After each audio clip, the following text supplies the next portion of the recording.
cosmic journey till now. Namaste. I am Group Captain Shubhanshu Shukla.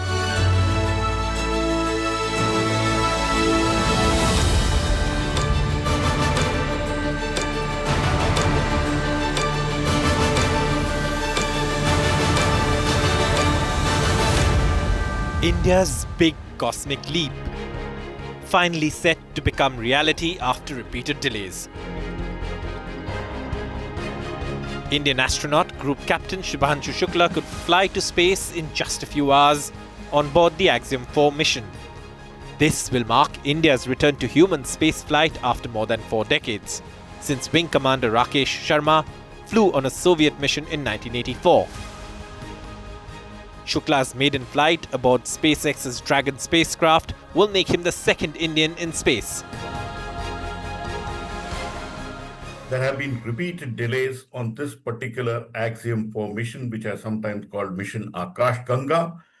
First, the date announced was May 29th, and then because of weather issues, technical glitches on the rocket, and finally a leak at the International Space Station, it got delayed one after the other.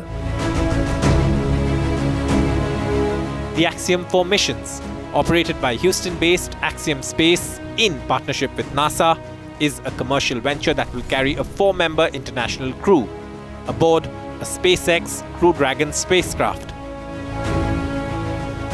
Flying on a Falcon 9 rocket to the International Space Station, once docked, the private astronauts plan to spend up to 14 days aboard the orbiting laboratory, conducting 60 scientific experiments, of which 7 are proposed by Indian researchers. Past 1 year, we have been training rigorously for this mission itself. And I can say that we have experienced a lot of different aspects or facets of this mission, theoretical studies, doing simulator training, and as Tibor was mentioning, undergoing various protocols of underwater survival and emergency egress. And having done these activities over the past few months, repeatedly again and again, I feel very confident, not just in my ability, but in the ability of this team who is sitting here to execute this mission successfully. I always feel so much excitement on the day of launch. That doesn't mean I don't understand the risks. I think I accept the risk well in advance of the mission. And on the day of launch, for me, it is all about just being prepared for that moment and that time and enjoying it. And so it's quite the ride to get into space, to go from 0 to 18,500 miles an hour in just about less than 10 minutes. But the flight to space has been marred by delays, of which there have been multiple instances since the first launch date was announced as May 29 this year. There have been a host of reasons, from inclement weather to technical glitches. India's space agency, ISRO, insisted there would be no quick fix solutions to the issues and that a delay was better than a rushed launch. Finally, it seems the long-awaited moment will happen a few hours from now. An NDTV Bureau Report.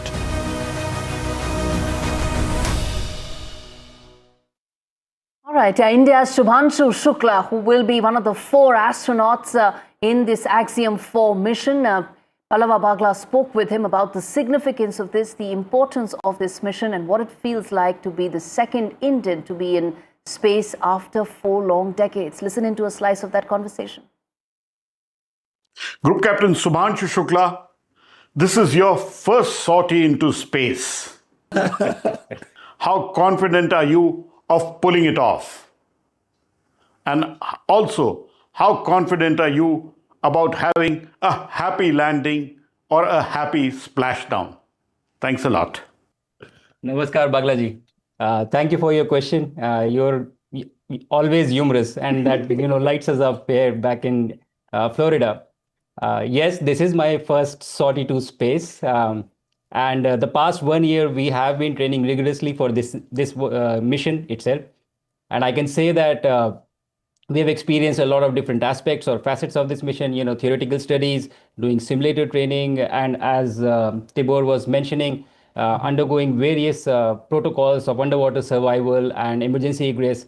And having done these activities over the past few months, repeatedly again and again, I feel very confident, not just in my ability, but in the ability of this team who is sitting here to execute this mission successfully. So yes, to your question, I am extremely confident that we will be successful in this mission. And yes, there was a time when happy landing was appropriate for whenever I landed the aircraft, but I have switched over to happy splashdowns now. So I would, willingly accept that. Thank you. Now, viewers, the mission commander for this is Peggy Whitson. She is a veteran astronaut. She has led multiple missions to space, and she'll be responsible for the smooth operation of the flight. And Pallava spoke with her. Again, a slice of that conversation for you. You're a legend. So many days behind you in space. Do you still get butterflies in your stomach as we come close to a rocket launch? You sit on so much fuel on top of a rocket.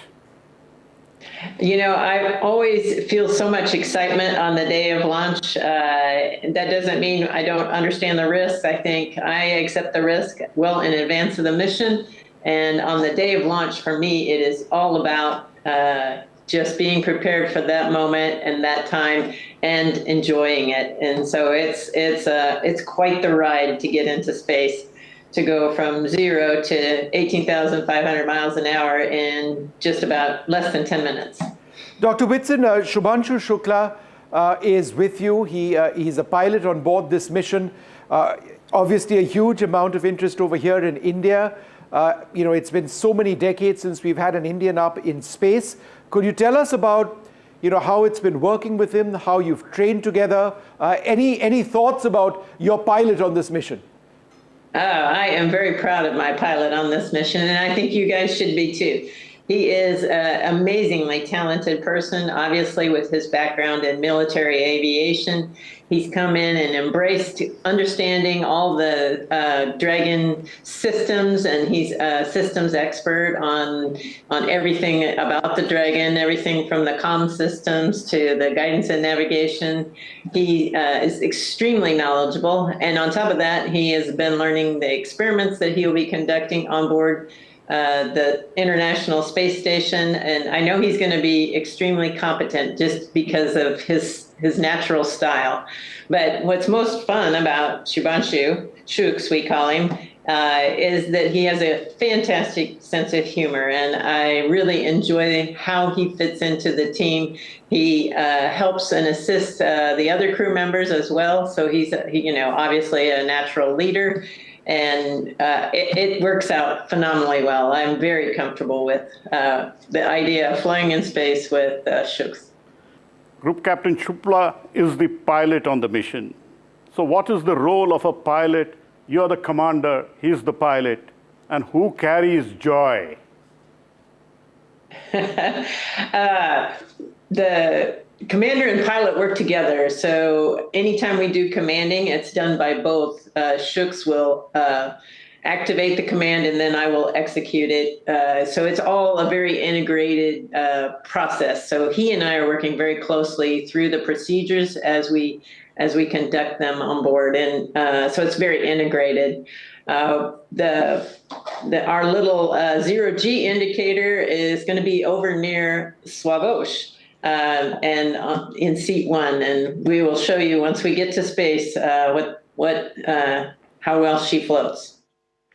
So viewers, less than 5 hours to go for India's cosmic leap. At the bottom of our screens, we have the countdown that tells you that in about 4 hours and 47 minutes is when this mission will start. It's going to be a 28-hour long journey when it will dock at the International Space Station. The team will spend about a fortnight there, conducting in total about 60 experiments. Shubhanshu Shukla will be conducting about 7 experiments that have been curated by India's top scientific and academic community. But what this really means in terms of India's aspiration to be a leader in space, Pallava Bagla connects those dots for us. On your marks, get set, ready, and go. Will the Falcon 9 rocket lift off and carry India's 1.4 billion dreams, which Group Captain Shubhanshu Shukla is carrying to space?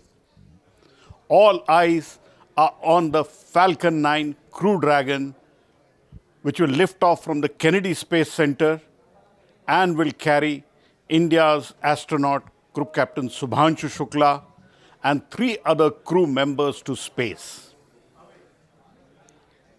There have been several delays on this particular mission. The first launch date was announced as May 29th.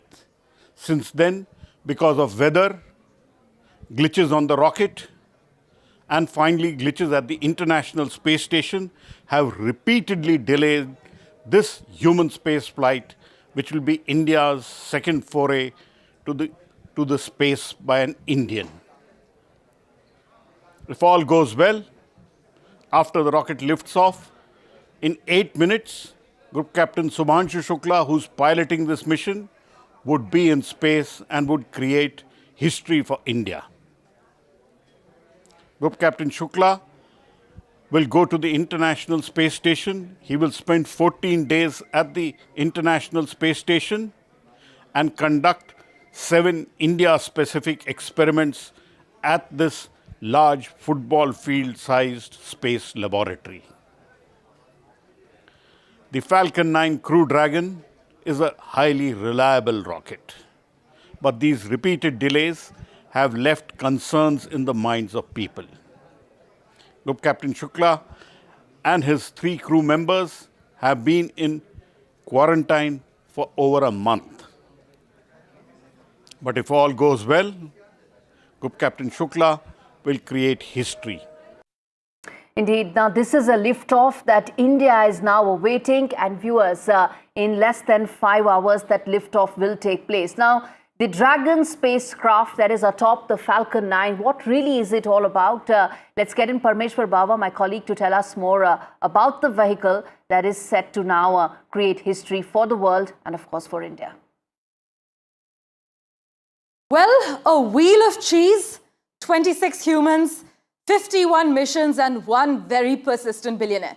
Believe it or not, this space story comes with a cheesy twist, quite literally. This isn't your usual rocket launch tale. It's got drama, dreams, doubters, and then the dragon. Well, meet Dragon, not the Game of Thrones kind. This one is real, reusable, and revolutionary. It's SpaceX's flagship spacecraft, and it's quietly rewriting space history. The first private spacecraft to take humans to the space station, the only spacecraft that's currently flying that is capable of returning significant amounts of cargo back to Earth.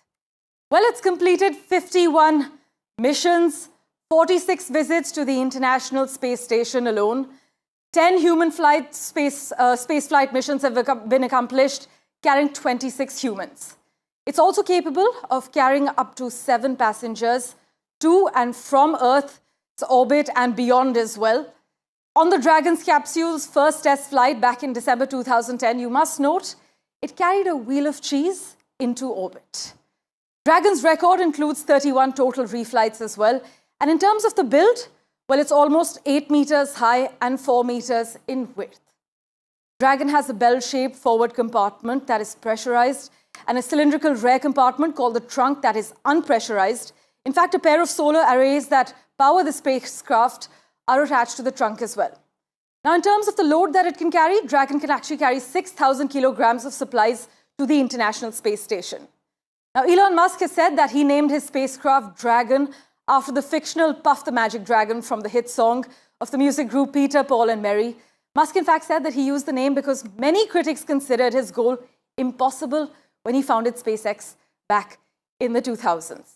Musk has also been outspoken about the need for humans to become a multi-planet species to survive.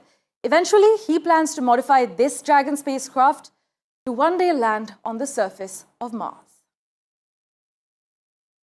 Indeed, fascinating that is. And now, viewers, let's talk about how is it that the crew is gearing up for space. Remember, this is a mission that has been delayed on several accounts due to technical snags, due to weather conditions. And this is a team that has been quarantined to ensure that there are no infections, there are no any health scares that may come about in the end for the team. But how are they really gearing up for space, undergoing that intense launch and landing drills to brace for gravitational forces? This video tells you more.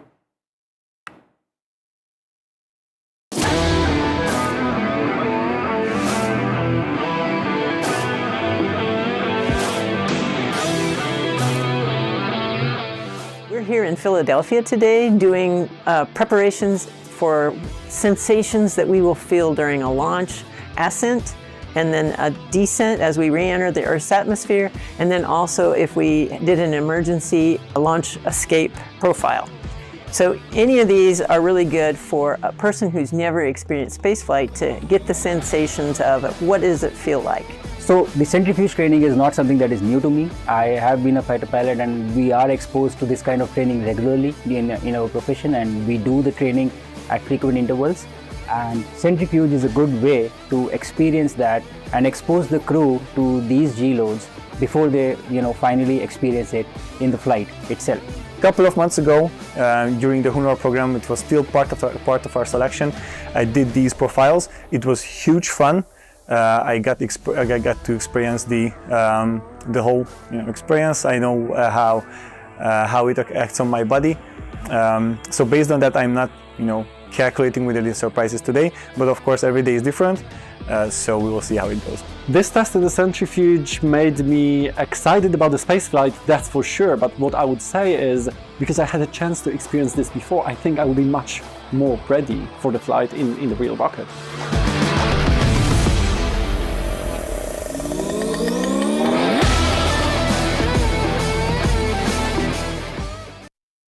Viewers, it has taken India 41 years to get second Indian on space. Since Rakesh Sharma's journey from then to now to Shubhanshu Shukla, a lot has changed. We now have a far more developed space program. We have far more ambitious plans to be a leader as far as space is concerned. What has this journey been and what does this mean going forward in terms of our roadmap and aspirations? This report gets you all those details.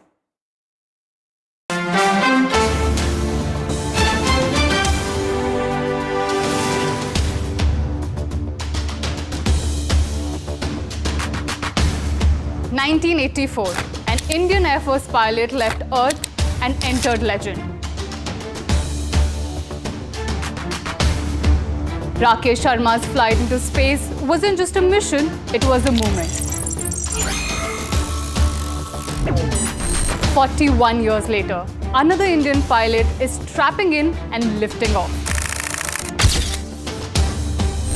From Soyuz to SpaceX, from Sharma to Shukla, from nostalgia to next gen.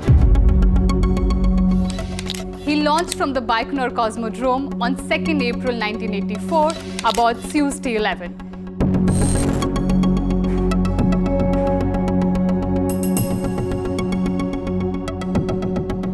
He trained in Russia, he spoke in Hindi, and he floated in space, 300 kilometers above Earth. Wing Commander Rakesh Sharma became the first Indian in space and instantly a national hero. And then came that exchange which became a legend. ऊपर से भारत कैसा दिखता है आपको? जी मैं बगैर किसी झिझक के कह सकता हूँ कि सारे जहां से अच्छा।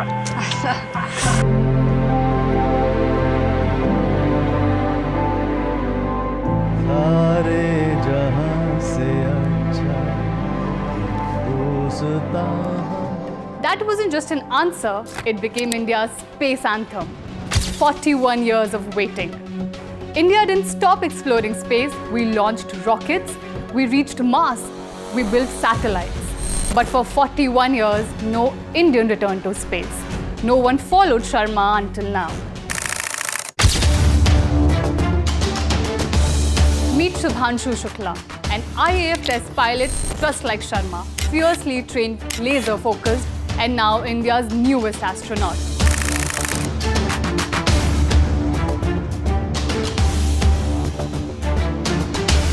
He's flying on the Axiom Mission 4, a commercial space flight but powered by SpaceX and NASA.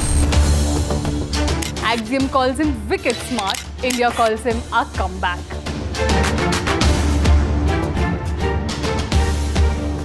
Let's compare the journey.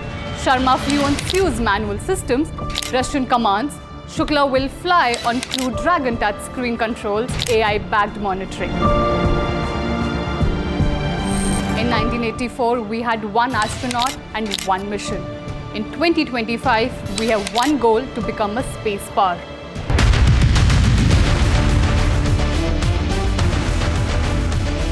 Shubhanshu Shukla will lift off from the Kennedy Space Center.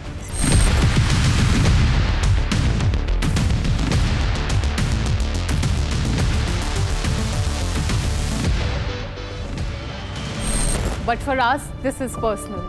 He's not just flying to space, he's carrying the weight of 4 decades of waiting, the hope of 1.4 billion people, and the pride of a flying legacy.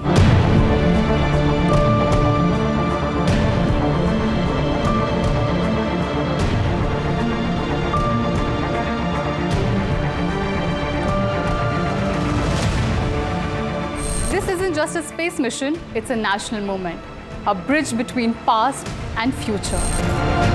Rakesh Sharma opened the door, Shubhanshu Shukla walked through it.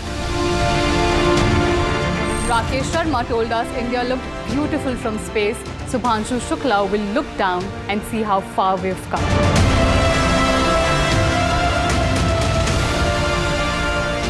From Sare Jahan Se Acha to Sare Jahan Se Aage.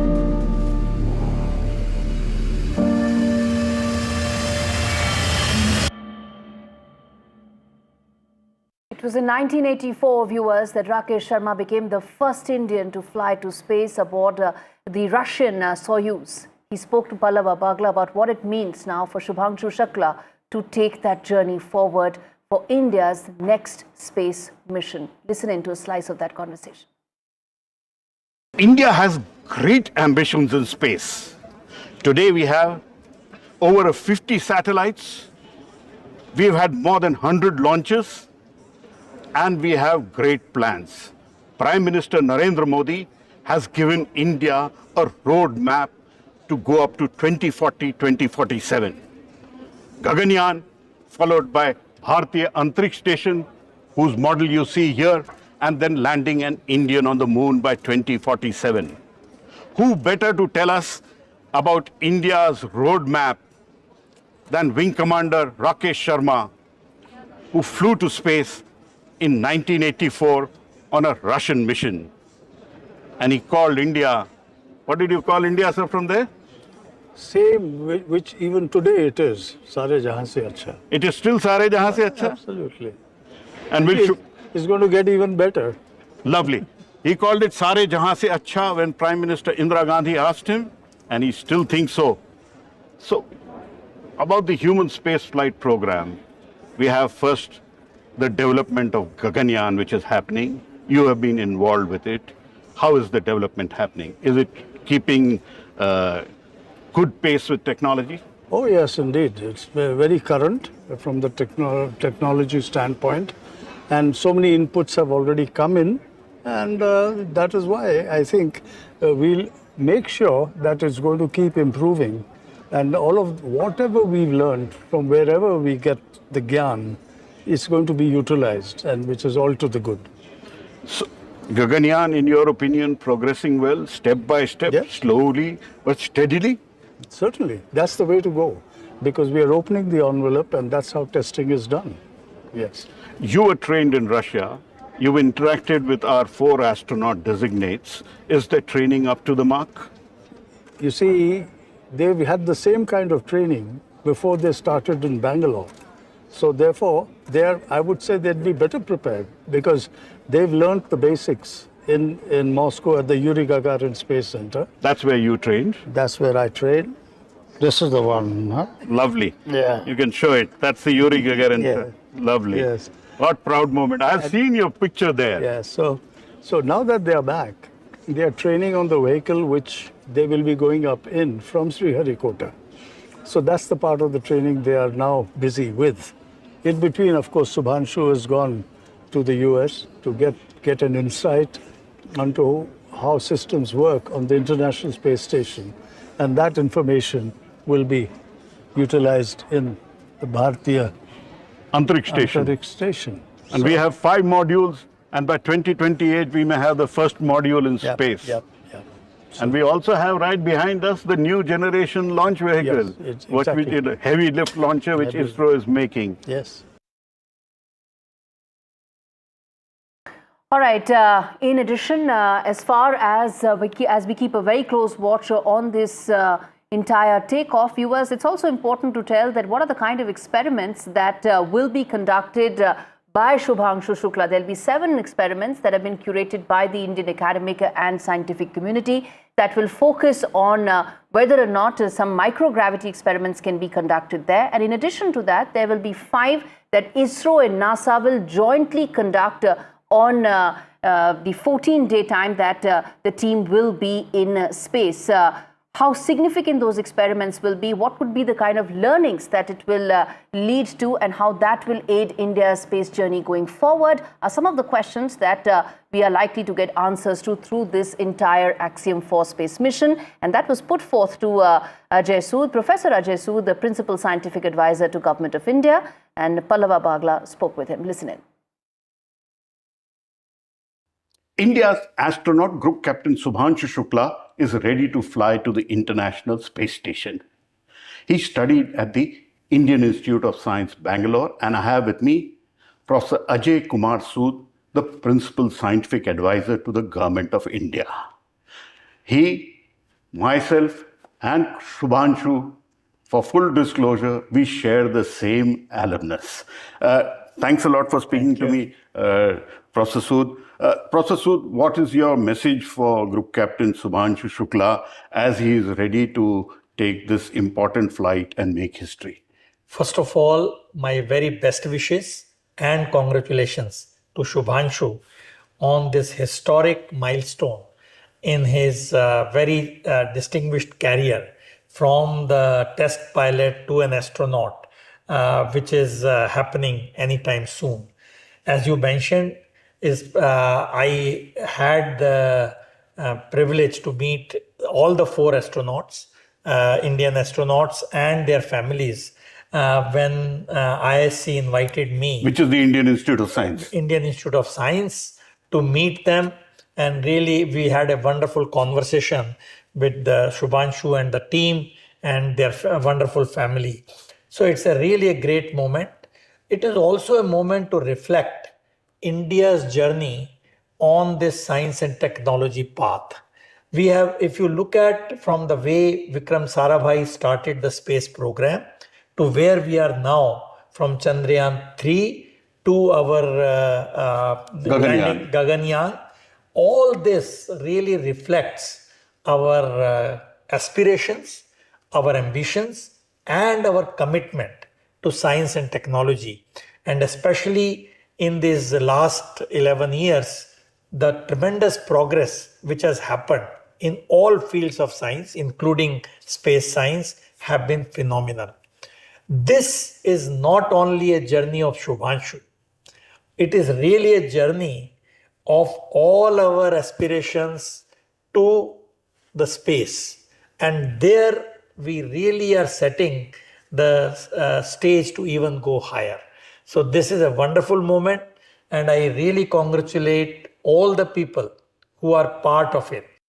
All right, viewers, we're slipping into a break. We'll do a quick check of some of the other stories, but this is India's moment, and NDTV will get you all details about that. Do not go anywhere. We come back with our rolling coverage of India's cosmic leap.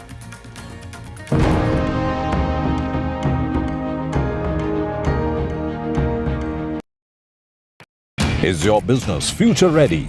Join the 13-week strategic ESG certification program for business sustainability and growth for CXO and business leaders by NDTV, Terry and Zenora.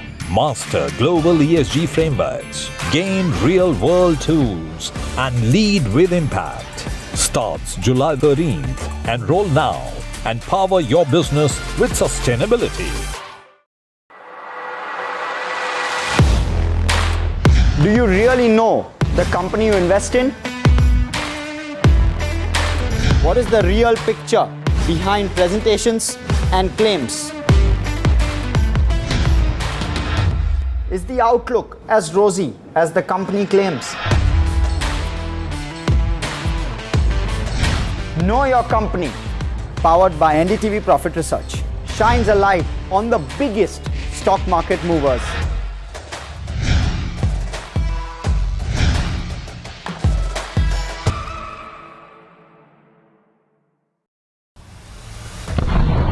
There have been 4 alerts which have been sounded off here. In fact, what we can confirm is that one missile did hit a residential building in Beersheba. As I speak, you can hear the air raid sirens going in. So I will have to make my way out and see if we can find us a safe place. This is the announcement being made. Listen into it.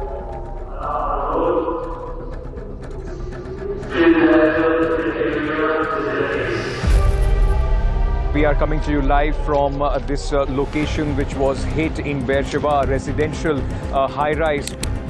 Ruins of this building tell you the cost that this war, the 12-day war so far, has taken. I've been reporting on all issues, big and small, from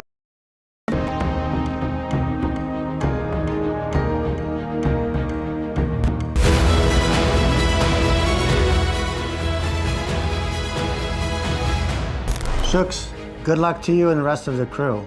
Enjoy it. Will it be very hard for him? I don't think so. He'll feel some pressure. He'll be under a lot of tension to keep up with the pace because it's pretty fast, but he's very well trained. He'll do great. You've trained him well?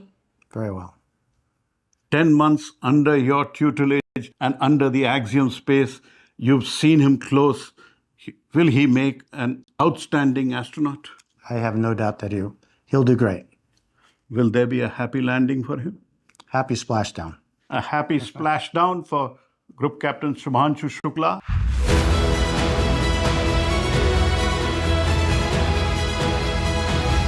I have no doubt he can do it, and he's a really amazing person. Down to ground in terms of dealing with the instructors and with everyone, very professional. And I like to work with him and also with his backup, also Papa. Will he make a good astronaut? Because he's still an astronaut designate. Yes. You are an astronaut. No, definitely he's ready, and he's gonna represent India in a very, very professional way.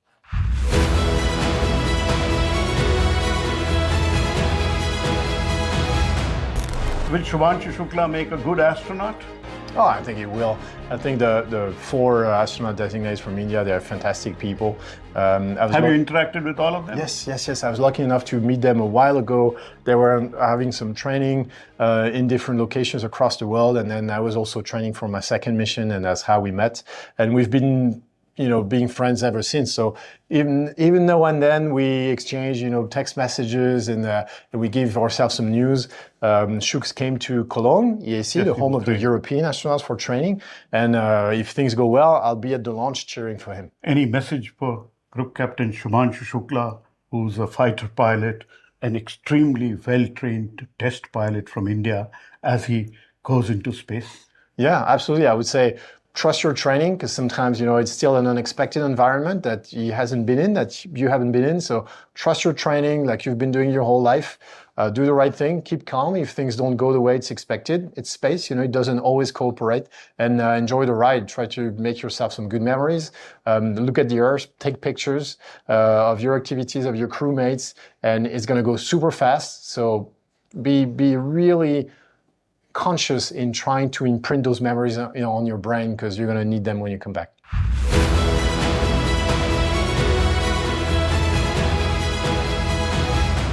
Any message for Group Captain Shubhanshu Shukla as he gets ready to fly? Well, I'll just go.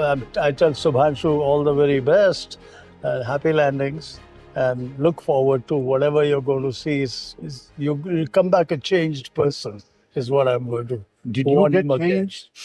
Yes, I would say over the years, maybe not instantly, but over the years when you go over that experience, it brings in new insights as to what's happening to planet Earth. It gives you a sense of where you should be going, where space exploration should be going.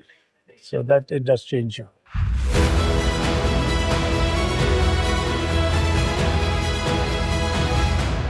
Do you have any message for Group Captain Shukla as he goes into the Falcon 9 Crew Dragon for a liftoff? So I do have a message, but it is not very different than what Shukla has already spoken about. That Shukla has this great responsibility. Rakesh Sharma sir was somebody who flew decades ago in the modern world era, Shukla has got that opportunity to fly into space. And it is not Shukla alone who gets to fly into space, but as a space traveler, I'm sure that Shukla will have a lot of gratitude for all the people who've made him reach where he is, or for that matter, who were involved in the making of the four of us. There are a lot of people who are, like unnamed souls who are working in this space ecosystem that includes primarily the scientists who toil very hard in the Indian space, and the engineers who are working in the Indian Space Research Organization for decades, and they've been waiting for an opportunity to probably get a chance to travel to space. And there is also a full level of industrial ecosystem which is supporting the cause of space science in India, which is supporting the Indian Space Research Organization. These are those faceless people whose aspirations are going to fly along with Shukla. And Shukla is not a single person alone. So he's got a big sort of responsibility on his shoulders. So he must remember that he's not alone. He's with him, a lot of other Indians are going to fly, and a lot of dreams are going to be fulfilled. Once he is able to go to space, I have a very, very positive feeling that this will open the hell gates for human space flight in India. And with Gaganyaan also moving up the ladder, we'll soon have a lot of people, Indians, who will get an opportunity to fly to space. And the main aim of starting human space in India is that that space flight experience should be available to the average person, and it should not be restricted to some astronauts who are a handful numbers and have been chosen amongst millions or billions. Yeah. So good luck to Group Captain Shukla. Yes, good luck, Shuks. You will do it. And happy landing. Happy landing, safe landing, and have a safe mission, and do good science and get good science back.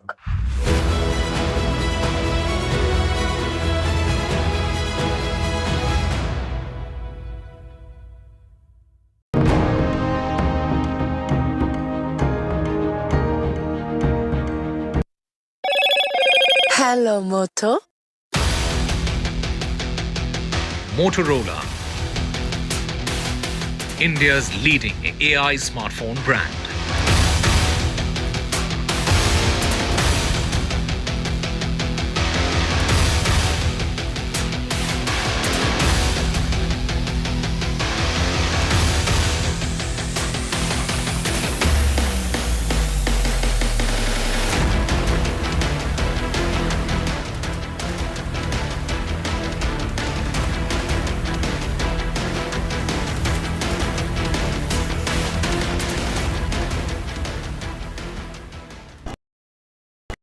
In today's interconnected world, India's voice is more crucial than ever.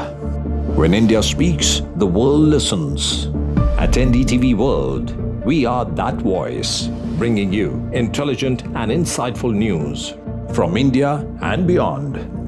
From geopolitics and diplomacy to economic shifts, migrations, tech disruptions, and the stories of our diaspora. We cover the news that shapes our global future. NDTV World, your new home for global news, is here.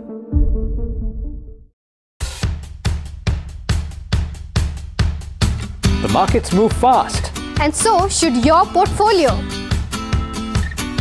Expert insights, real-time stock picks. Do I buy Ola? Should I hold CDSL for the long term? Buy, sell or hold. The answers you need, straight from the experts. Callers from India and across the world. Connect live, ask, decide and invest wisely. Your portfolio, your future. Ask Profit.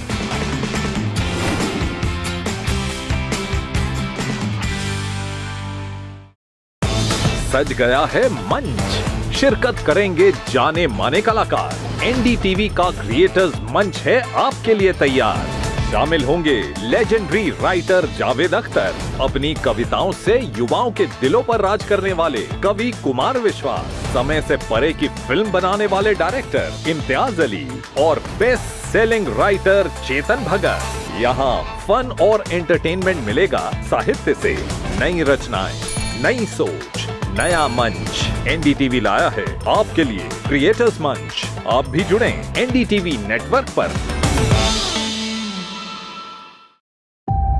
50 years of the emergency. भाइयों और बहनों, राष्ट्रपति जी ने आपातकाल की घोषणा की है। India's darkest hour, June 25th, 1975. Lest we forget. The emergency. NDTV rewinds when democracy was suspended. लोकतंत्र का गला घोट दिया गया था। भारत के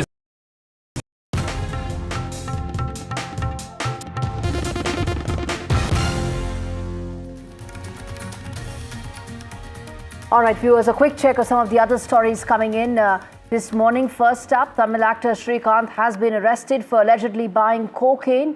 The drug supplier to actor has been nabbed, and this drug supplier, Prasad, allegedly hosted drug parties, and police with links to Prasad are being probed. Police officials are being probed. An international drug cartel is also under the scanner, and the accused allegedly cheated over 200 people. So there's a murky criminal network that is unfolding in Chennai.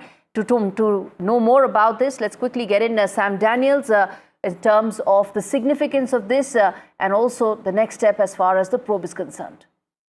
Claiming that they have secured strong evidence against actor Srikanth that he purchased cocaine, used it, besides having had links with drug cartels. The Chennai police say the cocaine network is widening. Prasad, the former AIADMK functionary who had supplied cocaine to Srikanth, police say had also supplied to his friends and had arranged a cocaine-fueled party.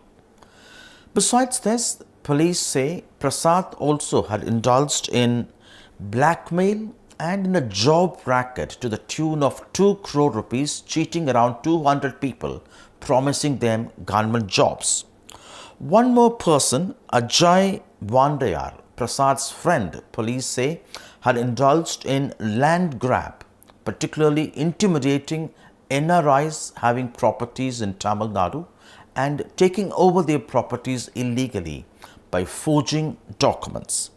Police have arrested a total of 22 people, putting 5 people under Gundas Act, besides securing at least a few police personnel.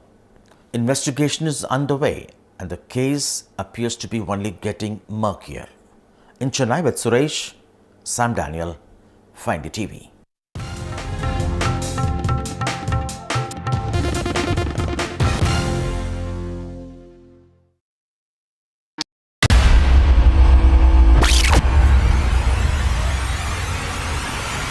The last 1 month, if you see, the share prices of Denzol Engineering has fallen more than 58%. Why are the rating firms calling the debt payments as default? We have 2 credible credit rating agencies on March 4th coming and downgrading the stock to D. Statements are consistently being proven wrong, and transactions are being taken place which are different from what they were originally pictured to be.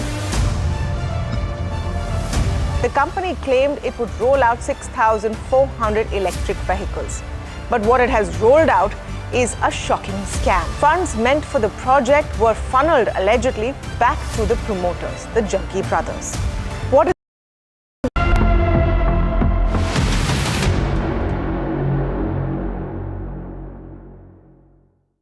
Turning attention to the big international story where the Israel-Iran ceasefire that was announced by President Trump is now appearing to be holding so far, despite an Iranian missile attack and an Israeli assault on Tehran after the truce came into effect. On the other hand, US President Donald Trump has lashed out at American media over the Intel leak, terming reports as fake, but quickly deleted this Truth Social post where intelligence reports had indicated that despite the strikes, Iranian nuclear program has not been completely demolished. White House has refuted these intel reports and said that these strikes have had the desired impact and the desired outcome. Let's get in Vishal Vivek for more on this. Vishal, the fact that the truce still is holding out, that itself is a very significant outcome of the entire talks and ceasefire, isn't it? Yeah, that's exactly right. And this Intel report goes to show that the Iran nuclear program is largely intact. The report in detail, this is an initial assessment report. There will be more reports coming in, but they clearly say that the underground structure largely remains, and the damage that was done through the various campaigns conducted by US and Israel, they were mostly on top of the nuclear reactors and top of the mountains that housed those nuclear reactors beneath them. So that goes to show the level of precision in the operation, but at the same time, whether or not it's been totally successful as claimed by Trump and the US administration, that will have to be assessed further. Trump, as you mentioned, has rejected these reports and quoted them as fake news. So that will also have to be seen. All right, we leave it there, Vishal. Thanks much for bringing us up to speed with that big international story. In fact, staying with more global news, NATO leaders have arrived in The Hague for a summit that's hailed by Germany as historic.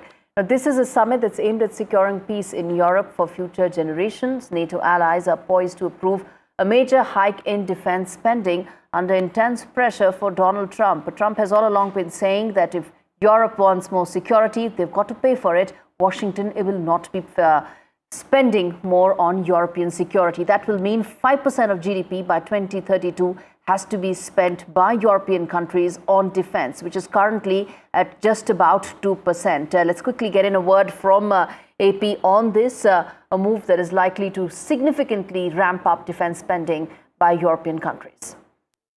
I'm here in The Hague in the Netherlands, where world leaders are meeting for a historic NATO summit. US President Donald Trump seems poised to get his allies to agree to an increase in defense spending. He wants countries to spend 5% of their GDP on defense. The current NATO norm is 2%. On the sidelines of the event, Ukrainian President Volodymyr Zelensky will be meeting with Dutch Prime Minister Dick Schoof, but will not have a seat at the big table in what is seen as a diplomatic downgrade. All right, turning attention now to big entertainment news. At an NDTV exclusive, actor Rajkumar Rao in candid conversation with NDTV's Abira on playing Saurav Ganguly in Malik. Listen in. He has made you laugh, he has made you fall in love, but this time he's breaking some bones, and she is this in a role which will define her. So here we are with the cast of Malik. Welcome to NDTV. Thank you. I want to talk about the look. How much did you put in to look like that? Everything. You could have used a fake beard, you know. I hate it. I hate using anything fake, like fake beard, fake mustache. Even for bows, I actually shaved my head half because they were like, you know, prosthetic kar lete hain, bald patch pehen lete hain. I said, no, I can't do this. I feel everything is fake when you start wearing fake things. So that's why I had to grow my beard. It took us almost 3 months to be in that shape, and then a lot of workout, and then it was just fun. But growing beard is the most easiest thing for a man. You have to do nothing. It's a very natural process. Yeah. But more than that, most important thing was to get the character right. What was it like when you met Raj for the first time? And when did you meet him for the first time? You know, we used to live in the same building. Yeah. Yeah, I lived in a building for a year, and Raj was in the same building. Yeah. So I bumped into him and Patra Lekha in the elevator, and that's the first time I think we spoke. Wow. Yeah, I think, but we never I think over the course of I think this is because of this film, of course. That's when we kind of got to know each other. What was that new thing that you discovered about him? He comes across as this really sweet, simple, very quiet, and he is focused and quiet, and he's very professional when he's on set, but he loves to bully. Yeah, that he is. You have to see but harmless. But say harmless. Yeah, harmless bully, of course. You have to see behind the scenes of this interview for that. No. But he is. Yeah. No, but he has that funny bone. Bully is a very strong word. Just say harmless bully. Yeah, harmless bully. Yeah. Fun, in a sweet, fun way. Just pulling my leg constantly. But first day of shoot, I was really nervous, and I was hyperventilating, and I was really scared because I see all these actors, and it was many people who were playing their roles in that scene. And I had to speak some dialogues, and I was like, oh my God, they're all going to listen, and I hope I do a good job, and will they judge me? And then I went and I went and told Raj, I was like, I'm really nervous. He's like, I'm nervous too. And that's when I was like, okay, we're all in the same boat. Yeah, first day of shoot. First day of shoot. But do you still get nervous? Of course. Really? Yeah. Any It's shoot? very tough for me to get a good night's sleep a day prior when we start filming. Yeah. I have to ask this one question that everybody wants to know. You're playing Saurav Ganguly. We are so excited. So, tell us a as little about Dada that. has already confirmed, so I can also say yes. Oh my God, how excited are you? I know. Are you stressed? I know. Of course, very stressed. It's a big responsibility, but I think it's going to be a lot of fun. Yes, and I think you're gonna kill the Bengali accent. Ekটু Bangla বলো? কি বলো? তুমি খুব ভালো বাংলা বলো। আমি জানি একটু বলতে পারি আমি। That's it. He's our next Saurav Ganguly. So, thank you guys. Thank you so much. Thank you. Thank you so much. A quick check of sports news, where England beat India by 5 wickets and they lead the Test series by 1-0. England's batting domination was the reason, as Indian bowlers were taken to the cleaners. This report brings you up to speed with what really happened in that first. Needing 350 on the final day, England came out with a plan and a clear intent to press for a win.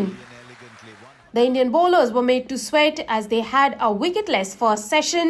Since 1949, this was the highest fourth innings opening stand at Headingley. Ben Duckett looked solid with a reverse sweep. He brought up his 6th Test 100. That is the way to bring up your...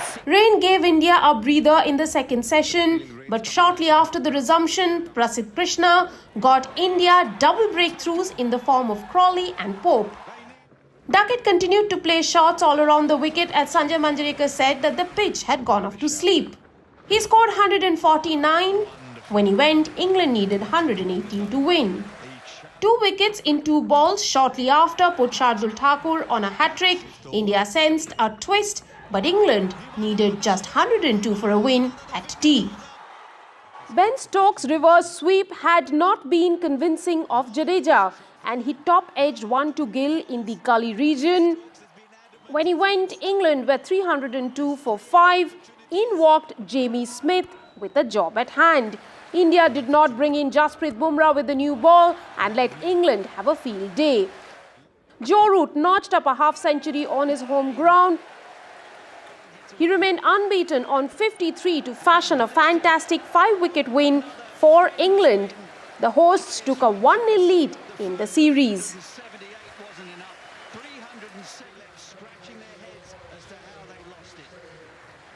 They continue to be trailblazers in the chase. And once again...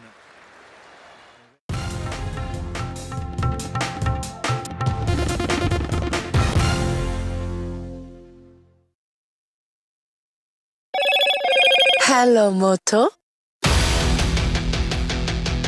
Motorola, India's leading AI smartphone brand. Wishes pour in for India's big cosmic leap.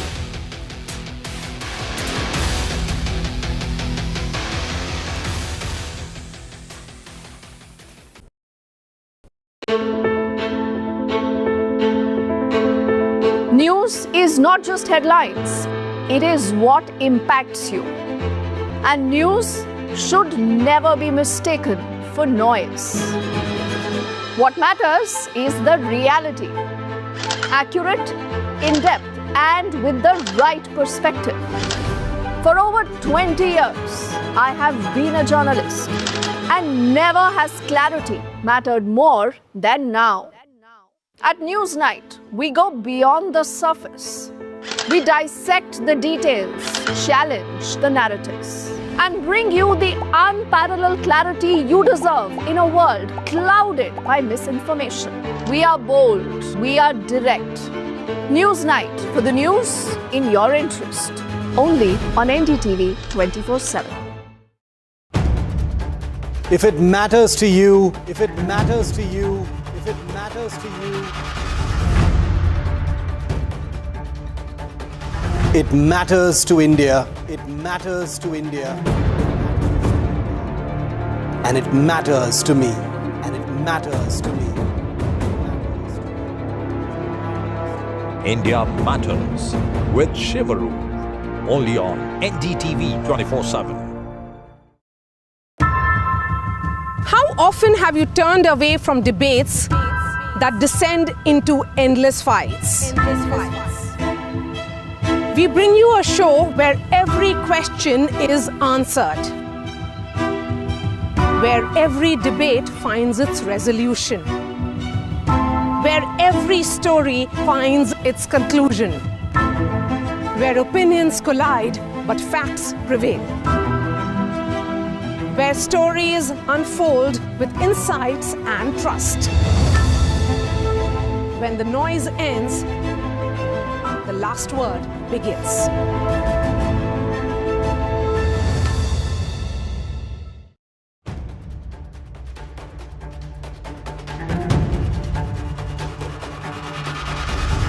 If it matters to you, if it matters to you, if it matters to you,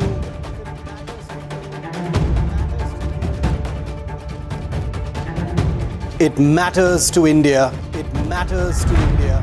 It matters to India. And it matters to me.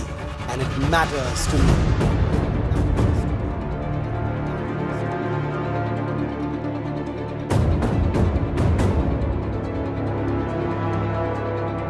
India Matters with Shivaru.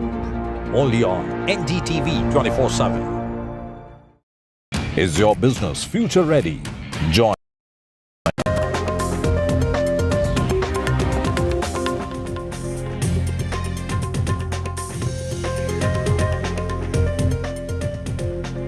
Good morning. Today, India marks a historic moment as Group Captain Shubhanshu Shukla, an Indian Air Force pilot, is set to become the first Indian to visit the International Space Station aboard the Axiom-4 mission.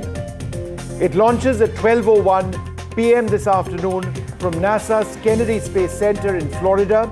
The SpaceX Falcon 9 rocket will carry Shukla alongside Commander Peggy Whitson and astronauts from Poland and Hungary to the International Space Station.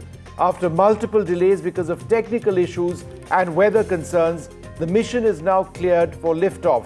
Group Captain Shukla, the second Indian in space since Rakesh Sharma's 1984 mission, will conduct 7 scientific experiments for India during the 2-week mission. My colleague Pallav Bagla with us. Pallav has a frown on his face. That has very often to do with butterflies in his stomach.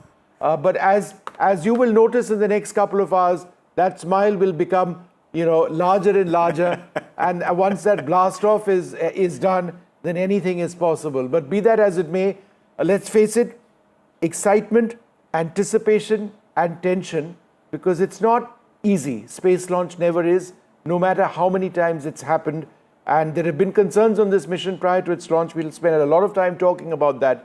But right now, it's all systems go. The weather appears to be holding. We'll be talking on that and a lot more. Why is this important? Because this launch signifies a huge milestone for India's space ambitions. So do stay tuned for live coverage and updates on this groundbreaking journey, space-breaking journey. No, groundbreaking always. But let's take a quick look at the headlines at this hour. A big leap for India's space program. The Axiom-4 mission is set for launch. The Indian astronaut Shubhanshu Shukla's space mission, he's all ready to blast off into orbit.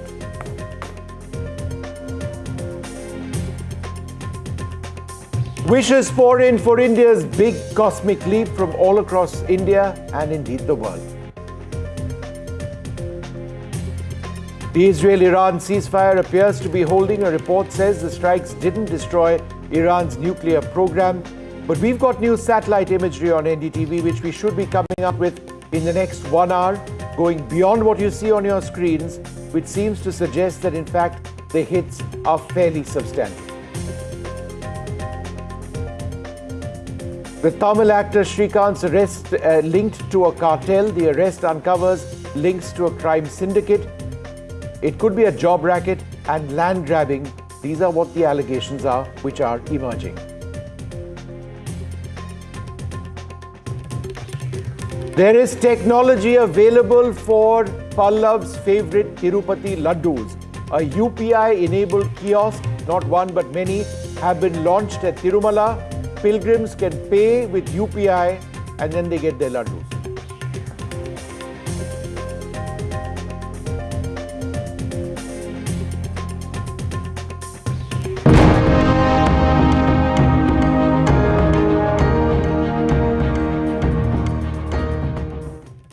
So once again, a very good morning to all our viewers in India and around the world. NDTV broadcasts around the world, and there are so many waiting to see if India's cosmic leap does take place. Remember, it's 8:04, 12:01, so less than 4 hours from now, 3 hours, 55 minutes and 3 hours, 55 minutes and 40 seconds. That is right? true. That's when it's going to happen. That's when this man, Shubhanshu Shukla, not Pallav Bagla, he'll be there possibly for the next mission. I'm too heavy. I am as well, I'm told. But Shubhanshu Shukla will be blasting off shortly after 12 p.m. This is a brand new image which has come of the astronauts at the site. And I think what we must do, Pallav and I, is that in as much as this is for us about India, about Shubhanshu Shukla, we must reflect on the skill set of the other astronauts who are all world beaters. The commander of this mission, Peggy Whitson, who Pallav and I interviewed some time back, is remarkable as being one of the most experienced women astronauts with, leadership experience at the International Space Station, and in addition to that, a large number of spacewalks as well. So it's the countdown to space glory for India as Shubhanshu Shukla, one of the 4 astronauts, gets set to blast off. The mission is part of Axiom Space. That's a private aerospace company. So I think right up off the top, let's identify the various players. There's Axiom Space, that's a private aerospace company. The machinery is SpaceX. The knowledge is partly ISRO. There's a Hungarian on board, there's a Polish on board, Yes. there's a American on board, and then there is a Desi on board as well. The path to today's 12:01 p.m. launch from NASA's Kennedy Space Station. And here's the part which worries Pallav and me. It has been fraught with challenges. The SpaceX Falcon 9 rocket faced 6 delays because of several issues. A liquid oxygen leak, an electrical harness issue in the Crew Dragon spacecraft. Repairs were needed at the International Space Station's Zvezda module. Remember, the International Space Station has modules, some of which are built in America, others with components from Europe, and certainly the Zvezda module, which is Russian, a key part of it. And it docks, does the Crew Dragon with Zvezda, right? No, or it doesn't?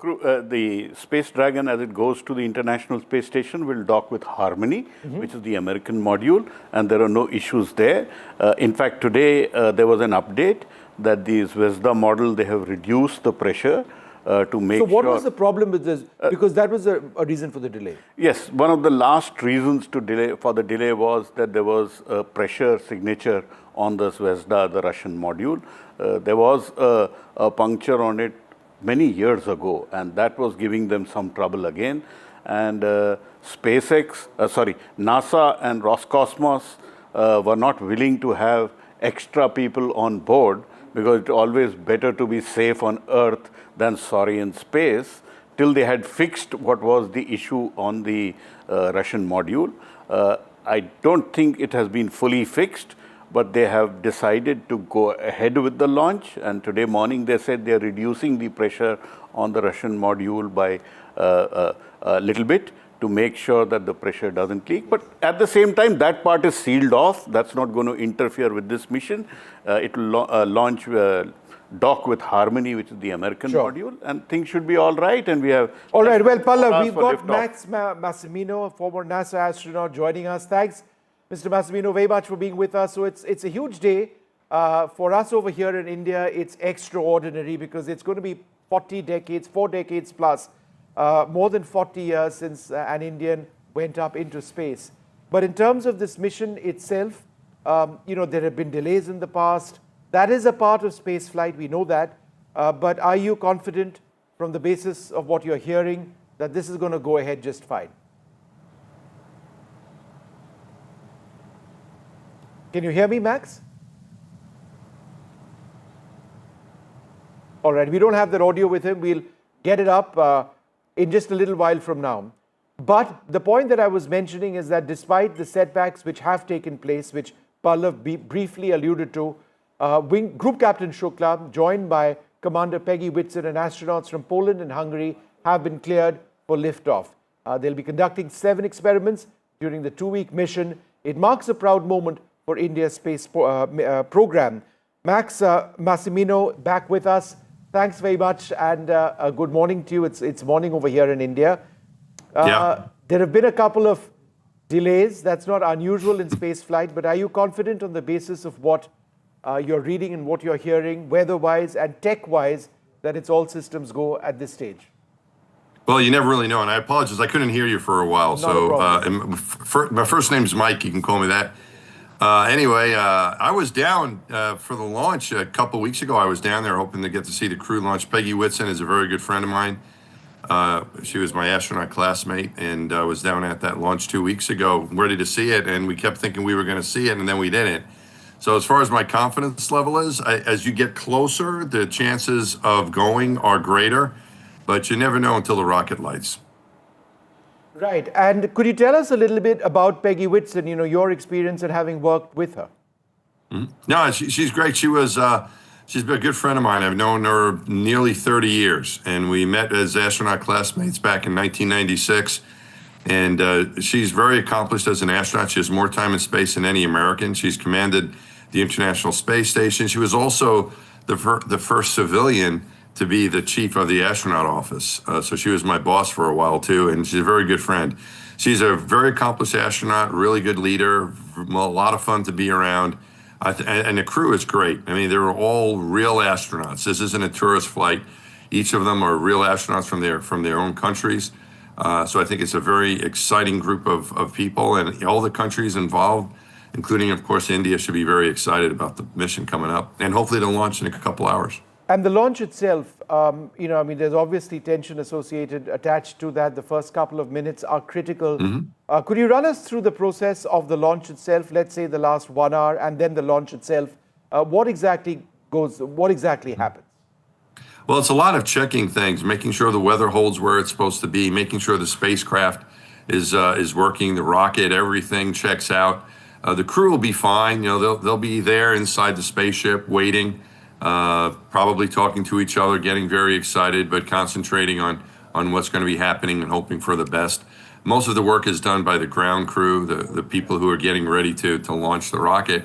And then the countdown just keeps going, and hopefully they don't meet any issues with the spaceship or weather or anything else, and they'll be able to launch on time. And when the spaceship comes alive and they start moving, it's 8.5 minutes to orbit. The G-forces build up. They'll get about 3 Gs, which means 3 times their body weight. They'll feel that in their chest for a few minutes, and then the engines are cut and they'll be in orbit and get ready to rendezvous and dock with the space station. Pallav? Mike, there were issues on the rocket. There was an oxygen leak, and there were several small issues. As an astronaut, once you have been told that they have been fixed, are you so sure that everything will be all right? After all, it is rocket science and thousands of moving parts on the rocket. Yeah, I think being an astronaut requires a lot of trust, and getting to know the people that are working in the program. They get to know you, you get to know them. They want you to be safe. They want the mission to be successful, but they really want the people to be safe. And you need to trust. You need to trust the equipment and the people and the team and your crewmates and your training. And that's really what it comes down to, is building up that trust over the years for these folks over the past year, working with the teams, getting to know each other. But yeah, no, absolutely. I trusted totally in the control center and in the team that was getting to launch me the times that I went into space, and I trusted them totally. And I think these are good teams.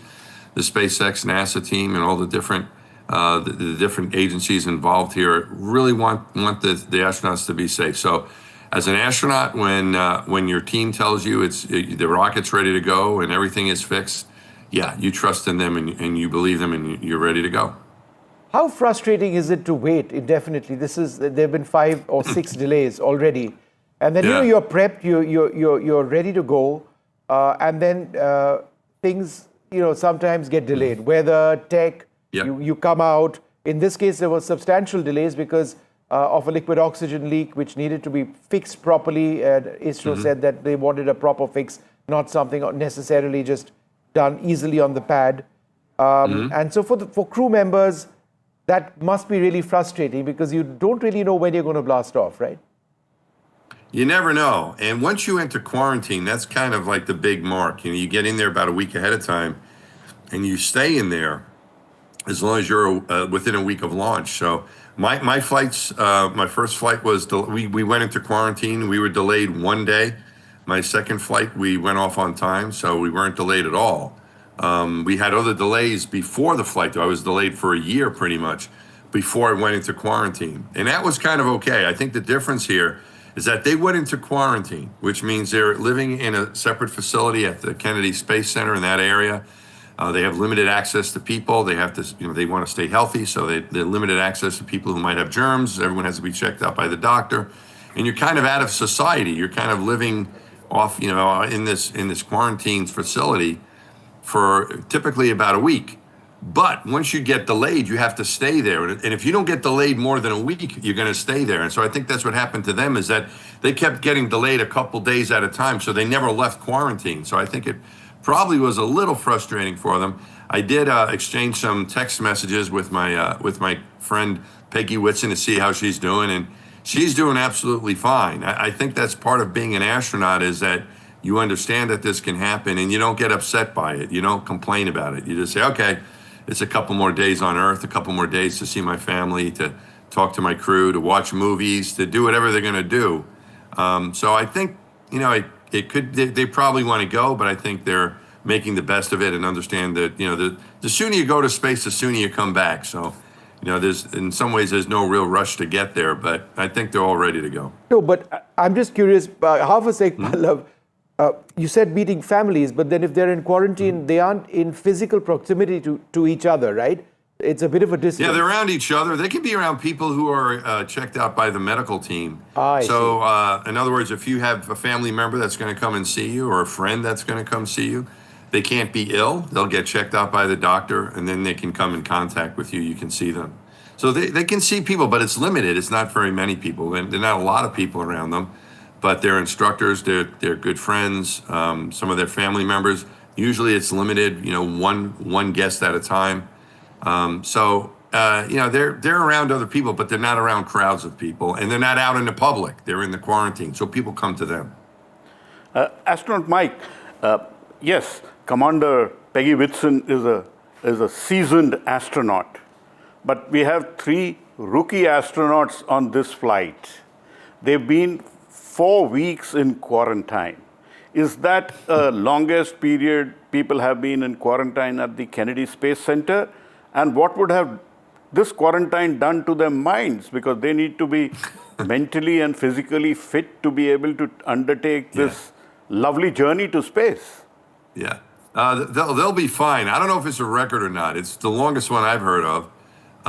Typically when you get a launch delay, you get a launch delay for more than a week or so. If something's major, you typically don't get these couple days at a time. So this might be a record, I'm not sure. But I think they're perfectly fine. These are, even though they haven't been to space before, in my opinion, going to space doesn't make you an astronaut, and you're not you're an astronaut when you're ready to go to space. And I think these folks are professional astronauts, all of them. And so they understand from their training, their previous experiences in the military, or whatever they've done before. They've been in these type of situations before. So I think they're perfectly fine. My time in quarantine, even though it was shorter than this, it's kind of a fun time. You're taken care of, you're eating well, you're exercising, you're around your friends, you're getting little things done as well. It gives you a little more time to prepare all those little things you may have not gotten a chance to do. So I think they're absolutely fine. I have no doubt that they're going to be ready. All right, well, we've got the first images of them getting out of that minivan and I suppose getting set to being kitted up ahead of the launch, which is in 3 hours, 41 minutes.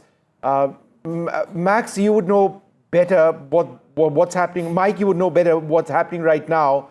where are they headed? I mean, they've obviously out of quarantine. I guess they're getting ready to be kitted up. Is that right? Yeah, they're going to get up to go up to the launch pad, and they go into what we call the white room, which is where you get dressed into your space flight, into your spacesuit. So they'll be doing that one at a time and getting put into the spacecraft and getting everything checked out, and then as the timeline continues, they'll close the hatch and get ready to launch them. All right. Thanks very much, Mike Massimino, very much for pleasure. joining us. Former NASA astronaut and a good friend of Peggy Whitson, the commander of this mission. Congratulations to all of India on this. I don't know if you can still hear. Thank you very much. Thanks very much indeed. All right, we're joined by Christopher Impey, distinguished professor at the Department of Astronomy at the University of Arizona, Dr. Ajay Lele, who is always on NDTV whenever there's a big space mission. So he joins us at this stage as well. And Apurva Jakhadi, space educator and advisor to the Yashwantrao Chavan Planetarium at Nashik, with us as well. Professor Impey, thanks very much for being with us. In terms of the technology and the delays that we've seen, some of them were fairly serious safety concerns. You know, it had to do with a liquid oxygen sort of leak. There were suggestions that SpaceX would try and fix it on the pad. As we understand it, in fact, Pallav has reported about it, ISRO put its foot down and said, no, it needs to be a better fix and things need to be cross-checked before the mission goes through. So, you know, I mean, how significant in your mind was that leak itself? Well, I mean, you have to remember that we're dealing with highly volatile, flammable substances. The fuels involved here are liquid oxygen and kerosene, very volatile kerosene. These are explosives, and so they're being very cautious. But the big picture is important to bear in mind. Maybe people are a little anxious with SpaceX because we've seen a fiery explosion of the Starship rocket on the launch pad only a week ago. 3 out of the last 4 Starship missions did not go well. But this is a very seasoned and tested and successful rocket, the Falcon 9. You had the statistics up there. It's only failed a handful of times out of 500. It's very mature technology, highly successful. So they're just taking all their precautions, and you know, most people should be confident that it'll go fine. Dr. Ajay Lele, don't want to belabor the point on the liquid oxygen leak, but it did get fairly intense at one stage because I believe SpaceX and Axiom wanted it to be fixed on the pad in double quick time. SpaceX is known for making these course corrections, making repairs quickly on the pad. But ISRO's chairman, who's over there, actually said that no, he wants it to be a deeper fix, and he wants it to be checked out as well before the mission goes ahead. And he's one of our leading sort of rocketry experts. This being the case, could you just sort of run us through what you've heard about, you know, some of the reasons why the latest couple of delays have taken place? Good morning to you. I think the delays are known now. First delay happened because of the weather. Today weather is luckily holding. That's what it appears. You never know what will happen after 3 hours. Second thing is that the delay happened because there was a problem because it is a cryogenic engine and you just can't take chances. And I can say, luckily for India, the chairman ISRO is so clued up into these technologies because in his initial period in ISRO, he has handled all those technologies. So he was the perfect person at the right time. So I'm sure he must have taken a very critical view of what is happening. And if you remember, ISRO will never take chances. I remember a couple of years back, you had a mission to moon, but at that time, President of India was there, but something went wrong and ISRO decided to call off the mission. So ISRO is very clear. As far as missions are concerned, they don't take any chances. And more than that it is a human mission. Subsequently, there was a realization that after this leak has been sorted out, there is a problem with the International Space Station also. One must understand that the space station is there for now around 25 years plus where humans are there. So there are a lot of hygiene issues which are associated with it. Your entire Russian module was not functioning correctly, and astronauts do stay over there. So you will have to shift the astronauts from one room to other room and all that. Means I'm saying it very simplistically, but that was the basic issue. So until and unless NASA was not very clear, that the entire International Space Station is in a perfect health. Other aspect is that as far as the Russian module is concerned, there is a docking also associated with that. So I'm not very sure where the docking is going to happen as far as this craft is concerned. But there are a lot of small things which sitting on surface of the earth, you feel that, oh, this can be taken care of, but that's not the case. And I think that's the reason why all precautions have been taken. And now we are ready 3 hours hence for the launch. Dr. Lele, you spoke about the oxygen leak. You also spoke about the weather issues and the leak on the International Space Station. Now, how confident are you that the liftoff will happen today and that we will be able to see Group Captain Shukla making history? You see, as far as this entire mission is concerned, after the liftoff, it is going to take 28 hours for Group Captain Shukla to reach the International Space Station. So it's a very long journey. So definitely, I don't think so that anybody will take any sort of a risk. No corners should be cut, and I'm sure that they will not be cut. If you see the history of a Falcon rocket itself, because when you are talking of a liftoff, Falcon rocket has undertaken more than 480 missions with hardly 2 to 3 failures. So it has got a great track record. Now, the issue with the Falcon rocket is that it has got 2 stages, and SpaceX also always ensures that the first stage is received back. In order to save the cost, you can use this first stage again. So it's not only the health of the rocket, it's not only about rocket only going to the space. They also must be making it sure that the first stage will be received perfectly all right. So all these complications are there as far as Falcon 9 is concerned. But if you really look at their track record, it started way back in 2010. They took the first flight, that is the cargo flight to International Space Station by 2012. And subsequently, human flights have started just 2 to 3 years back. Because if you see the Axiom program, 22, 23, 24, Axiom 1, Axiom 2, and Axiom 3 had gone to the International Space Station. So the drill is known to Axiom as well as to SpaceX. So I'm sure they will be able to pull it off very successfully. Just the Associated Press with a small release, Pallav, just a few moments back. Don't worry. You can still smile, Pallav. Nothing has gone wrong. Everything is fine, on track. SpaceX is launching Falcon 9 rocket with Axiom Space's Axiom Mission 4, AX4, to the International Space Station from the Launch Complex 39A at NASA's Kennedy Space Center in Florida after postponing it several times. The 4th private astronaut mission carries the US astronaut Peggy Whitson, pilot Shubhanshu Shukla of India, and mission specialist Slavoj Wisniewski of Poland and Tibor Kapu of Hungary. The launch is targeted at 0631 GMT, which is 3 hours, 33 minutes and 42 seconds from now, 12:01 p.m. IST. That is right. So the good thing, I think, Apurva Jakadi, is that we aren't having this conversation at 3 a.m. Indian Standard Time or 4 a.m. Indian Standard Time, because when it comes to space launches, it can actually happen whenever there is a window. But fortunately, on this occasion, it's a respectable time for us. We are wide awake, and we should be watched by a lot of people in India and around the world. What does this mission, ma'am, mean for India? Yes, definitely it's going to be a huge cosmic leap for us, and particularly for India. The Gagan Yatri from India, who is representing Group Captain Shubhanshu Shukla, is on the board. And as Indians, and especially the youth, they are looking forward to this particular space flight because we have the next generation of astronauts who will be representing and who will be also contributing for ISRO's forthcoming Gaganyaan mission. So it's going to be a huge cosmic leap.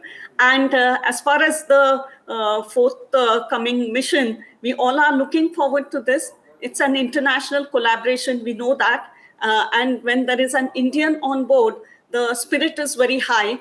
And so it means a lot for us.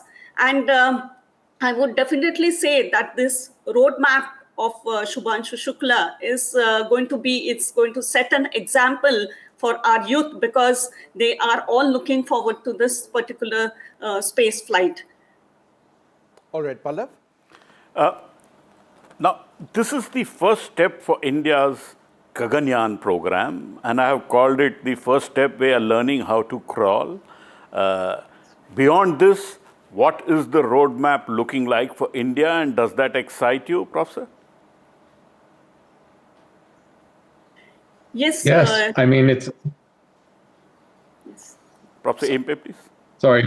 Professor Yes. Impe, go ahead. Yeah. I mean, yeah. It's very exciting. You're talking about young people, for example. The young people watching this could realize that possibly in their lifetime, possibly that them participating, India could have a base on the moon. They could be traveling to another world. India has very grand ambitions in space, and they've done amazing things robotically with the moon. And so I think we have to imagine that anyone who's a youth watching this could be inspired to be in the next generation of astronauts, leaving the Earth and not just going into Earth orbit, but going beyond. I mean, that's an incredible vision. All right. Professor Impe, another question for you. This is, of course, a paid ride. You know, I mean, it's India's paid for it. We've got our astronaut, very qualified group captain, pilot. All of that is great. But how do you believe the experiences here are a stepping stone to India's own crewed mission, which, you know, should be running in, up in space, hopefully in what, 2 years or so from now, if all the tests go right. And that's going to be huge. Right. So you have to develop your own internal capacity for developing for a space program. And initially you rely on other technologies, other companies, SpaceX, very mature rocket that is being used today.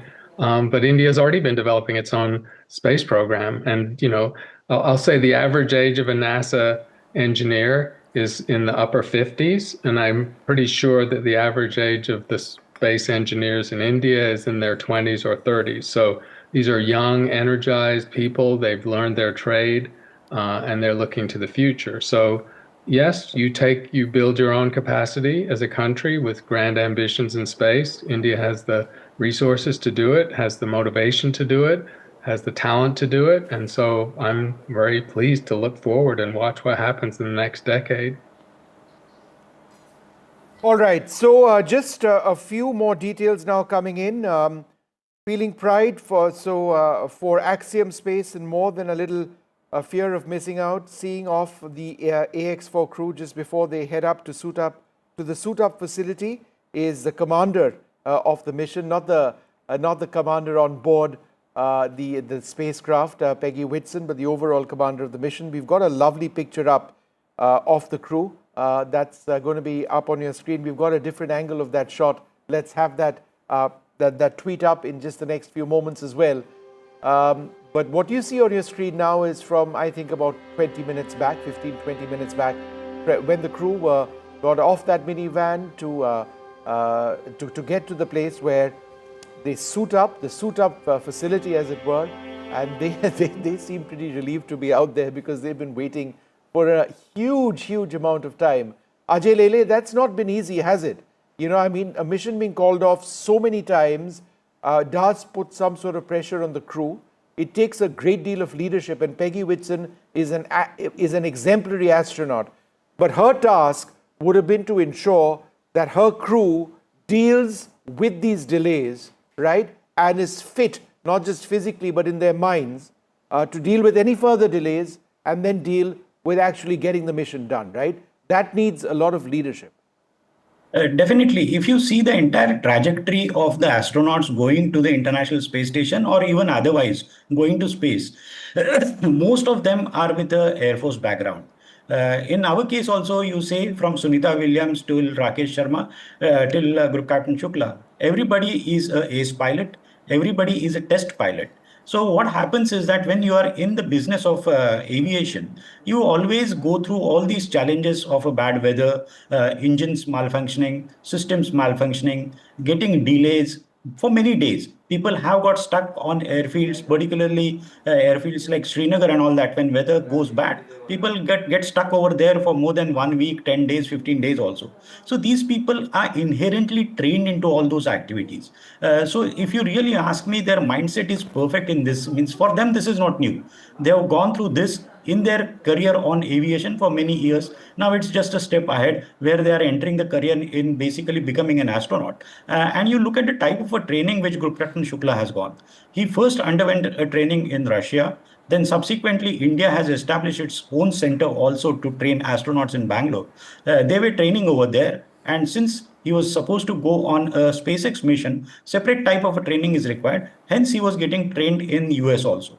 So the type of a training which he has undergone for last 4 to 5 years, I think is very exemplary. And if he has withstood all that of very, one can say, harsh training, then I'm sure definitely these types of delays are not going to make any sort of a difference in his thinking.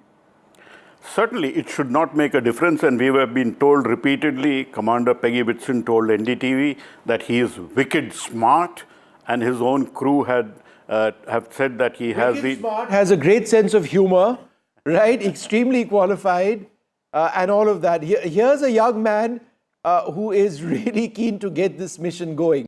Sorry, go ahead, Pallav. He is very smart. I have spoken to him. He is very qualified. He is level-headed. He has a great sense of humor, and I'm sure he will make a great team player. And since this is the beginning for India's Gaganyaan, he has a 20 to 25-year career ahead of him for India's own Gaganyaan mission, which is to launch from Indian soil on an Indian rocket, where the countdown will also be Indian. And what do you mean the countdown will be Indian? Obviously, because if you launch from Sriharikota, the countdown will be Indian. Right now, the countdown is American. So we have bought a seat. It's like a Uber. It's a large Uber where four passengers are there. Now, India Pallav has paid 550 crores. This is. I think you're going to upset a lot of people by saying that this is the taxi ride. It is, in fact, that. Let us be very clear. We bought the seat for 550 crores. We have a very talented person. Pardon? 55 million, is it? That's about $68 million. But it gives us tremendous leg up for our Gaganyaan program, because we get to understand human space flight by being inside the American program, the European program, and the Russian program.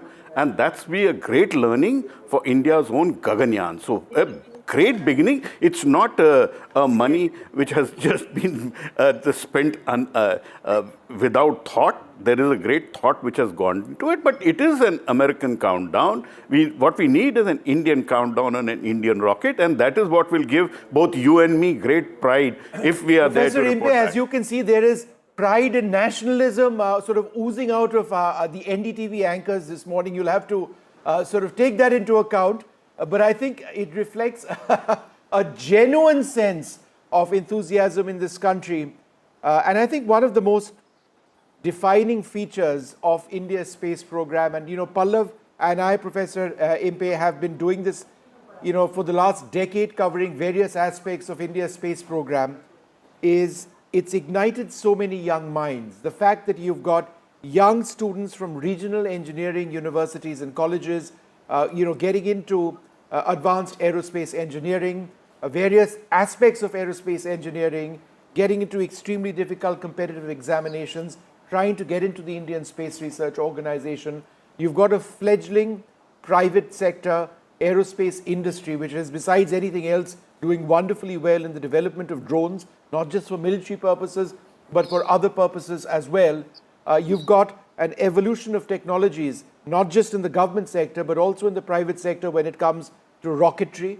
There's been an evolution, for example, of technologies when it comes to carbon composite technology and the fabrication of aerospace structures.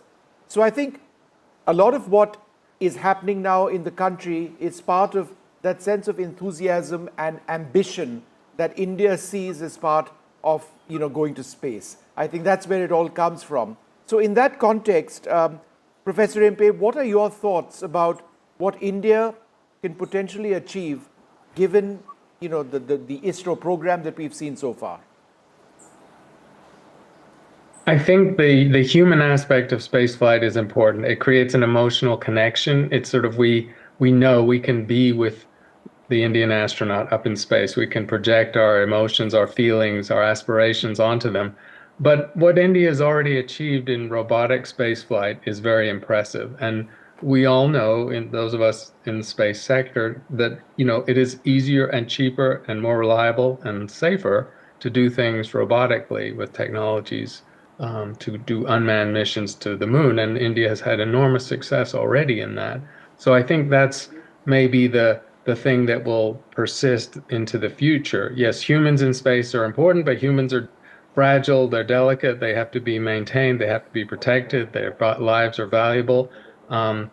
India's aspirations in robotic missions and space flight are also large, and exploration in the solar system, and that's not insignificant. It perhaps doesn't grab people the same way that having your hero, your Indian hero in Earth orbit does, but it's very important. I think it's very important for the development of Indian aerospace industry. All right, let's go quickly across to Gauri Dwivedi, who's got many more details on this particular mission, the rocket, and indeed the spacecraft. Go ahead. Indeed. Vishnu, while of course we've been talking about several aspects of what this mission really means in terms of India's space program going forward, a quick update in terms of telling our viewers what the Falcon 9 rocket is really all about. First and foremost, it is made by Elon Musk's company SpaceX. In terms of the kind of pedigree as far as the rocket itself is concerned, the success ratio, let's take our viewers through some of that. It actually first flew in 2010. 2010 is when it had its debut, and it sort of transformed how space operations are really done as far as allowing it to have some, first reuse and reusable rockets, so to say. And let's move ahead and talk about the success ratio and also the specs. Success ratio is about 99.4% in its 492 flights. That's incredible statistic and extremely important as we talk about the success of this mission. This is an important statistic point. We're going to come back and tell you the number of flights that it has succeeded in. In terms of specs, it's 70 meters tall, almost as high as Qutub Minar. Again, for a layman's perspective to understand what is the specifications of this rocket that we're talking about. We mentioned about the number of flights it has undertaken. Well, there were 492 flights, of which 489 have been successful. This is the success ratio we were talking about, 99.4%. Let's talk about now the number of humans it has taken to space.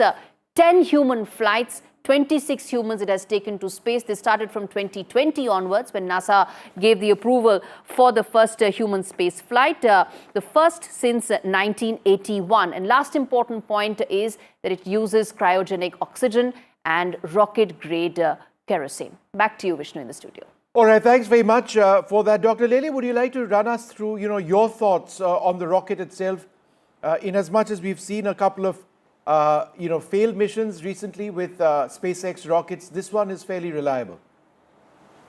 Reliable rocket, as it was pointed out that it has got 99% of a success rate. And the rocket also has taken successful missions to the International Space Station. So there is a reliability factor which is associated with, experience factor also which is associated with it. And Axiom's, this is for the 4th mission. So as far as Crew Dragon module is concerned, this is again a very interesting mission where the 4th time the Crew Dragon module is going to the International Space Station as a part of an Axiom. Earlier, if I have to slightly trace back the history, there's a company called Space Adventures who used to take the trips to International Space Station by paying money. Like if you remember, the first person to go International Space Station in 2001 was Dennis Tito.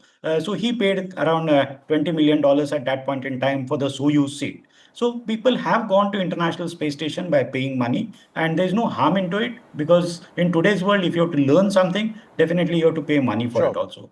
If you see historically, Rakesh Sharma had gone. That was because of the collaboration between the Soviets and India. Just an interesting point over here. Rakesh Sharma's mission, Mrs. Gandhi was asked. Before that, Mr. Morarji Desai was a prime minister, and he was asked whether India would like to take an astronaut to space. But he had denied it. But subsequently, Mrs. Gandhi picked it on, and we all know that what happened, Sare Jahan Se Acha. All right. In fact, Pallav, very quickly, will there be a mission along the lines of Sare Jahan Se Acha from space? Well, I certainly hope so. And can we expect the Prime Minister to speak to the astronaut? Well, right now, all we know is that there will be a conversation with a VIP.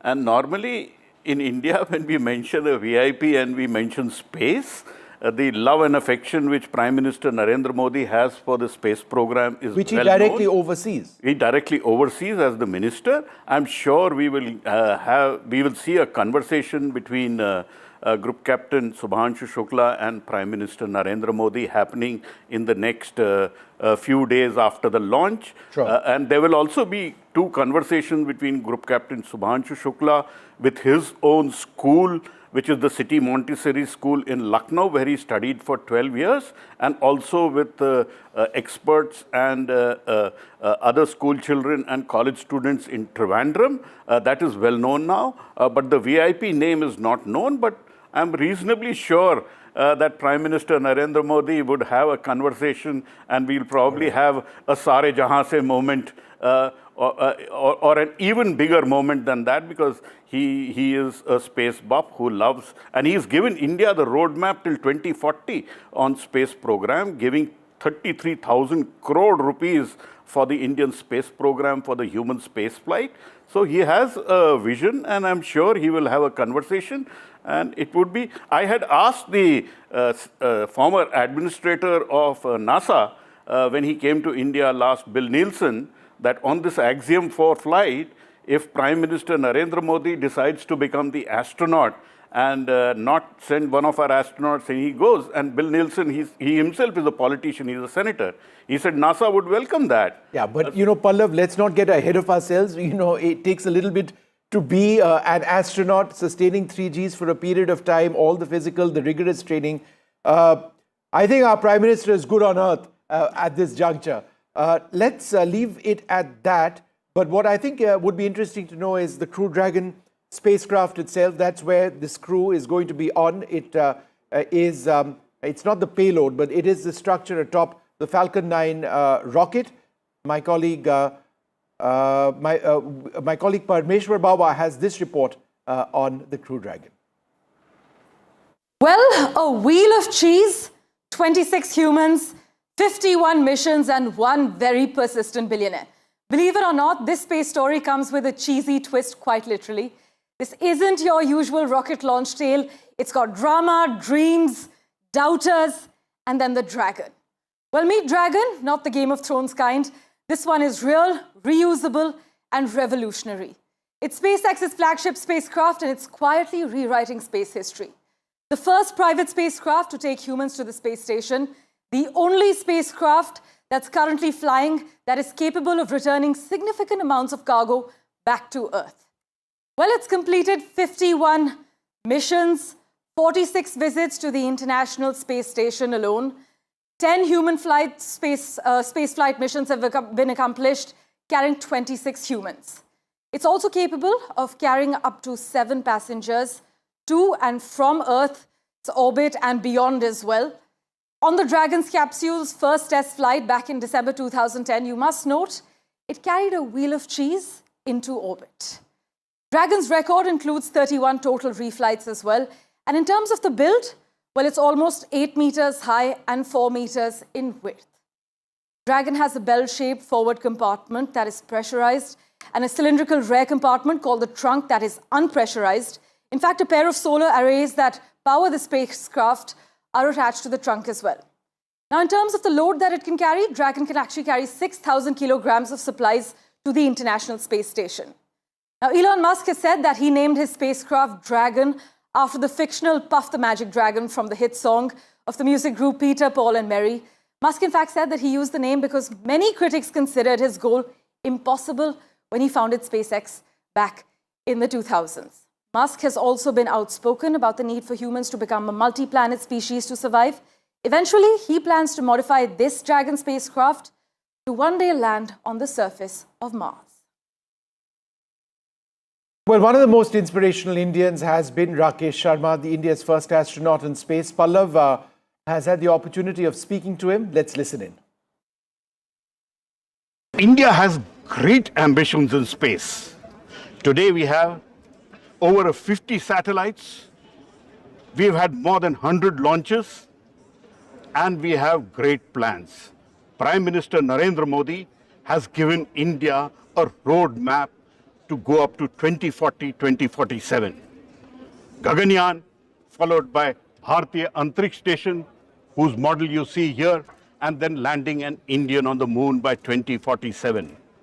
Who better to tell us about India's roadmap than Wing Commander Rakesh Sharma, who flew to space in 1984 on a Russian mission. And he called India, what did you call India, sir, from there? Same, which even today it is, Sare Jahan Se Acha. It is still Sare Jahan Se Acha? Absolutely. And it's going to get even better. Lovely.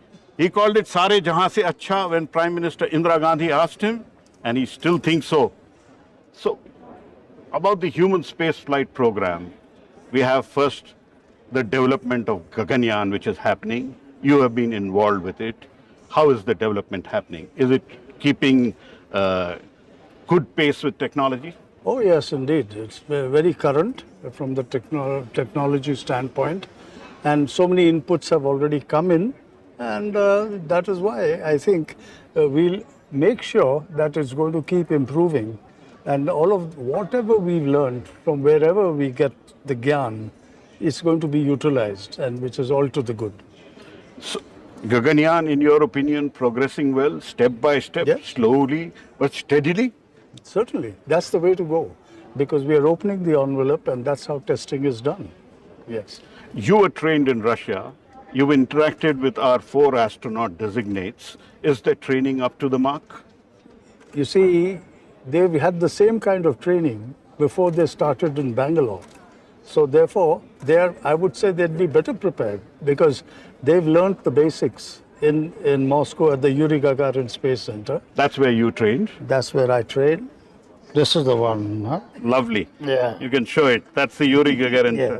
Lovely. Yes. What proud moment. I've seen your picture there. Yeah, so now that they are back, they are training on the vehicle which they will be going up in from Sriharikota.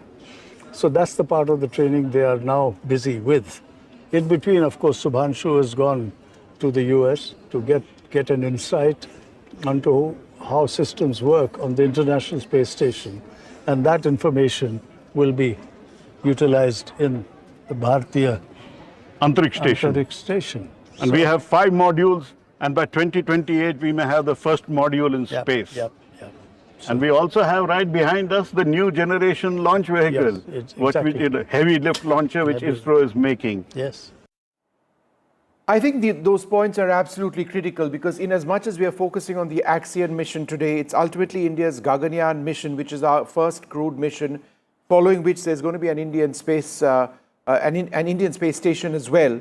It's going to be called Bharat, is what I've been told by the Minister Jitendra Singh. In fact, he said that in an interview to us. And then, of course, there are further missions as well, which are planned, crewed, uncrewed largely as well.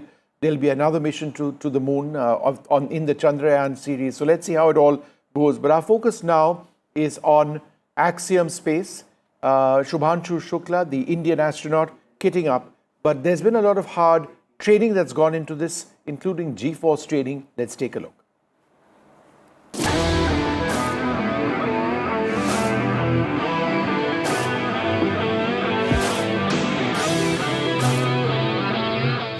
We're here in Philadelphia today doing preparations for sensations that we will feel during a launch, ascent, and then a descent as we re-enter the Earth's atmosphere, and then also if we did an emergency launch escape profile.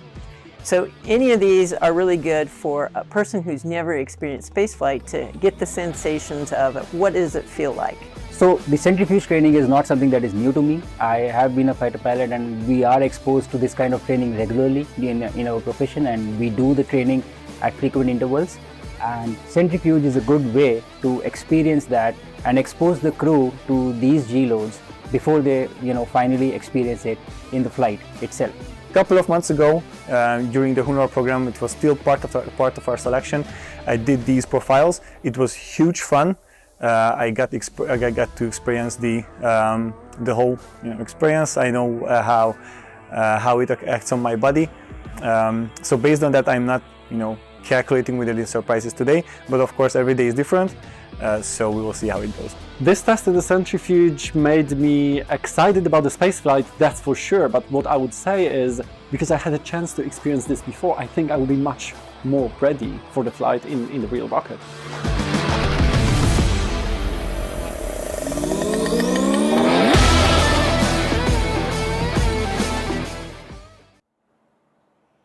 All right, well, a huge sense of excitement ahead of this mission. The crew getting set now, they're getting kitted up.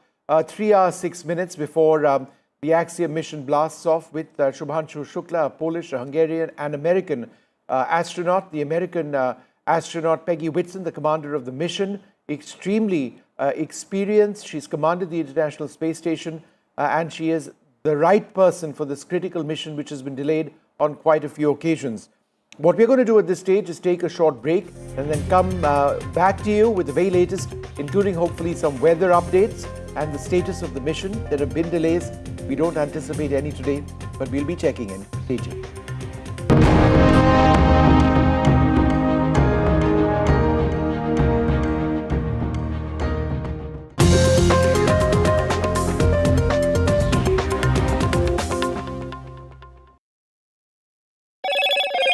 Hello, Moto.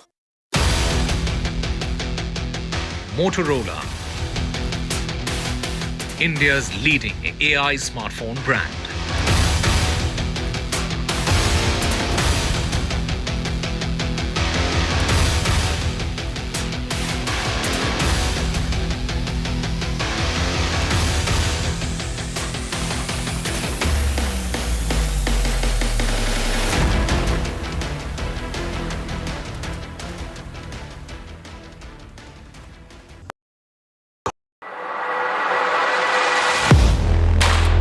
Do you really know the company you invest in? What is the real picture behind presentations and claims? Is the outlook as rosy as the company claims? Know Your Company, powered by NDTV Profit Research, shines a light on the biggest stock market movers.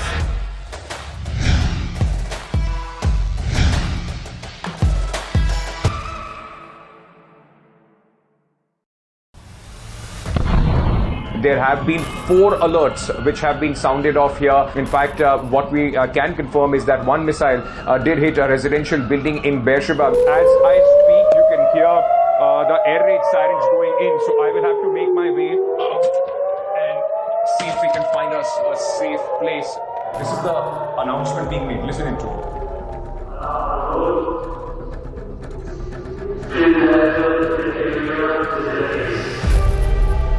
We are coming to you live from this location which was hit in Beersheba, a residential high-rise. Ruins of this building tell you the cost that this war, the 12-day war so far, has taken.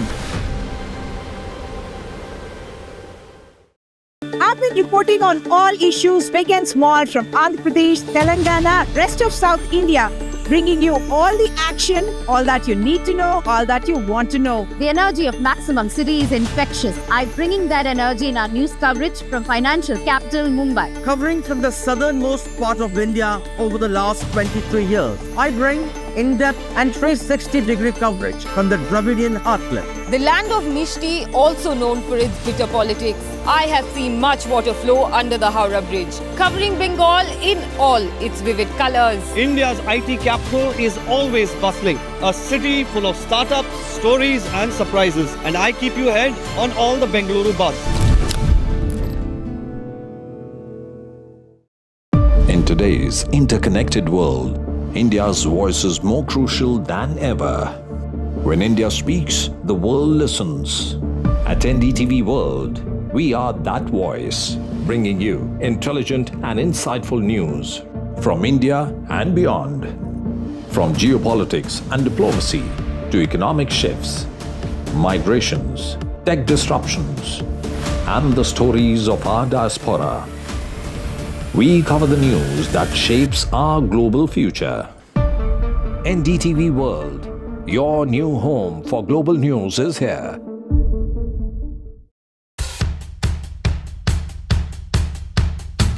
Markets move fast. And so should your portfolio. Expert insights, real-time stock picks. Do I buy Ola? Should I hold CDSL for the long term? Buy, sell or hold. The answers you need, straight from the experts.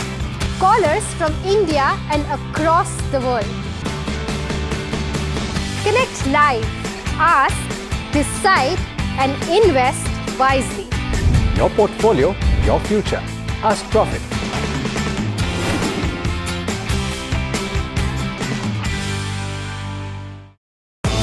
सज गया है मंच, शिरकत करेंगे जाने माने कलाकार। NDTV का क्रिएटर्स मंच है आपके लिए तैयार।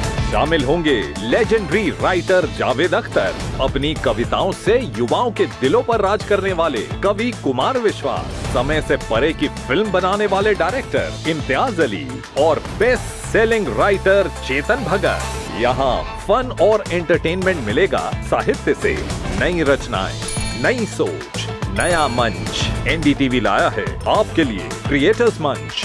आप भी जुड़ें एनडीटीवी नेटवर्क पर। 50 years of the emergency. भाइयों और बहनों, राष्ट्रपति जी ने आपातकाल की घोषणा की है। India's darkest hour, June 25th, 1975. Lest we forget. The emergency. NDTV rewinds when democracy was suspended. लोकतंत्र का गला घोट दिया गया था।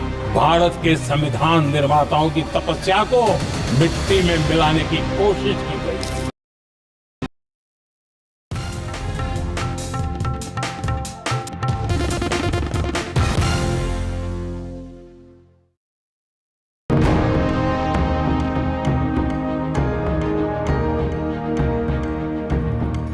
Good morning. Today, India marks a historic moment as Group Captain Shubhanshu Shukla, an Indian Air Force pilot, is set to become the first Indian to visit the International Space Station aboard the Axiom-4 mission. That launches in 3.5 odd hours from now, 12:01 p.m. Indian Standard Time. So 3 hours and 1 minute from now. From NASA's Kennedy Space Center in Florida. In fact, let's have that countdown graphic which plays out as well. That's going to be on the SpaceX Falcon 9 rocket that carries Shukla alongside Commander Peggy Whitson and astronauts from Poland and Hungary to the International Space Station. After multiple delays because of technical issues and weather concerns, the mission is now cleared for liftoff. Shukla, the second Indian in space since Rakesh Sharma's 1984 mission, will conduct 7 scientific experiments for India during the 2-week mission. This launch signifies a proud milestone for India's space ambitions. Stay tuned for live coverage and updates on this groundbreaking journey. But first, a quick look at the headlines. A big leap for India's space program, the Axiom-4 mission set for launch. India's Shubhanshu Shukla space mission, it's all ready. They're getting kitted out. Launch in 3 hours from now. We'll be broadcasting that live. Wishes pour in for India's big cosmic leap. We'll be bringing you reactions from across India. In other news, the Prime Minister speaks on the emergency which he calls India's darkest days. He says the Congress put democracy under arrest. And a police notice to Jagan Mohan Reddy in a hit and run. The Tamil actor Shrikant's arrest is linked to a cartel. The arrest uncovers links to a crime syndicate, a job racket, and land-grabbing allegations have emerged.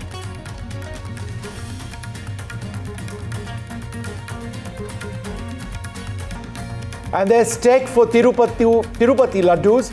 A UPI-enabled kiosk has been launched at Tirumala, where pilgrims can pay with UPI for their laddus.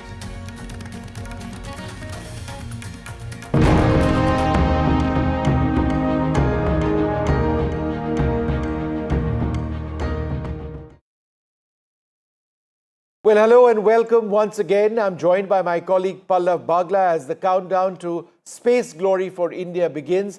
As Shubhanshu Shukla, one of the 4 astronauts, will launch the space voyage today, or his space voyage today. The mission is part of Axiom Space. What's Axiom Space? It's a private aerospace company. There are a couple of partners in this. Axiom Space, which is the private aerospace company. Then there is SpaceX itself, which has provided the spacecraft. The spacecraft is called the Crew Dragon, and the rocket is also from SpaceX. It's called the Falcon 9. It's a reliable rocket and one that's going to take them to the International Space Station. The International Space Station, very much, as the name suggests, is international in terms of its construct as well. It's got a Russian module and an American module, several components from several international players as well. And on today's mission, it's again truly international. That's the theme. An American commander, an Indian astronaut, a Polish astronaut as well on board, and a Hungarian astronaut. And they're all exceptionally skilled. The American commander of the mission, who you see on your screen there, Peggy Whitson, has commanded the International Space Station in the past, and she's got exemplary experience, something that is so very important. But in as much as we report all of this, let's remember that the SpaceX Falcon 9 rocket did face 6 delays because of liquid oxygen leaks, electrical harness issues in the Crew Dragon spacecraft, and repairs which were needed to the International Space Station's Zvezda module. There's unfavorable weather, which further complicated missions, but hopefully everything should work out now. Well, we're now joined by my colleague Eric. He joins us from close to the launch pad itself. Great to see you, Eric. It's a decent hour for us, a little after 9 a.m., but it's quite late for you. But give us a sense of the excitement, the enthusiasm all around you. Are people watching on? And is it all systems go? Sure. Good morning to you. Yes, coming up on midnight here in Florida at the Kennedy Space Center, and we are just a few miles away from Launch Pad 39A. I can see it off to my right shoulder, and behind me, I don't know if you guys can see, so that is the former countdown clock that the space shuttles used. Now they use it to place pictures of the crew, including your captain. Adjusting that here, Eric, forgive me here. We've got you perfectly on. Go right ahead. You're live on air. We'll fix that camera setting issue and come back to him in a moment from now. But he's all geared up. It's what, a little past midnight is what he said, right? It is late night. It's a 2:30 a.m. flight from Florida. Well, for America, it works perfectly for us. Yeah. All right, we've got him back up again. Go ahead with what you were saying. Yeah. Good morning. I apologize. Not a problem. I think your colleague is trying to reach out to me, and so we're trying to do too many things at once here in Florida. So essentially what I was saying, that is the former space shuttle countdown clock, which now they are using to project images of astronauts, including your very own captain, who, as you are very familiar with, will be piloting the Crew Dragon, SpaceX Crew Dragon, to the International Space Station in about 3 hours, less than 3 hours at this point. So you also discussed the issues that we've faced so far. Several times there have been delays for the past several weeks. So we had a weather issue. We had a leak on this Falcon 9 flight-proven booster. What this means is this booster, the SpaceX booster, has gone to space once before. Actually, on the way down, SpaceX discovered that there was a liquid hydrogen leak. They repaired that leak eventually, but not initially, so that caused another scrub. And then the big scrub you mentioned was the pressure drop inside the Russian section, the Russian module of the International Space Station. So NASA has known about this leak, and Roscosmos, the Russian space agency, have known about this leak on board the ISS now for about 5 years. They repair it as needed. But what happened last week is the pressure dropped so much that NASA got very concerned about this. They didn't want to send any more astronauts up, especially these 4, because there are 7 living on board the ISS right now. NASA was able to make some repairs using the crew, the 3 Russian cosmonauts and the 4 astronauts on board the ISS right now, brought the pressure inside the space station back up, feeling comfortable enough that adding these 4 astronauts to the space station will be safe, or at least safe enough. As you pointed out, international crew, not just from India, but also from Poland, also from Hungary, commanded by a very veteran spaceflight space flight flyer. Her name is Peggy Whitson. She has been to space 4 times. This is now going to be her 5th time going to the space station, the 2nd time commanding a private mission. And this is really unique for us here in the United States and here at the Kennedy Space Center, because normally private missions mean that Axiom, so this is the Axiom-4 launch, that means Axiom, the broker, they've done this 4 times, or this is the 4th time. So Axiom rents the spacecraft from SpaceX, they rent the booster from SpaceX, and essentially they rent the space station from NASA. So Axiom brokering this deal, typically it's wealthy individuals that we've seen that buy the seats on board that SpaceX spacecraft through Axiom. This time, as we said, it's an international crew. We know that the international astronauts, including your captain, have not flown from these countries to space in more than 40 years. That is a big deal, and that is also a very different setup than we've seen here ever at the Kennedy Space Center with an Axiom launch. Like we said, typically it's people all over the space that pay for these seats. This time it's the governments, of course, the Indian government being one of these sponsors of sending these astronauts to space. So Eric, a couple of quick questions. Questions.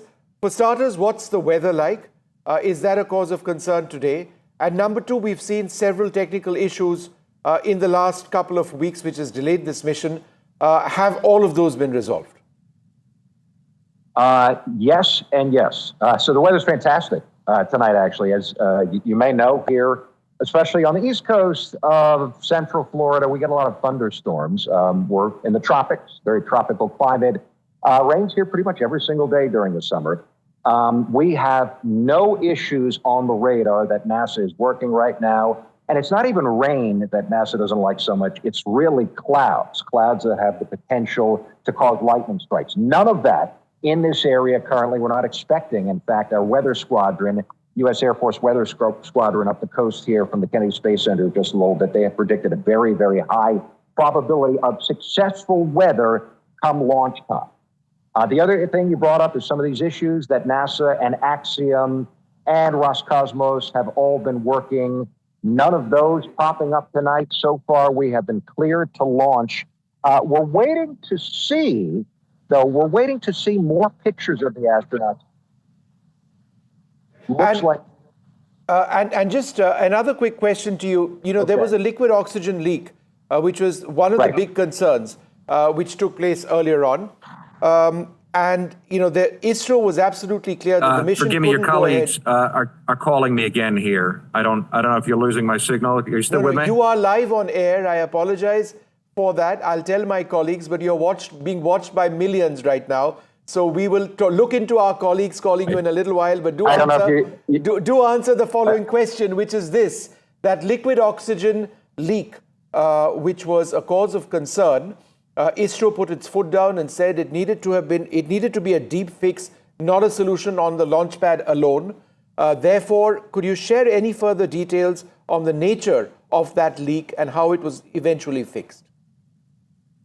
So the detail I have on that is I know that previously this Falcon 9 booster, as we said, launched to space. So not to the space station. Of course, SpaceX likes to fly boosters as often as possible. This is the second flight of this booster, sending up Starlink satellites, SpaceX Starlink satellites, on the last launch. So this was several weeks ago at this point. On the way down, liquid oxygen. Forgive me, your colleagues keep track of. All right, we'll keep tell them that. Yeah. So we'll tell them that you got me.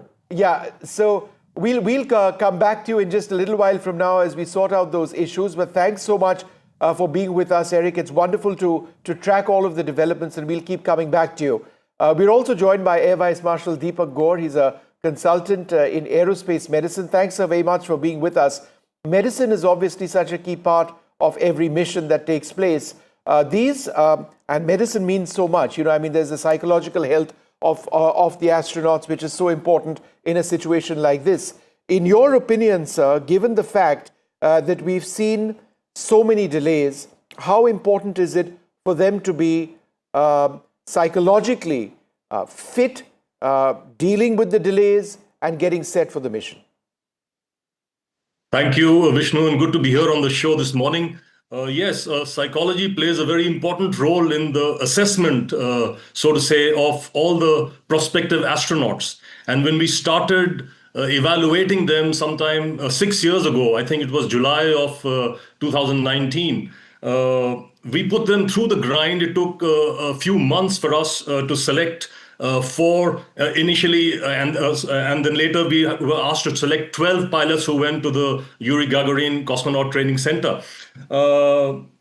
Psychology, like you rightly said, because our basis for selection was from amongst the experimental test pilots, the fighter pilots of the Indian Air Force. And the fighter pilots, by their traits and requirements, are required to be, warrior-like in their psyche. And here we had to choose from amongst them astronauts who would be more adaptable, who would require their warrior-like, perhaps, abilities to be a little mellowed, and who could form a good part in a group activity. So amongst the various psychology evaluations that we put them through, it also included isolation and confinement studies in various groups to assess as to how they would perform with each other over extended periods of time in confinement. Air Vice Marshal, half a second. We've got our correspondents up as well. We've got Ranveer in Lucknow, and we've got Tanushka as well. Ranveer, Lucknow is important because that's where Group Captain Shubhanshu Shukla is from. We believe he's going to be speaking to some students at his old school as well.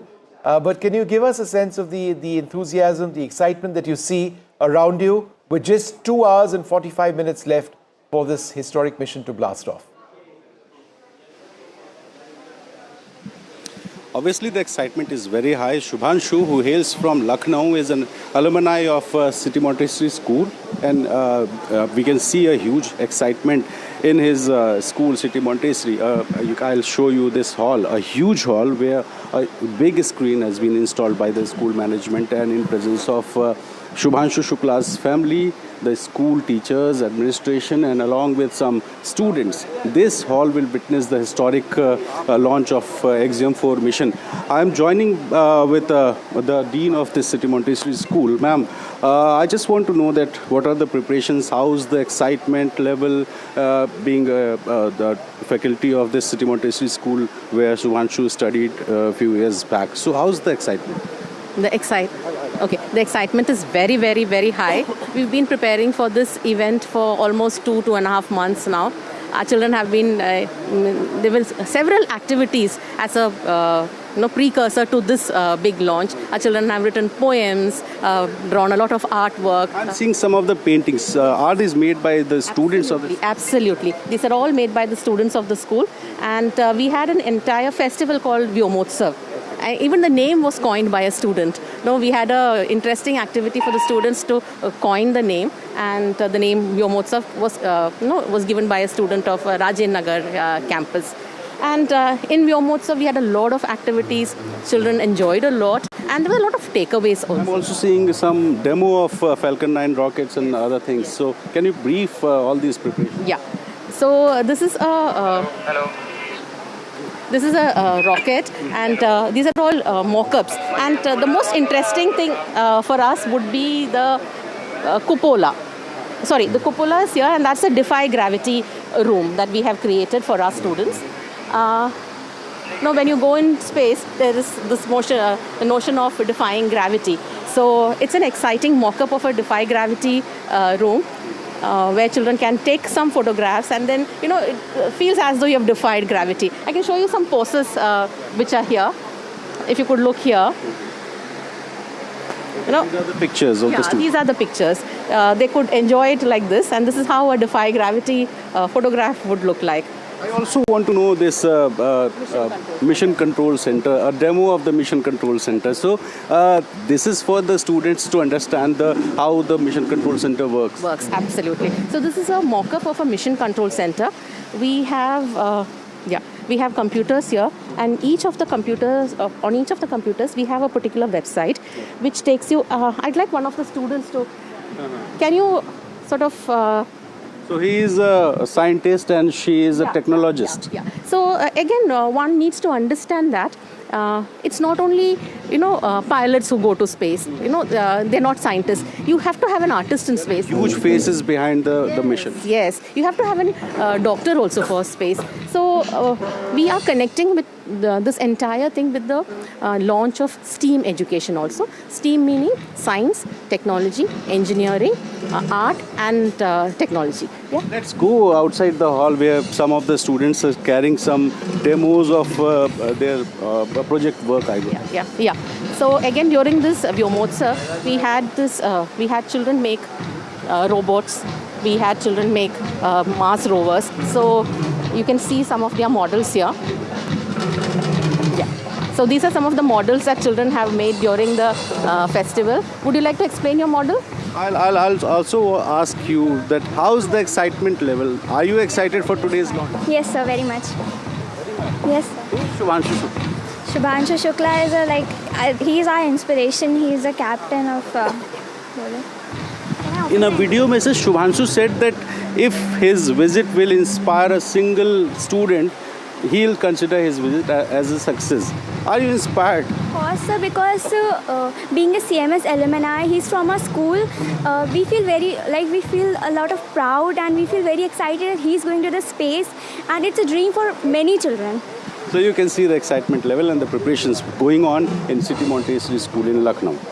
Absolutely fantastic stuff. Thanks, Ranveer. We're going to come back to you in a little while with all of those wonderful students. Let's go straight across to Jana Levin in New York. Jana is an astrophysicist. Thanks very much for being with us. What is the science that this mission will involve once these astronauts get to the International Space Station? They're going to be studying some of the effects on the body and how astronauts interact, for instance, with technology while in space. They're also doing some interesting experiments with tardigrades, which are these very small organisms that we think can survive very extreme conditions. And I think it's in part to see if organisms can make the trip to another celestial body in our solar system and survive and maybe propagate. So there's a variety of experiments that will be going on for different intentions. But I think some of the interesting experiments are also on the musculature of the body of the astronauts and how they endure space. And a lot of this is in preparation for going back to the moon. India had this wonderful recent success a couple of years ago, sending landers to the moon. And the moon is really going to be a waylay station to go ultimately to Mars. And so a lot of this is preparation for much longer endurance space travel. Jana, I must ask you, how do you see the Indian space program? I ask because it's sort of known for its frugal engineering, but there's been a significant technology development in robotics, for example, our missions to the moon, our mission to Mars in terms of an orbiter.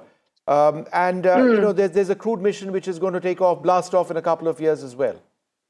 I think India is a really wonderful example of an independent space program. India's had a very strong space program for 50 years. A lot of people around the world outside of India don't know about that. And they've outstripped countries that are outspending them tremendously. So I think it's very interesting that India has been able to have a very conscientious, very engineering forward, very technologically sophisticated, but on a tight budget and safe. Right. So I think it's a wonderful example of an industrious space program, and also a tremendous number of really wonderful scientists come out of India, and India is getting involved in big science projects on the ground as well that are like gravitational wave programs like LIGO, India, which is a program to detect the ripples in space-time from colliding black holes. I mean, this is really deep and profound stuff. So I think India presents a very interesting example to other countries of how to do engineering well, lean, and safely. All right. Let's go straight across now to NDTV's Tanushka Datta, who's at the Indian Space Congress. Many people over there extremely keen to know what's taking place. 2 hours, 37 minutes, not much time now.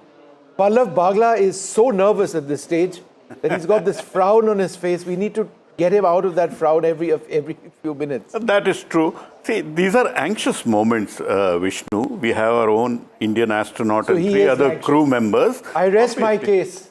I am anxious. In fact, Parmeshwar with me in the studio as well, and she's watching on. And at Pallav over here, who's having a really tough time right now. Pallav gets more and more emotional as the clock ticks down. We're looking forward to this. I suspect that he's looking forward to it, but secretly thinking, oh, I wish this wasn't really happening. Not really. I wish it were happening, and I wish there were not so many delays, so there would be lesser anxiety moments and a shorter quarantine period for our astronauts. But right now, all systems go. That is just the message I got, and we should have at 12:01 a good launch. But we'll get to know only 30 seconds before liftoff whether it happens or not. No, don't be such a skeptic now. Of course it'll blast off. It better. Otherwise we'll be back over here indefinitely once again. But the launch window is only till the 30th, I think. Tanushka, go ahead. Sorry, we got distracted. We often get distracted when we talk about space. But go right ahead. No, totally understandable. In fact, even here the energy is very high with the Indian Space Congress event, and it's this is a curtain raiser event. There's going to be a watch party later as well with respect to this launch that everyone has their eyes on at this point. Group Captain Shubhanshu Shukla and all everyone is quite eager here. The event is right about to begin, so everyone is of course inside right now. And what I can, however, tell you about the Indian Space Congress and the event here is how it's looking forward to explore more aspects in the private space sector. We do know that Shubhanshu Shukla, Group Captain, is the first private sector licensed, person who's going into the space at this point. So, exploring more into the avenues of how can private sector be, more of an active participant in the space, in these space missions, and in the larger, background at this point of the Indian democratization of the Indian space missions. All right, democratization of the Indian space. Let's just go across at this stage to General Madhuri Kanitkar. She's been an incredible doctor. She knows a thing or two about... Pallav's got a video on his phone right now on some dramatic music which seems to reflect an impending blast. Dr. Kanitkar, tell us a little bit about the training that astronauts go through ahead of a mission like this. Yeah, thank you so much, Vishnu. I'd first like to say it's been a long journey, and Pallav and me have known how we feel proud today, because this is not just about astronaut Sudhanshu going on to space, but it's of billions of Indians going with him and the Indianness of it. Today we feel very proud, like we just heard Air Vice Marshal Gord saying how they selected, and see how their correct techniques were used, because in spite of all these delays, we have the most mentally fit and strong astronaut who has been selected to go up. But so what's beautiful is that this is going to give us a first-hand experience. And the astronaut has been trained as a scientist, as a doctor, as a physiologist. I mean, look at the amount of first-hand experience that we have achieved by sending a person who's been trained to conduct research for India, by India, and that is the beauty of it. It's not just that. So whether it's the tardigrades or whether it's the muscle atrophy, or for that matter, our own sprouts, the experiments have been designed by Indian scientists. So this is the most beautiful moment, that today when he actually gets launched into space, it's all those dreams of millions of Indians which are happening, and all are watching, because there's a sense of belonging, of ownership, of being part of it in various ways. And I think this training has been tremendous, with Indian doctors, Indian scientists being part of this mission, training our astronaut. Pallav here. We've known each other, and you were involved in the initial selection of the astronauts while you were one of the leaders at the Indian Air Force and at the Indian Armed Forces. Do you feel proud that one of our own or your own selection is now almost ready to head to space? So proud, Pallav. And I still remember going back in history about how you moved it. And I was that time with the Chief of Defense Staff, and the way we actually took the principal scientific advisor to the Indian Aviation, the Institute of, Aviation Medicine at Bangalore. And that's how the whole story started. Because otherwise, we were working in silos. ISRO was doing its program.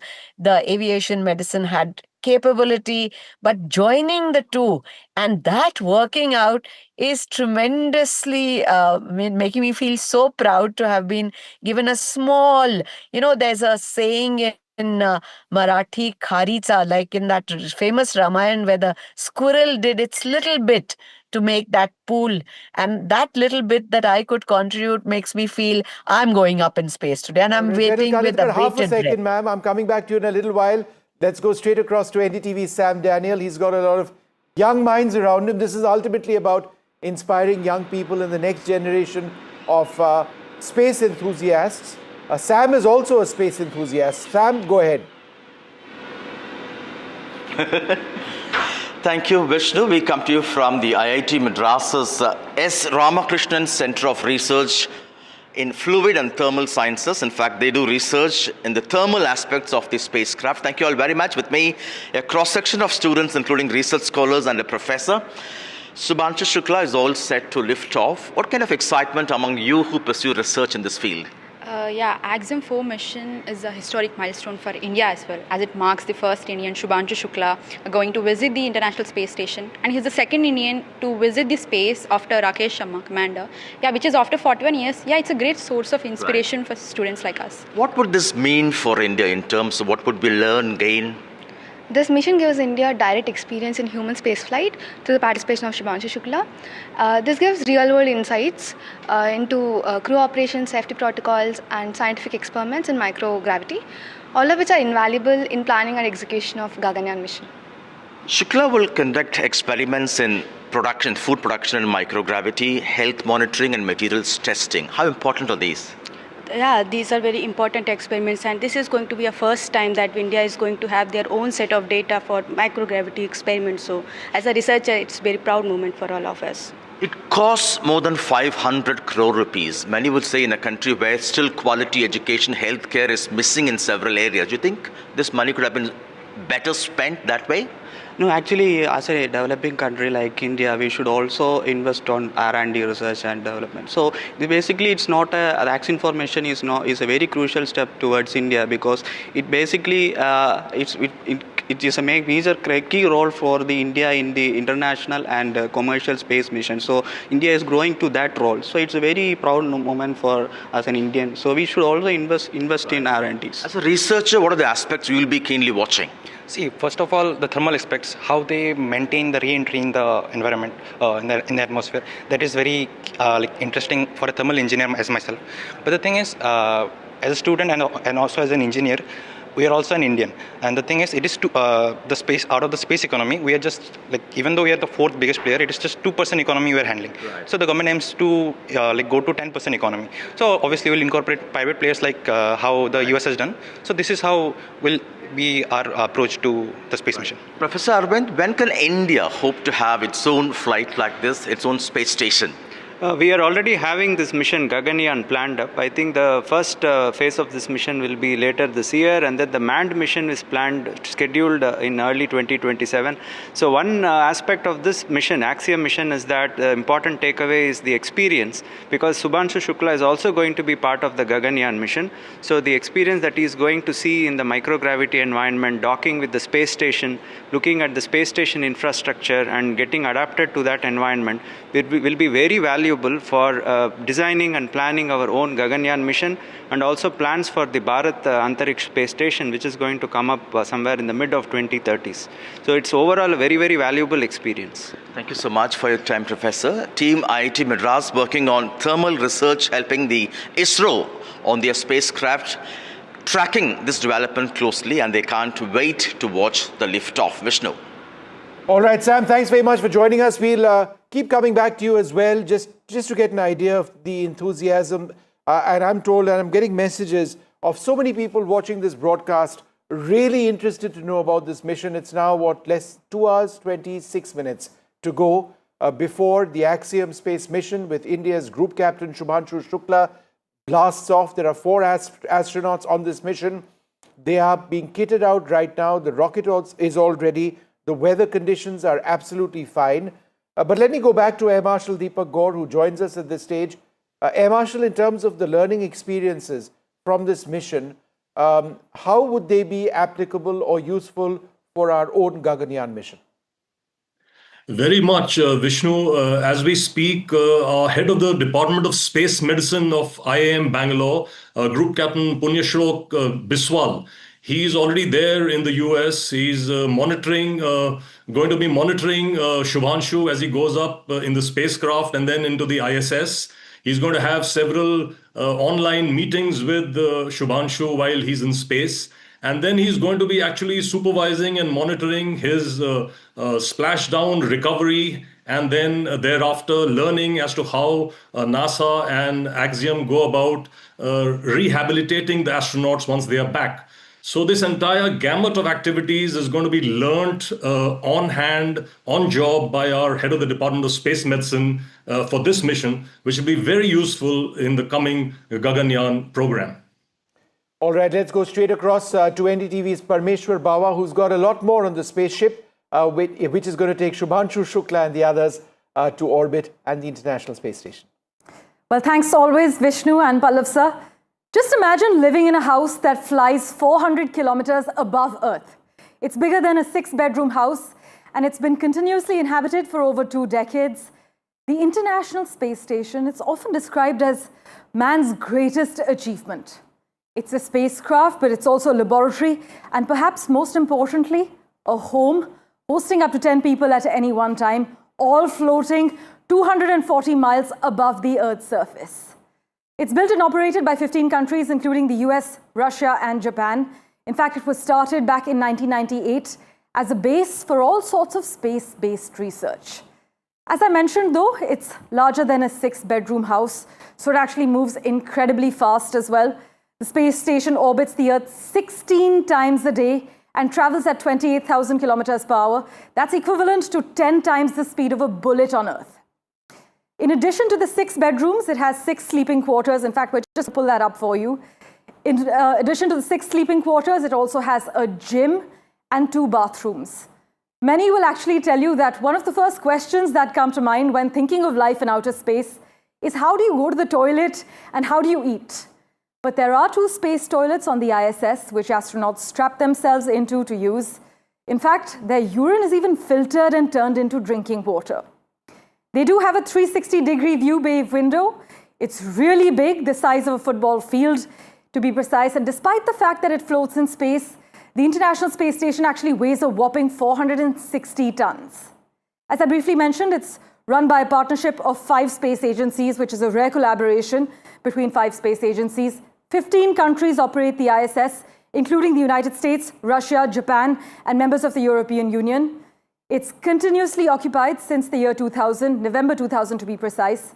And as I mentioned, it travels at a whopping speed of 28,000 kilometers per hour. While orbiting 400 kilometers above Earth, the ISS circles the planet 14 times every single day at a jaw-dropping speed. Every 90 minutes, it orbits the Earth, and in 24 hours, it makes 16 orbits of our planet. Meanwhile, in terms of fitness, the astronauts are regularly conducting spacewalks. That's routine for them. And the spacewalks, this is a routine that they maintain.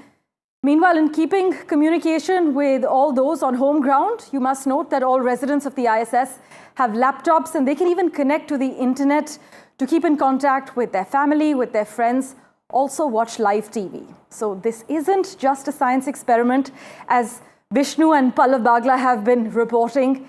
It's a test run for the future, how we live on the moon perhaps, Mars, or maybe beyond. All right, Parmeshwar, thanks very much. We've got a very special guest joining us at this stage. Richard Tribo is the space reporter and audience editor for the Orlando Sentinel. Richard, thanks very much for being with us. Are all systems go for this mission? What's the weather like? There have been so many delays in the recent past. Let's hope nothing of that sort happens now. What's happening around you? Well, the weather is clear. There's not a cloud in the sky. There's no sign of rain. It's all signs are go for launch at 2:31 a.m. local time. And the quartet came out right here at the press site at Kennedy Space Center, stood in front of the massive vehicle assembly building, which you could see behind me. And they said goodbye to their family, and they hopped into their Teslas and went out, but they got to enjoy the somewhat sweltering, humid heat of Florida. And hopefully they get to rinse off before they climbed into their suits and getting up into the rocket. It's been a mission which hopefully everything will go off just fine in about 2 hours, 20 minutes from now. But there have been so many delays. There's been a liquid oxygen leak. There's been bad weather as well. There's been a problem with the International Space Station, the Zvezda module, a pressurization issue over there, electrical harnessing issues earlier on. That must have had some sort of impact on the astronauts. I know they're trained for delays, but a delay for so many weeks, it really must have been a factor. Yeah, I would say so. That the quarantine time that they've had to be in since late May is almost now a month. And this mission itself was supposed to launch last year. And so over time, they have to sort of gird up their strengths to just be able to deal with the time, to pass the time, probably play a bunch of games in the meantime, but also have to stay in quarantine, can't be around their families. It's got to be rough, but they all seemed in great spirits. They seemed really ready to launch this thing. I know the child, Sid, of your astronaut himself, I overheard him say, I'm ready for this thing to launch. So you heard Group Captain Shukla's son say something. Is that what you're saying? That's exactly right. I'm sorry, I missed you there. What exactly did he say? He said, I'm ready for this thing to launch. Right. And his old man is pretty ready as well at this juncture. But anything else, on your mind at this stage? Tell us, for example, a little bit about the Falcon 9 rocket itself. It's a very reliable rocket, and I think this point needs to be made because we've seen in just the last couple of days another SpaceX rocket explode, but it's not the same rocket. And I think that's a point that needs to be made, yeah. Absolutely not. This rocket's extremely reliable. It has launched already 50 times here from Florida just this year. And they also launched from California, so they're well over 70 for the year and well on their way to record numbers, well over 100 expected. And Falcon 9 has had only 2 failed missions since 2010. And it's approaching, I believe, 500 launches overall. So it is probably the most reliable rocket on the market right now, and certainly one that launches multiple times a week.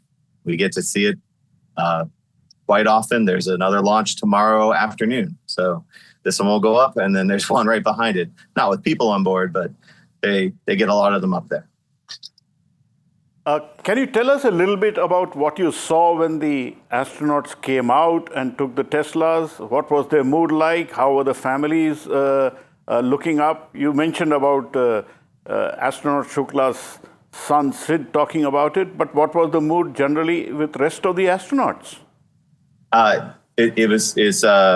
There was a Polish flag, there was an Indian flag. I didn't see a Hungarian flag, but there was a group of Hungarians with sort of collective joy in each group, and we didn't get to overhear all the conversations because they were all standing about 50 feet away. for the quarantine, but there was smiles, there were waves, there was laughs. Everyone, there was high fives right before they got into their Teslas, and just big smiles. I mean, you can see the whites of their teeth, no problem. And everyone seemed to be happy, on both sides. The families there was only joy. I didn't see nervousness. I only saw excitement for the four that are about to go up into space. Can you reflect for us that Group Captain Shubhanshu Shukla, who's our astronaut, will be flying from pad 39A, which is the same pad which astronaut Neil Armstrong took when he went to his first mission to the moon. Can you reflect for us the same, what would be the sentiment and in the minds of the astronauts to go on from the same launch pad, 39A? I don't think it's lost on anybody when they get to go out to the pad, and I know they've already been out there for their test runs. They get to see the names of everybody that has launched, at least from the current pad, and it's, as it says, there's just dozens of astronauts who have flown to space. And I think the idea that the first Indian to be an astronaut, previous was flown as a cosmonaut with the Soviet Union program. The first astronaut to follow in the footsteps of Neil Armstrong, one of the most famous astronauts of all time, it's got to be, I don't know, quite a just invigorating thing to go through, I would imagine. All right. Thanks so much for being with us, Richard. And let's hope everything goes off well. And it's great that the weather is holding up. That's been a big problem in the recent past. But thanks so much for being with us. Joining us now, Dave Arstu Pancharya, a theoretical physicist, mathematician, philosopher, and author. Thank you very much, Dave, for being with us. Your thoughts on this mission and what it means for India's space program. So fundamentally, India has been wrestling a lot since decades now, going through lot of catastrophes. I think events like these are light to the future. How we are going to deal with a lot of things globally, and I trust that these kind of events and Indian partnership in them are should be heavily encouraged, and it's indeed a matter of pride, I guess. And I think I see science always as a light substituting the darkness of catastrophes, and incidents like these are certainly flag bearer of that. So this is what I believe from an Indian viewpoint. In terms of the science which Group Captain Shubhanshu Shukla will be doing, what are some of the takeaways likely to be for India? So firstly, I think Axiom itself has certain commercial viewpoints about it. So I think it's a very futuristic sort of economy that we can look forward. Although I'm not sure how experiments going to work there, because obviously microgravity, even the theoretical researches on microgravity is not so solid as of now. It's in recent progress. Although Einstein in his 1915 paper of field equations has derived things about it.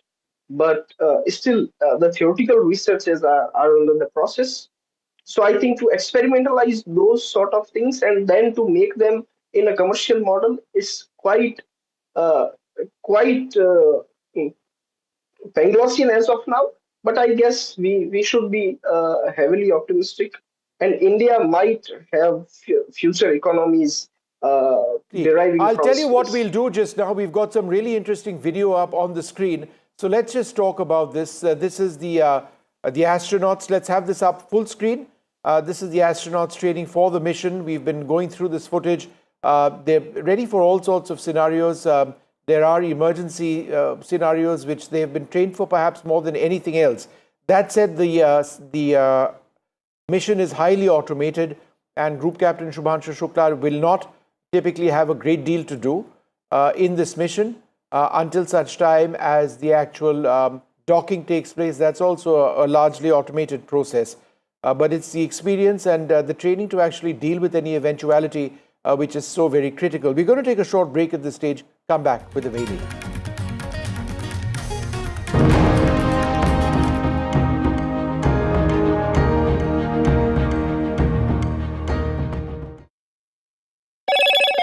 Hello, Moto. Motorola, India's leading AI smartphone brand.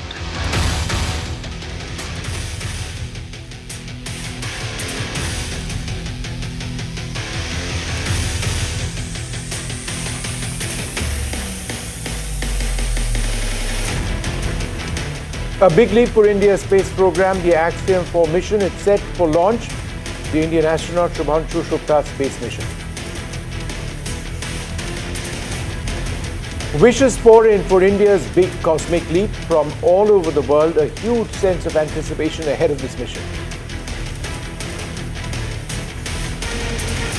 The Israel-Iran ceasefire appears to be holding. A report says the strikes didn't destroy Iran's nuclear program. New satellite imagery appears to indicate that the strikes have been fairly deep.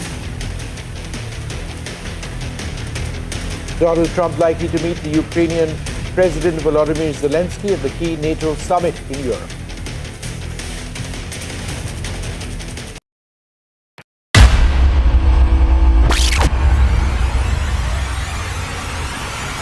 The last 1 month, if you see, the share prices of Genzol Engineering has fallen more than 58%. Why are the rating firms calling the debt payments as default? We have two credible credit rating agencies on March 4th coming and downgrading the stock to D. Statements are consistently being proven wrong, right, and transactions are being taken place which are different from what they were originally pictured to be. The company claimed it would roll out 6,400 electric vehicles. But what it has rolled out is a shocking scam. Funds meant for the project were funneled allegedly back to the promoters, the Jaggi brothers. What did the money buy?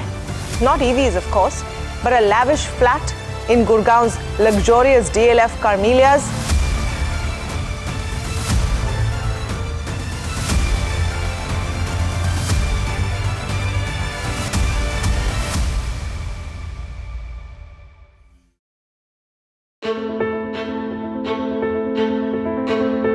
News is not just headlines, it is what impacts you.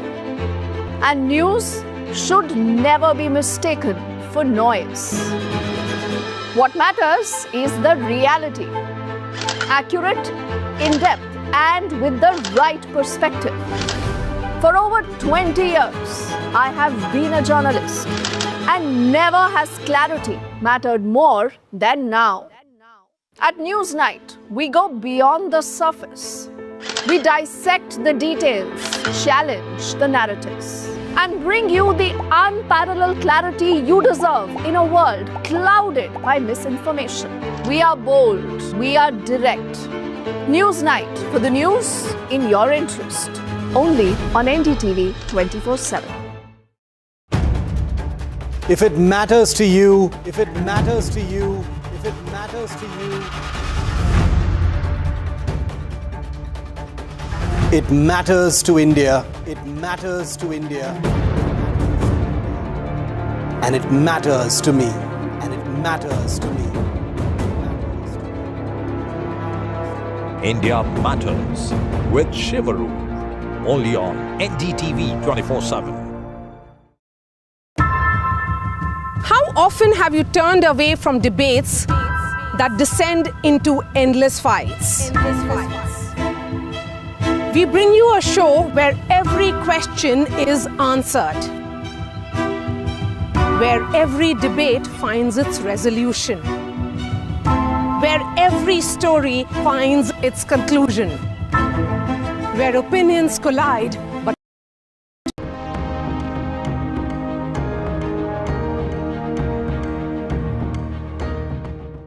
Welcome back. You're watching India's Cosmic Leak. Pallav Bagla and I and the entire NDTV team standing by for 2 hours, 7 minutes to go before the Axiom Space mission blasts off for the International Space Station after weeks of delays on 6 odd occasions. But there have been so many good wishes coming in for the team, for Shubhanshu Shukla, that we thought we'd play out some of these reactions. Do take a look.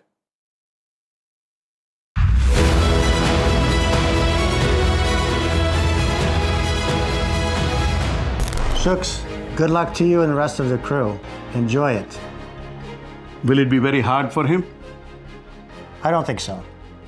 He'll feel some pressure. He'll be under a lot of tension to keep up with the pace because it's pretty fast, but he's very well trained. He'll do great. Will there be a happy landing for him? Happy splashdown. A happy splashdown for Group Captain Shubhanshu Shukla.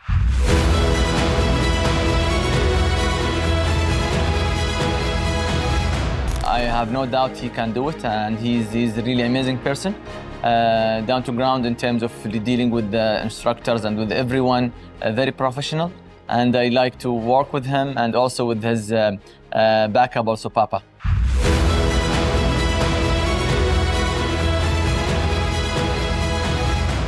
Trust your training, because sometimes, it's still an unexpected environment that he hasn't been in, that you haven't been in. So trust your training like you've been doing your whole life.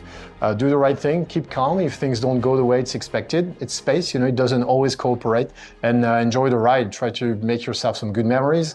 Look at the Earth, take pictures of your activities, of your crewmates, and it's gonna go super fast. So be really conscious in trying to imprint those memories on your brain, because you're going to need them when you come back.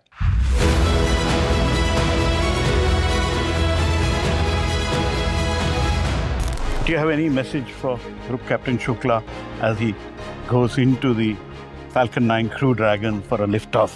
So I do have a message, but it is not very different than what Shukla has already spoken about, that Shukla has this great responsibility.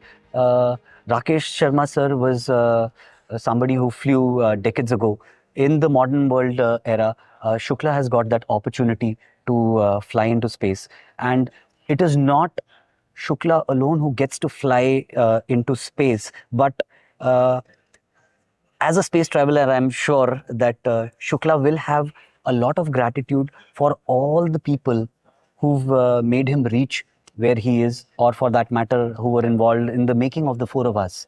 These are those faceless people whose aspirations are going to fly along with Shukla, and Shukla is not a single person alone. So he's got a big sort of responsibility on his shoulders. So good luck to Group Captain Shukla. Yes, good luck, Shuks. You will do it. And happy landing.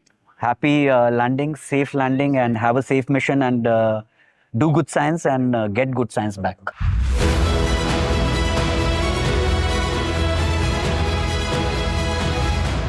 Any message for Group Captain Shubhanshu Shukla as he gets ready to fly? Well, I'll just go. I tell Shubhanshu all the very best, happy landings, and look forward to whatever you're going to see. You'll come back a changed person, is what I'm going to. Did you get changed? Yes, I would say over the years, maybe not instantly, but over the years when you go over that experience, it brings in new insights as to what's happening to planet Earth. It gives you a sense of where you should be going, where space exploration should be going. So that it does change you.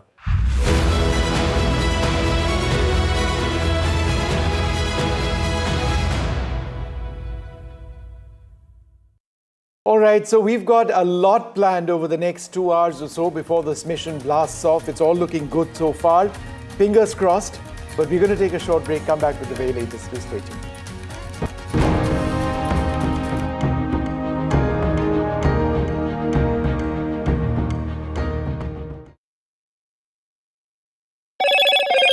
Hello, Moto. Motorola, India's leading AI smartphone brand.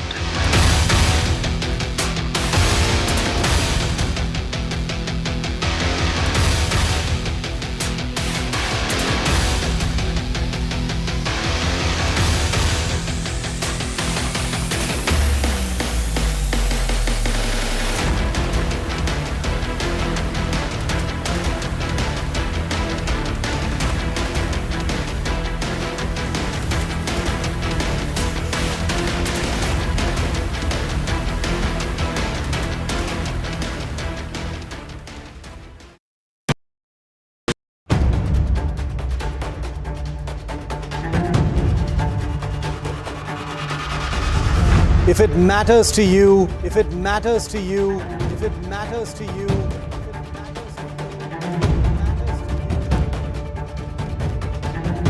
it matters to India, it matters to India, it matters to India, and it matters to me, and it matters to me.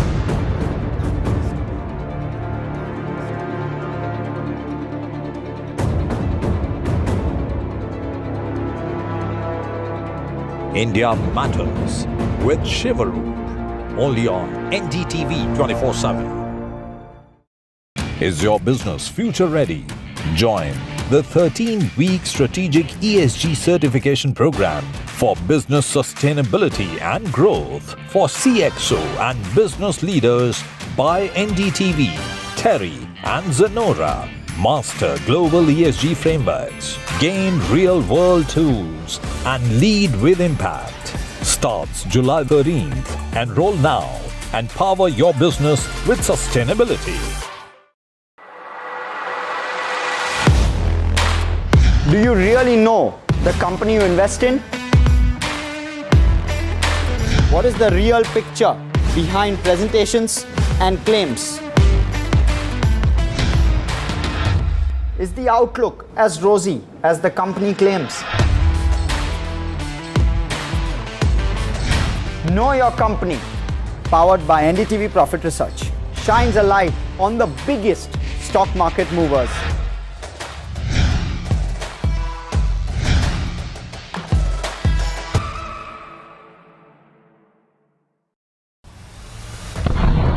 There have been 4 alerts which have been sounded off here. In fact, what we can confirm is that one missile did hit a residential building in Beersheba. As I speak, you can hear the air raid sirens going in. So I will have to make my way out and see if we can find us a safe place. This is the announcement being made. Listen into it.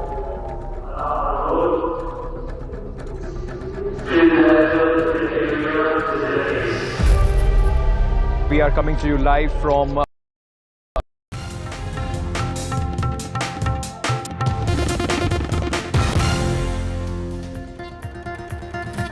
Good morning and welcome. In case you're just tuning in, you've chosen a good day to tune in. Today, India marks a historic moment as Group Captain Shubhanshu Shukla, an Indian Air Force pilot, is set to become the first Indian to visit the International Space Station aboard the Axiom-4 mission that launches at 12:01 p.m. India time. That's just 1 hour 59 minutes away. From NASA's Kennedy Space Center in Florida, he'll be on the SpaceX Falcon 9 rocket. That's the rocket which will carry the Crew Dragon spaceship, which will have Shukla alongside Commander Peggy Whitson, the commander of the mission, and also astronauts from Poland and Hungary, all really exemplary specialists in their own right. Shukla is the deemed pilot of the mission, but it is a very, very automated process. They'll be going up to the International Space Station. That's a process that's going to take several days. After multiple delays because of technical issues and weather concerns, the mission has now been cleared for liftoff. It appears the weather is all right. Shukla is the second Indian in space since Rakesh Sharma's 1984 mission. He'll conduct 7 scientific experiments for India during the 2-week mission. This launch signifies a huge milestone for India's space ambitions. So do stay tuned for live coverage and updates on this ground-breaking journey. It's all set to blast off. It's all happening. The headlines, a big leap for India's space program, the Axiom-4 mission set for launch. The Indian astronaut Shubhanshu Shukla's space mission, he's all kitted up soon and he's going to be blasting off.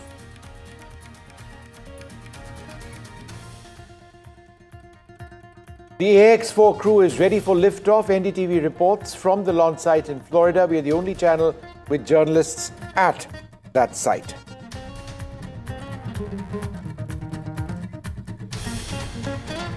Shubhanshu Shukla's moments away from space glory, a look at how the Axiom-4 crew trained for this mission.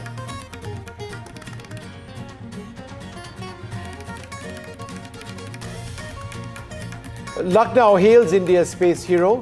NDTV is at Shubhanshu's alma mater. Teachers share fond memories of Shubhanshu.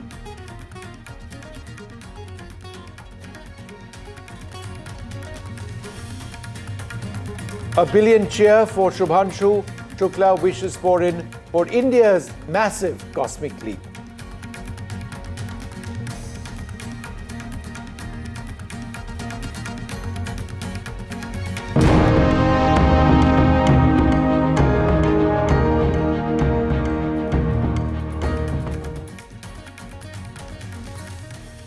All right, well, let's bring you first up the immediate situation at the site of the blast-off, the launch pad itself. Eric von Anken, anchor at WKMG TV News 6 in Orlando. Thanks very much, Eric, for being with us once again. What's the weather like? And now we've got the first images of the crew on board the Crew Dragon spacecraft. So that's great to see. We see Shubhanshu Shukla right in the middle. He, of course, is the pilot of this mission. But what's the weather like? What can you share with us at this stage? Vishnu, good morning. Yes, so this is our radar map here, and you see it is showing that we are in excellent shape here at the Kennedy Space Center just after midnight our time here on the East Coast of Florida and the East Coast of the United States. There are some showers in the distance just east of the Kennedy Space Center and Pad 39A behind me, but this does not appear to be a concern. It has not stopped the countdown. We are still on track for just about 2 hours from this very moment. Typically, NASA gets concerned if we have clouds hanging around the launch pad, in particular clouds that may cause lightning, because they will not fly that rocket through lightning. That does not appear to be the case. As you spoke a couple of weeks ago when they first tried to get this rocket off the ground with those 4 international astronauts, including your captain, it didn't go so well. We did have weather issues here because in Florida it rains pretty much every single afternoon. We're talking very intense rainstorms with lots of lightning. Second time, in particular, there was a liquid oxygen leak on top of that Falcon 9 booster. SpaceX likes to use the phrasing flight proven because they've already launched this booster to space once. It has come back to Earth, as you see behind me, and they refurbished it. They discovered that liquid oxygen leak actually as the booster was coming back down to space because it relights the engines in order to successfully land just a little north of me, right at the Cape Canaveral Air Force Station, and they detected the leak. Apparently they didn't fix it. So when they got this rocket on the launch pad and they started getting ready to put the 4 astronauts on board, that's when they discovered this liquid oxygen leak a second time.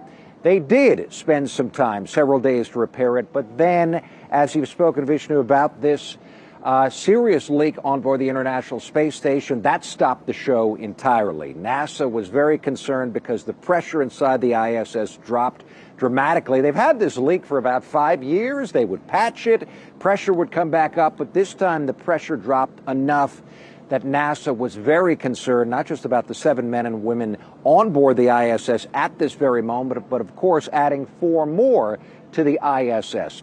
NASA paused. They asked the crew up there, because this is on the Russian side. This is actually in a Russian tunnel leading to the service module where one of the Russian capsules docks. So there's 3 Roscosmos Russian cosmonauts on board, along with 4 astronauts. The team worked together. They patched a little bit more in this tunnel. They brought the pressure back up. NASA felt comfortable enough to send these 4 now in less than 2 hours up to the International Space Station. We understand, I'll tell you this here in the United States, this is a huge deal for these international astronauts from, of course, Hungary and Poland, besides India. We have Captain Peggy Whitson commanding this private mission. But what is different, as you've pointed out, I think, is typically the last time when Axiom sends private astronauts to space, and 2 times ago when Commander Whitson commanded that Axiom-2 mission, those were private, wealthy, self-paying individuals. This mission is significant for us because here, from the coast of Florida, we have 3 gentlemen who are being sponsored by their governments. Of course, your captain as well falls into that category, which from everything I can tell, is a highly experienced fighter pilot.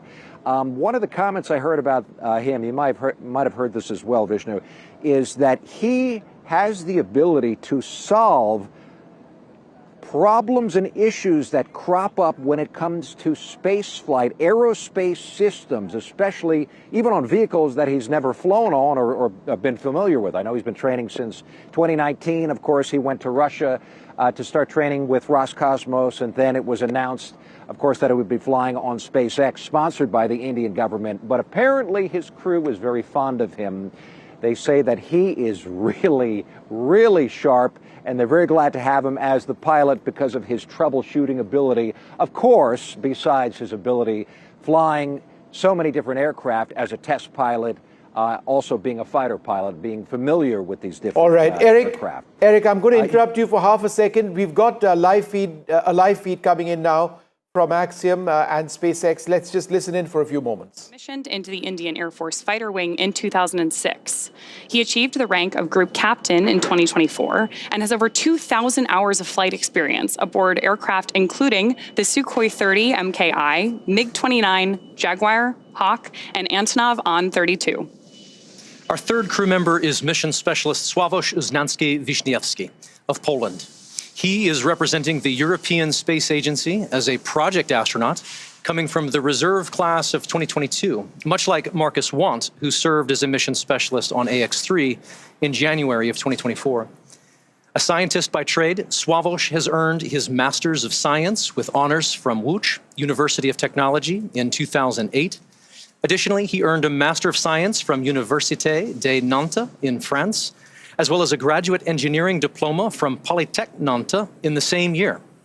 He also spent 2 years as the engineer in charge of the world-famous Large Hadron Collider in Switzerland, beginning in 2018. And rounding out our crew is mission specialist Tibor Kapu of Hungary, who represents the Hungarian to Orbit Astronaut Program, or HUNOR. The program aims to send Hungarian astronauts to the International Space Station for scientific research and technological development, as well as to inspire young people. He graduated from the Budapest University of Technology and Economics, earning a degree in mechanical engineering, followed by a master's degree specializing in polymer technology. In 2023, Tibor emerged as one of 4 Hungarians selected from a pool of 247 candidates for the HUNOR astronaut program. He has invested a notable amount of time in his career focused on space radiation protection while awaiting his acceptance to HUNOR. From the very beginning, Commander Whitson has set out to bring this group together to operate as a team. And they come from different cultures, each tasked with their own mission and research priorities. But in this moment, they are one unit, and they have become friends who trust and respect each other immensely. So together, they are the crew of AX-4, Axiom Space's 4th private astronaut mission to the International Space Station. Today's flight represents the return to spaceflight for these 3 nations, but it also highlights the growing opportunities for many nations and entities around the world to conduct meaningful work in low Earth orbit. And right now, as Peggy, Shukla, Sławomir, and Tibor sit right there inside Dragon, there are colleagues, fans, and space enthusiasts the world over gathering to witness and cheer them on. We are just starting to get some visuals from different watch parties around the world, and so naturally, we're eager to show these to you. It's early in the morning for some, later in the day for others, and here we are seeing students and teachers at the Nar Baram Hansre English School in Jamshedpur, India, gathering together to watch Shubhanshu lift off. Well, greetings and namaste, students. And now we're checking in on Poland. The launch party there is taking place inside the Copernicus Science Center in Warsaw.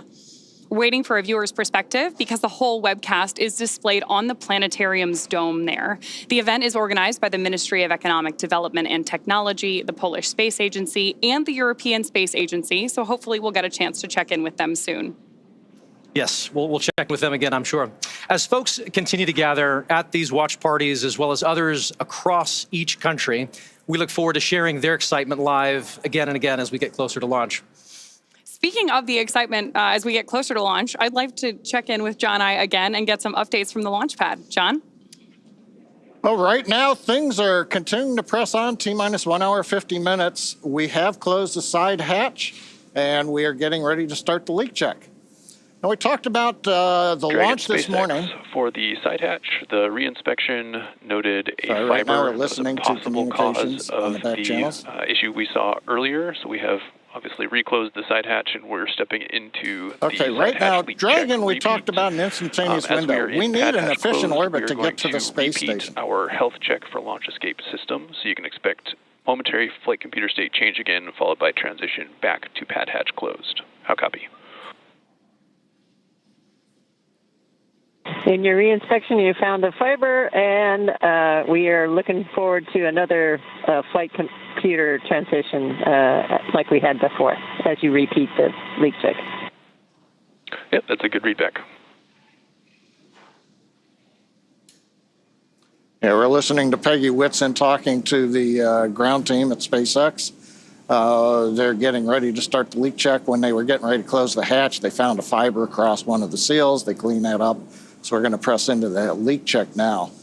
Fingers crossed that everything goes well. From time to time, we will be hearing the crew talking to the ground or vice versa, so we may stop our commentary right in the middle of everything if we hear something coming up. But I started talking about the instantaneous window, and that's because we need an efficient orbit to get to the space station. And the most efficient way to do that is to launch when the space station's orbit plane is passing over pad 39A. But it also means that you have to launch on a precise second this morning, and that's what we call the instantaneous window. Now, at pad 39A, the Earth is rotating at 900 miles an hour to the east. So if we were to delay launch by 15 minutes, the Earth's rotation alone would take us over 200 miles past the space station's orbit. And the errors you get launching too soon or too late, they're the ones that cost you the most propellant to try to make up. Now, while the orbit that the space station is flying in is going to be directly overhead at liftoff, the actual station may be several thousand miles away in its orbit. But that's a lot easier to fix. As Dragon gets into orbit, its speed will be a few hundred miles per hour different than the space station.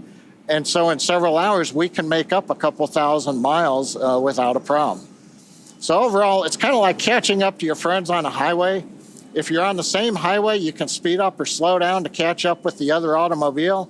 It just takes you some time. But if you end up on parallel highways separated by 15 minutes, you're going to have a hard time catching up to your friends. And that concludes today's segment of My Friend, Orbital Mechanics. With that, back to you, Ronnie and Paul. Awesome. Thanks, John. After a successful liftoff and orbital insertion, the AX-4 crew are set to rendezvous and dock with the International Space Station tomorrow at 7 a.m. Eastern. They'll spend approximately 14 days aboard the orbiting laboratory, bringing the total occupancy count up to 11. And upon entering the International Space Station, the AX-4 crew will be greeted by the current expedition crew members with a welcome ceremony, which we look forward to showing.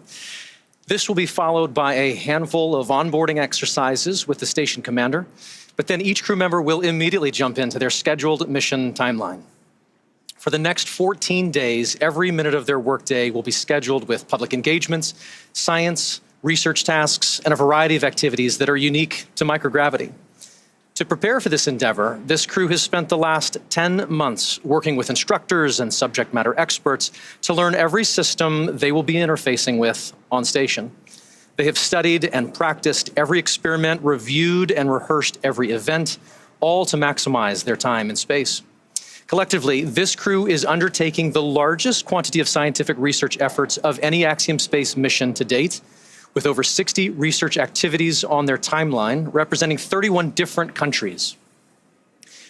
Missions like AX-4 continue to expand what is possible, setting the stage for even greater opportunities to come. At the conclusion of their time on the station, the crew will participate in a closing farewell ceremony and begin their preparations for the journey back to Earth. Currently, that flight is targeting just about 2 weeks from today for both return and splashdown.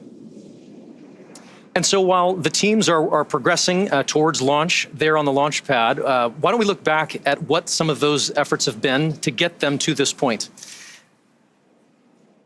For context, this crew has been living in an isolated quarantine bubble for the last 4 weeks, having reported to quarantine on May 25th. In that time, they have shifted their sleep regimens to adjust their circadian rhythm to match those on board the International Space Station. And over the last few days, they have finessed that further to be ready for this moment. So earlier this evening, the Axiom Space ground operations team drove the AX-4 crew to Kennedy Space Center, where they shared a brief moment with loved ones before being officially handed over to SpaceX for launch. This handover event has taken on many forms over the years, but there is always something special about creating a moment, even for just a few minutes, in the midst of all of the operational choreography that we're doing, to pause and just share a moment human to human. And so here you are seeing the crew in front of their loved ones before getting in board the Teslas that took them out to the Falcon Support Building. These are fantastic photos taken from earlier today. After the T-4 hour briefing, SpaceX team helped the crew suit up. There they are exiting the Falcon Support Building, which is just about a half-mile away from the launch pad. Then, of course, they get into the Tesla Caravan together to go to Launch Complex 39A. Can see them moving into the Teslas there. We do, of course, divide the crew into two sets. So you're seeing some of our SpaceX support ninjas in the background there. Very excited crew on their way over to 39A. Once they reached the base of the tower, they do stop to take in Falcon 9 and Dragon, which is always my favorite shot, is getting to see this crew see their spacecraft for the first time in their suit on the lead up to launch. Here they are walking across the crew access arm before ingressing or entering. Here you are, you can see we've got our SpaceX team is checking the boarding passes of our crew before they get on board today. Peggy's is gold, as I see. You'll notice that Peggy's indicates that she is a frequent flyer with us here at SpaceX. Then, of course, our crew has the opportunity to sign the wall in the White Room, as all the astronauts who have launched from that tower have before them. And then one by one, they ingress or enter the spacecraft. Got some great views here of them hugging this team goodbye. And as you mentioned earlier, Paul, they've been working together with these teams here for the last 10 months preparing for today. You're right. So much of that is not just the work that they're going to do on station, but a lot of that is also just this moment, rehearsing with their closeout crew to prepare for getting into Dragon, and all of these steps have been rehearsed time and time again and practiced. Seeing them walk out, seeing the smiles on their faces right now is just a defining characteristic of this crew. They have really bonded over these last 10 months and really taken every challenge in stride, and you could just see it in their faces today. All of that work is paying off. Yeah, absolutely. Here we've got video that was recorded earlier of us putting those safety harnesses onto our crew. You can think of them kind of like a seatbelt. All right, we're going to come back to this live feed from SpaceX and Axiom, but let's just go quickly across to my colleague Ranveer, who's got Shubhanshu Shukla's parents with him. Ranveer, go ahead.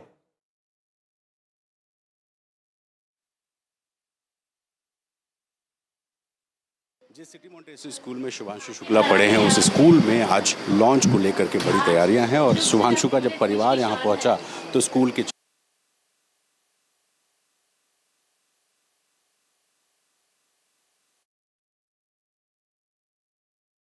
and final weather checks are coming up at this point, which is needed before that final go or no-go for launch. And final weather checks are coming up at this point, which is needed before that final go or no-go for launch is given. The crew, of course, now with that great shot of them on board your screen, is waiting to get the green light to stow the crew arm for launch and arm the launch escape system. Once our launch director gives that go-ahead, we should get a great view of the access arm moving away from the spacecraft. That's also going to be one of our last major visual milestones that we'll see before liftoff that takes about 2 minutes to complete. From there, we'll hear the call out that Falcon 9 propellant loading is ready to begin, and we will be in that final countdown for launch. Great images here on your screen. Of course, we have Dragon on the left-hand side and live views from inside of our capsule with all of those events that led up to getting our 4 AX-4 crew members seated and ready for liftoff. Dragon SpaceX, good news. Our second side hatch leak check was successful. And great news there from Mission Control. We are happy to hear that. Great. Green carry.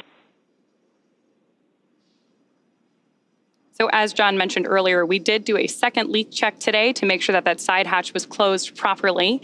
And with that confirmation from Mission Control and acknowledgement by the crew, we are moving forward with today's launch.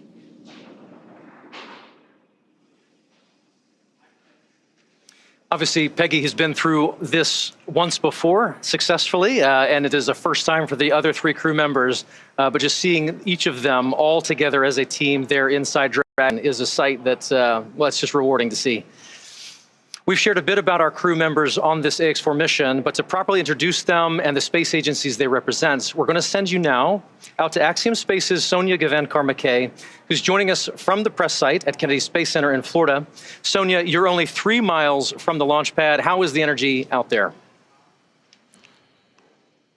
The energy is amazing. The weather is fantastic. It's a little chilly in this room, but we're just hot for this mission. So we're excited to tell you more about the crew, their missions, and what they're going to accomplish on the ISS. This is a special moment for India, Poland, and Hungary. Let's turn our attention now to each space agency represented on board the AX-4 mission, beginning with the Indian Space Research Organization, or ISRO. Their crew member, Shubhanshu Shukla, or Shuks, is our mission pilot. ISRO has been involved in space exploration for over 50 years, but only recently has put a clear emphasis on human exploration. Shuks is making that goal a reality today.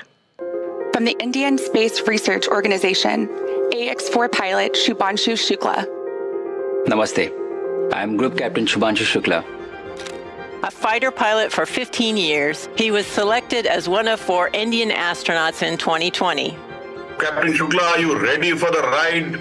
Will you do some yoga in space like your idol Rakesh Sharma did in 1984? The first Indian astronaut, Wing Commander Rakesh Sharma, traveled to space in 1984. I grew up reading about him in textbooks and listening to his stories from space. I was deeply, deeply impressed by him. This journey that I'm on, it has been a long one for me. And it started out somewhere. I didn't know that this is the path it is going to finally take. I would say that I've been extremely fortunate and extremely lucky to have gotten the opportunities to first fly all my life, which was a dream job for me, and then have the opportunity to apply to astronaut corps, and now consequently be here. The way this worked out for me was that probably a week before we arrived at Axiom was the time I came to know that I would be going.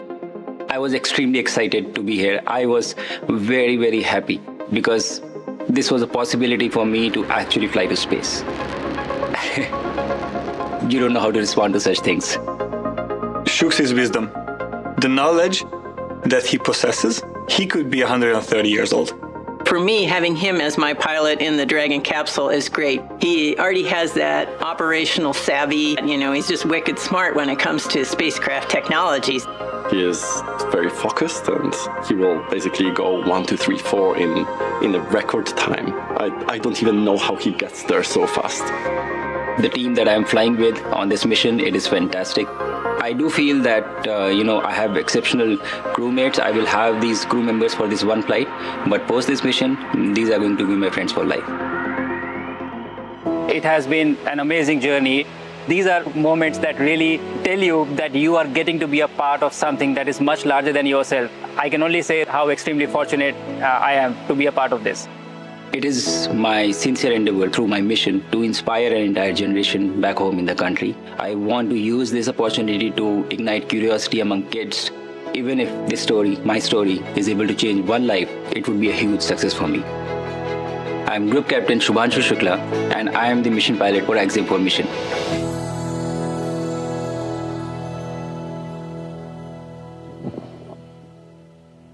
I'm joined now by Prasanth Balakrishnan Nair, a fellow Gaganyaan astronaut from ISRO. Papa has trained alongside Shuks for the past 10 months as the backup mission pilot. Papa, thanks for being here today, although I can't imagine where else you'd want to be. Yeah, exactly. Thanks, Sonia, for having me. Well, let's talk about Shuks a little bit. When was the first time you met, and what was that meeting like, and what was your impression of him? Oh, he's a fantastic guy. So we met a few years back. We are both fighter pilots and we are test pilots. So when we got selected for our own Gaganyaan program, that's when we met. And very few people know this. I am 9 years older to him. Oh, really? I look younger. You do. Yeah. See, I'm not, hair still hasn't come out. Yeah, but that's when we met. And Shuks has been a fantastic guy. In the last 10 months when we have been training here, it has been such a satisfying thing for me to be his wingman. Mm-hmm. Okay, as a fighter pilot lingo. Right. And he's got that drive and that focus in him on what he wants in life. Mm-hmm. Once he decides, like, for example, to be the first Indian to go to the International Space Station, right, He puts that over there, focuses on it, puts his entire resources and his mind into it, removes all other obstacles, and he's there right now. Well, and that's what he is. That's amazing and shows why he's in that pilot seat. Yeah. Tell me about the 10 months of training that you all went through. What was a point that stuck out to you? What was the overall experience like? The overall experience was, I didn't know whether it was work. It was more like, coming to one big picnic, and imagine you're doing space training. Yeah. And in that, when you can actually make it really cool, at the same time professional, that has been our experience. It's been really marvelous, training with Axiom, NASA, SpaceX, with the other countries, and Peggy. It's been fantastic. A legend. You get to train with a legend. Now, I have seen you do some of the training, but the food training, I think maybe was one of your favorites? Yeah, well, you can't, the army marches on its stomach, right? Yeah, and we astronauts also fly to space on our stomach only, yeah. The food was the fantastic part, and we went for this NOLS training, National Outdoor Leadership School in Where Baja. you really got to bond as a team. It was fantastic, because we realized it's in such situations when we are kayaking and the weather was down and when the resources are low and the only thing we have to back on is each other. It was fantastic to know each other really threadbare. And it was beautiful, because these are those moments when you train as a team that we come to know not just the strong points, but the limitations. Right. Because when going to space or doing such kind of activity, the most important thing is to know your teammates' weak point so that you can be there to support him. Right. Wonderful. Thank you, Papa, for being here. Good luck to you. Good luck to India. Good luck to the entire ISRO agency. We're here now, finally. Good luck. No, definitely. Thank you for having me. And I want to, on behalf of Axiom and all, give a big shout out to my Prime Minister, my chairman, my wife Lena, and my daughter Nandini, and my parents, and everyone back home. Thank you, everyone, and all my countrymen. Indeed. Jai Hind. Indeed. Thank you so much. Well, let's meet our next crew member. We'll take a closer look at Sławomir Uznański-Wisniewski and the return to space flight for the nation of Poland. Sław is continuing and growing the partnership between Axiom Space and ESA. His scientific background and energetic spirit make him an incredible asset and truly engaging addition to this diverse crew. I think both mountains and sailing, my head gets clear. I'm focused on how to choose my path. How are you? Good, very good. Congratulations. Second peak, 6,000 meters. How does it feel? Good, perfect. How I see the world is out there for us to enjoy it. When we live, we try to understand, and actually this is a lifelong learning. Representing Poland, ESA Project Astronaut, Sławomir Uznański-Wisniewski. Sławomir Uznański-Wisniewski. His name is a mouthful, so we quickly gave him the call sign Sław. He is an engineer from CERN. He is a project astronaut. He is a mountaineer. He is a sailor. And he is so good looking after that. Sław is surprised. He is a kind of guy whose country should be proud of. We are the European Organization for Research, known as CERN. What CERN does, CERN studies what the world is made of, colliding these particles and seeing what happens after it. What are the smallest building blocks of nature. In my work as an engineer, I try to understand what happens around, how to build better systems, how to solve certain problems, and that's, I think, the way how I look at the world.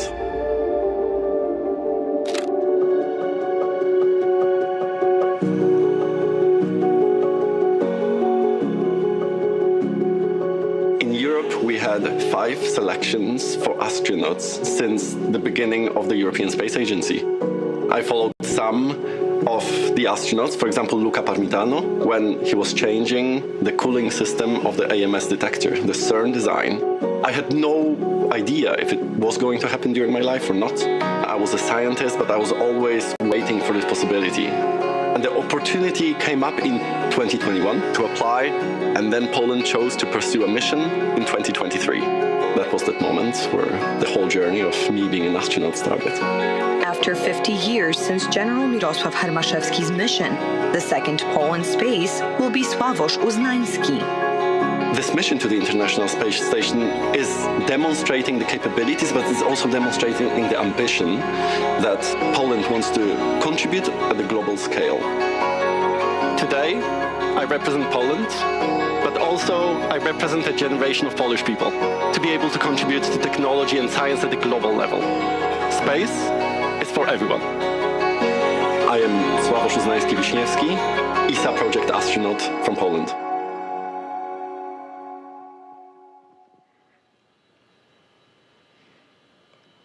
I'm joined now by Frank Duin, ESA, ISS, and Terra Nove program manager. Thank you so much for being here. You've launched from Baikonur.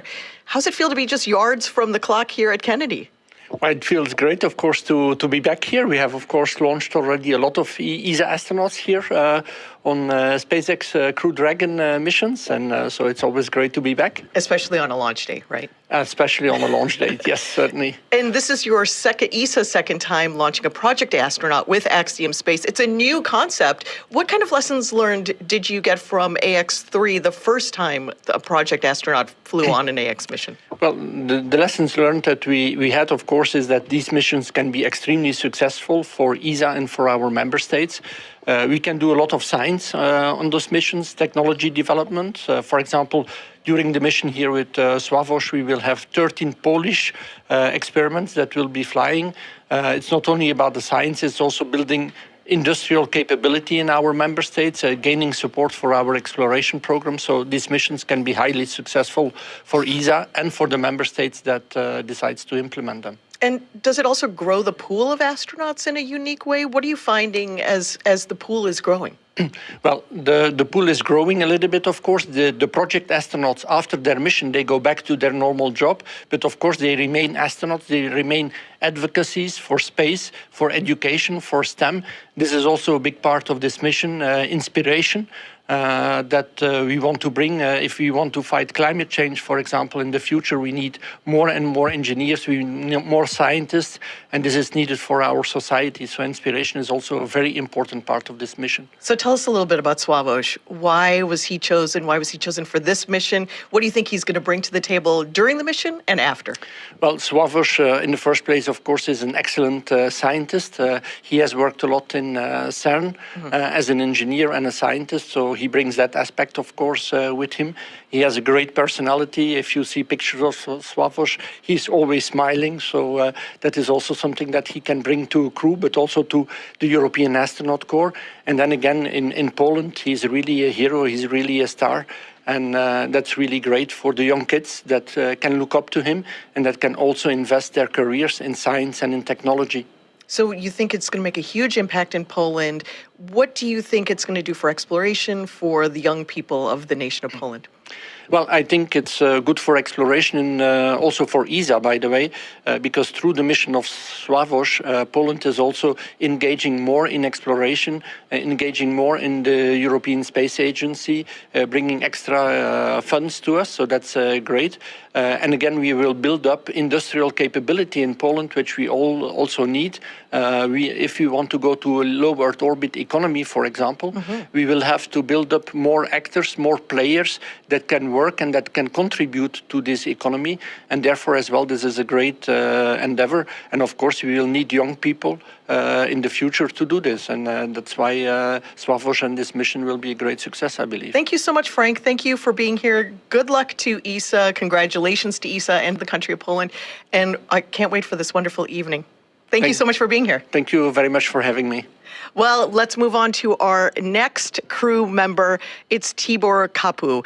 It's an exciting time for his country and his mission, and I want to tell you a little bit about it. This Central European nation is among those who have more recently turned their attention to spaceflight, adopting a formal strategy to get a Hungarian into space for the first time since 1980. This is a return to space that's been 45 years in the making. This is Hunor astronaut Tibor Kapu.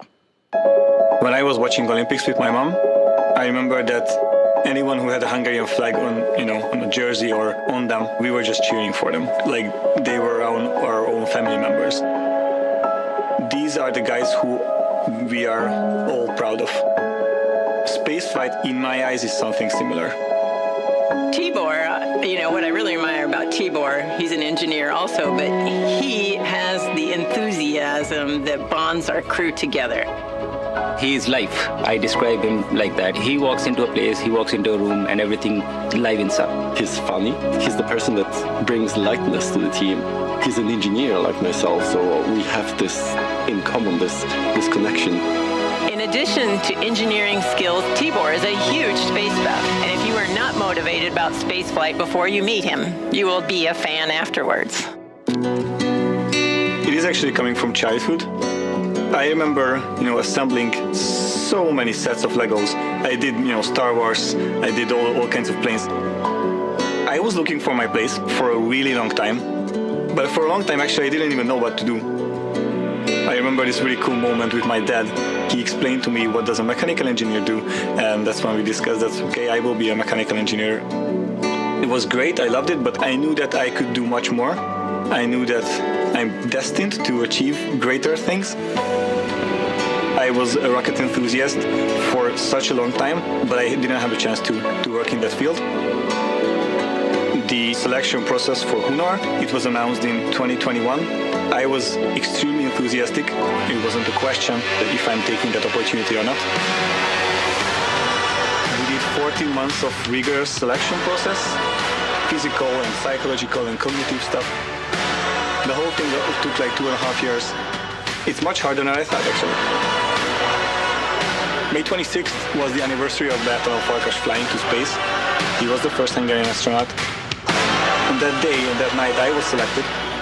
And I was actually quite proud of myself that I could prove to myself that I am capable of focusing for months and years in order to stand here. I'm joined now by Gyula Szirinyi, a fellow Hungarian astronaut who has been selected alongside Tibor in Hunor's first class of astronauts. Thank you so much for being here, Gyula. You and Tibor were selected around the same time. Tell us what that moment was like. Thank you. It's a great honor to be here.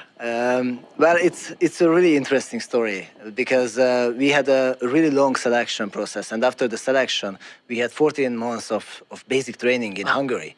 And even in these 14 months... All right, well, we're going to come back to all of this very, very exciting stuff coming in. But for the moment, what we'd like to do is play this interview done by my colleague Ranveer with the family of Shubhanshu Shukla, India's astronaut, set to blast off into space. School में आज launch को लेकर के बड़ी तैयारियां हैं और शुभांशु का जब परिवार यहां पहुंचा तो स्कूल के चेयरपर्सन गीता गांधी ने उनके माता पिता और बहनों और साथ ही जो परिवार के अन्य सदस्य हैं उनका स्वागत किया। आप तस्वीरें देखिए, टिमोटेसी स्कूल है, शुचि जी हैं, उनकी बहन, उनके पिता हैं। शुचि जी, अब तो समझना चाहूँगा, बिल्कुल वो मोमेंट आने वाला है जिस मोमेंट में एक हिस्टोरिक मूव शुभांशु करने वाले हैं। कितना एक्साइटमेंट, कितना भावुक पल? भावुक ज़्यादा हो रहे हैं अभी। एक्साइटमेंट की कोई लिमिट नहीं है, कोई स्केल नहीं है हमारे पास कि हम कितना एक्साइटेड हो सकते हैं। We are highly highly highly happy and proud right now, and it's kind of mix of emotions right now कि हम बहुत सारी चीज़ें एक साथ सोच रहे हैं। And but positively yes, everything is going to be best. बात हुई कल उनसे? आज सुबह भी बात हुई है। मिशन से जाने से पहले जब वो रेडी हो रहे थे तब उन्होंने हमसे बात करी, and he was also very positively high at that moment कि हम बहुत दिनों से इस चीज़ के लिए मेहनत कर रहे थे। क्या कहा उन्होंने? बस he is highly happy, he was smiling, and he was just waiting for the moment because he is waiting for this flight from a long period of time actually. ये बार टेक्निकल ग्लिचेस और इसके बाद आज finally जो है अब तो नहीं लग रहा ना कोई शक शुबा? नो, ऑफ कोर्स नॉट, लेकिन हम मजाक में यही बोल रहे थे कि until unless you are not leaving the earth we are not going to trust you, so that is how it is. अगला 14 दिन तो बहुत डर के साथ या बहुत एक्साइटमेंट के साथ कैसे बीतेगा, क्या लग रहा है? कुछ सिचुएशंस ऐसी होती हैं लाइफ में या कुछ इमोशंस ऐसे होते हैं जब आपको पता नहीं होता कि how to react, and this is one of those situation actually, so can't say much about it. जी बिल्कुल। दीदी, आपने तो उस दिन हमें उस कहानी बताई थी शादी के दिन वाली, आप अभी भी इमोशनल हो रही हैं, क्या बात किया आपने? ये जो खुशी के आंसू हैं, ये खुशी के आंसू किस बात के? एक्साइटमेंट की वजह से, डर की वजह से, क्या है? नहीं, ये एक्साइटमेंट की वजह से ही है। बहुत खुशी का पल है हमारे लिए, और इतनी दूर हमसे पहली बार जा रहा है, शायद इसलिए है। इतनी दूर तो जल्दी कोई जाता ही नहीं है। और मैं प्रार्थना करती हूँ इस समय कि सारे मिशन उसके अच्छे से कंप्लीट हो करके सेफली वो हमारे घर पे आ जाए वापस। क्या कहा सुबह आपने उनसे? सुबह बस जब फाइनल वो तैयारी पे जा रहा था अपनी, तब उसने यही बोला, just wait for me, I am coming. बस मैं टच करके आता हूँ। आप लोगों ने उनको क्या सुझाव दिया? हम लोगों ने बस यही सुझाव दिया कि अपनी फिजिकल और मेंटल हेल्थ का हमेशा ध्यान रखो और किसी भी तरह की डिस्ट्रैक्शन वाली बात पे कभी भी ध्यान मत दो। इस समय सारा का सारा फोकस तुम्हारे मिशन पे होना चाहिए। अच्छा, इंडियन फैमिलीज जब कहीं बच्चा जाता है ना, तो कई तरह के शुभ अशुभ को लेकर के कई सारी एक्टिविटीज़ करते हैं। जैसे हम लोग की माँ दही चीनी खिला देती थी, इस तरह का भी कुछ किया? नहीं, इस तरह का हमारा कुछ भी नहीं है। पर हम लोग सुबह से, हमारी मम्मी जी 4 बजे से 4:30 बजे से नहा धो के पूजा स्टार्ट कर दी उन्होंने। सुंदरकांड वगैरह भी पाठ किया हमने और दही चीनी हमने अपने लड्डू गोपाल को खिला दिया मंदिर में। तो समझो हमने अपने भाई को भी खिला दिया। तो खिला नहीं सकती थी, तो प्रतीक के तौर पे यहाँ खिला? हाँ जी, प्रतीक के तौर पे ही खिला दिया। माता जी से भी बात करते हैं, पिताजी से भी बात करते हैं। तो ऐसे में अम्मा एक चीज़ अभी अम्मा दीदी माता जी साथ में, अम्मा दीदी भी बता रही हैं लड्डू गोपाल को आप लोगों ने दही चीनी खिलाई। हाँ, लड्डू गोपाल को भी खिलाया, उसको भी फेसबुक पे खिलाया, बेटे को भी खिलाया। खिलाया नहीं तो ऐसे खिलाया, व्हाट्सएप पर खिलाया। व्हाट्सएप पे दही चीनी? बिल्कुल, और क्या, बच्चे को जो है दूर से तो उसने वहाँ बोल नहीं दिया, सामने खिलाया उसको, उसने वहाँ अपने आप खा लिया उठा के दही चीनी उसने वहाँ। क्या आपने क्या और कहा? कुछ नहीं, हमने कहा बेटा जाओ अच्छे से मिशन कंप्लीट करके वापस आओ, फिर मिलते हैं अच्छे से गले। 14 दिन कैसे बीतेगा? अच्छे से बीतेंगे। डर से बीतेगा? नहीं, डर नहीं, कोई डर नहीं। तो देखिए यहाँ पे गीता गांधी जी भी हैं, स्कूल के चेयरमैन है। मैम बहुत कॉन्ग्रेचुलेशंस के। हाँ जी बिल्कुल, आप इधर आ जाइए please.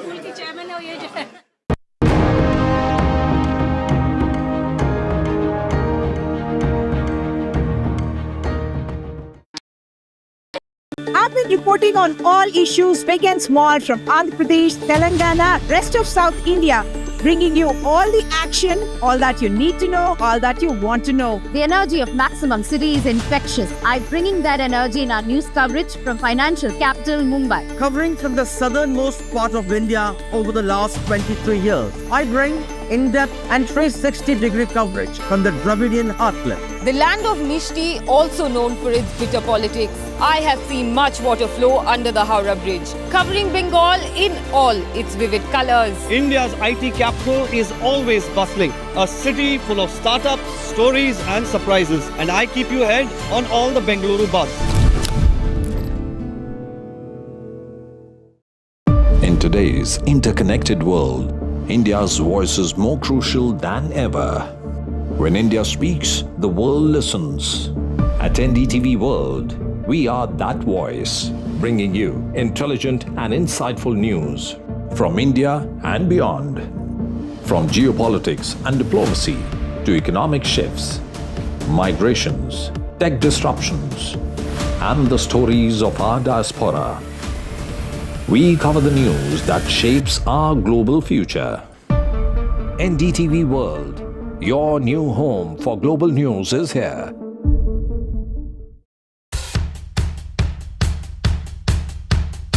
The markets move fast. And so should your portfolio. Expert insights, real-time stock picks. Do I buy Ola? Should I hold CDSL for the long term? Buy, sell or hold. The answers you need, straight from the experts. Callers from India and across the world. Connect live, ask, decide and invest wisely. Your portfolio, your future. Ask Profit.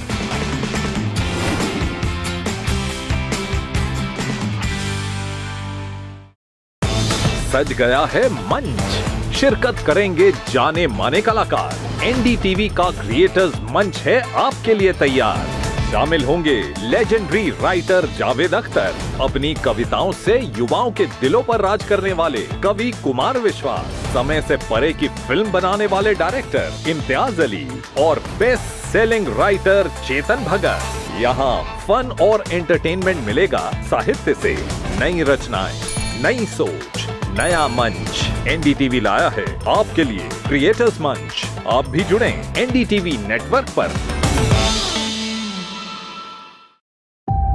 50 years of the emergency. भाइयों और बहनों, राष्ट्रपति जी ने आपातकाल की घोषणा की है। India's darkest hour, June 25th, 1975. Lest we forget. The emergency. NDTV rewinds when democracy was suspended. लोकतंत्र का गला घोट दिया गया था। भारत के संविधान निर्माताओं की तपस्या को मिट्टी में मिलाने की कोशिश की गई थी। Indira Gandhi's assault on freedom. An NDTV special, Wednesday, June 25th.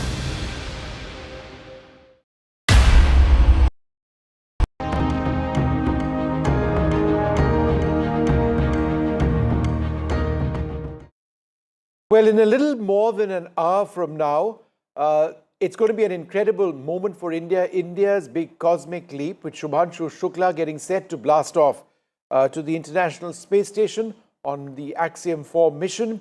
It's a SpaceX rocket. It's a Crew Dragon spacecraft, also made by SpaceX. Axiom Space is a private aerospace company.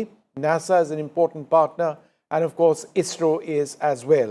So we've got these fantastic images of what happened a little while back with the 4 crew members now seated, strapped in to the Crew Dragon spacecraft, getting set. Final mission checks have taken place. The hatch has been closed. There was a fiber which was found during a leak check that caused a bit of a concern. But that's been cleared because there was a second leak test which took place and everything seems to be working fine. So that's actually live video of them inside. But before we come back to them, here's my colleague Radhika with a lot of people looking in at this blast off, which is going to take place in about an hour from now. It's a big day for India as Indian astronaut Shubhanshu Shukla will be traveling to space today, and I am at the Nehru Space Center in Mumbai at the Aviation and Space Hall, and around me are models of space. You have mission control model right here, rockets, launchers, all of it, and there is a space suit which is what perhaps Shubhanshu Shukla will be wearing. That's the model of a space suit here. And I have with me a lot of excited students as well who are very closely following this mission. Let me go straight across to them. How excited are you? Yes, ma'am, we are excited as he is the first Indian astronaut who is going to the orbiting laboratory, the International Space Station. And there he's also the group captain of the Indian Air Force, and he's also involved in the Gaganyaan missions. Right. How big a moment is this for India? How proud are you? First of all, we are very excited for Shubhanshu Shukla as he will be spending 14 days at our International Space Station, where he will be conducting around 60+ science experiments, which will be helping in the research of microgravity and also Axiom Space in building another space station. So, best wishes to them. What are you looking forward to in this mission? So, firstly, I'm very delighted to have him in this mission. So, let's see how he does it so well, and all the best to him for his landing and all over the mission. And how big a deal is this for aspiring astronauts and science students and space enthusiasts like all of you?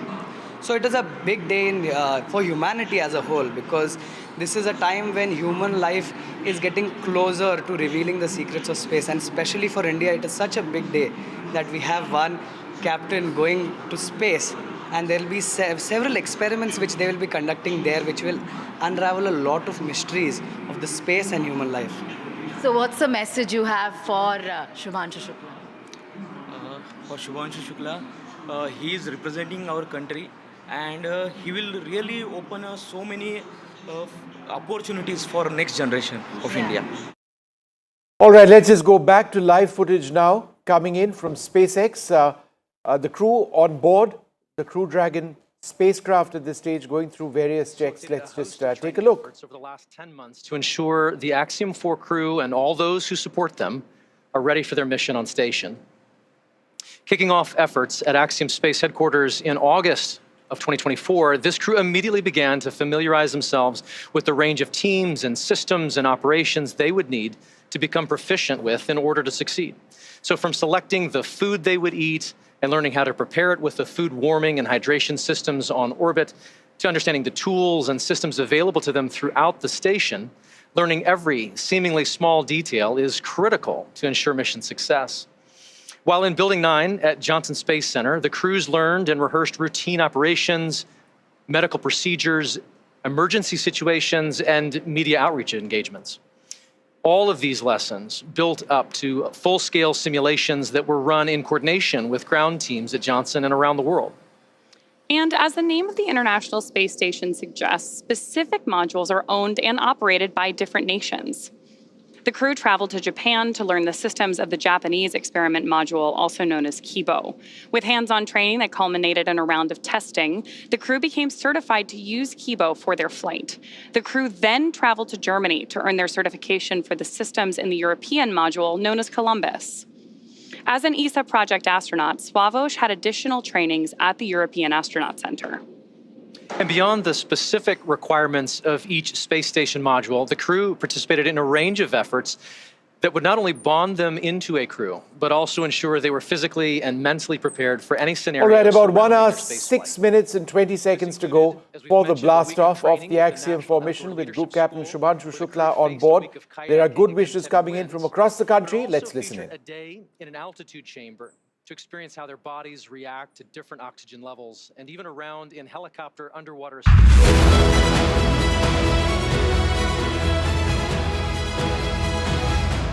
Shuks, good luck to you and the rest of the crew.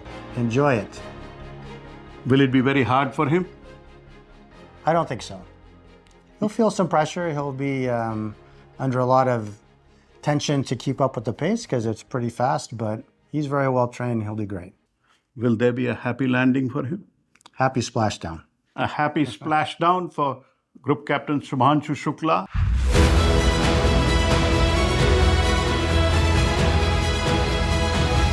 I have no doubt he can do it, and he's a really amazing person.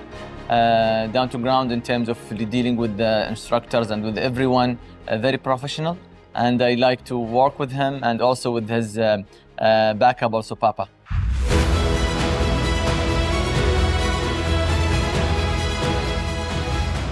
Trust your training, because sometimes, it's still an unexpected environment that he hasn't been in, that you haven't been in. So trust your training like you've been doing your whole life. Do the right thing, keep calm if things don't go the way it's expected. It's space, it doesn't always cooperate. And enjoy the ride. Try to make yourself some good memories.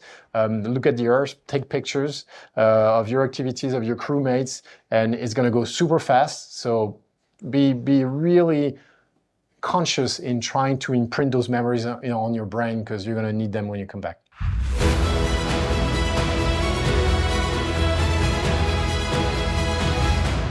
Do you have any message for Group Captain Shukla as he goes into the Falcon 9 Crew Dragon for a liftoff? So I do have a message, but it is not very different than what Shukla has already spoken about, that Shukla has this great responsibility. Rakesh Sharma sir was somebody who flew decades ago. In the modern world era, Shukla has got that opportunity to fly into space. And it is not Shukla alone who gets to fly into space, but as a space traveler, I'm sure that Shukla will have a lot of gratitude for all the people who've made him reach where he is, or for that matter, who were involved in the making of the four of us. These are those faceless people who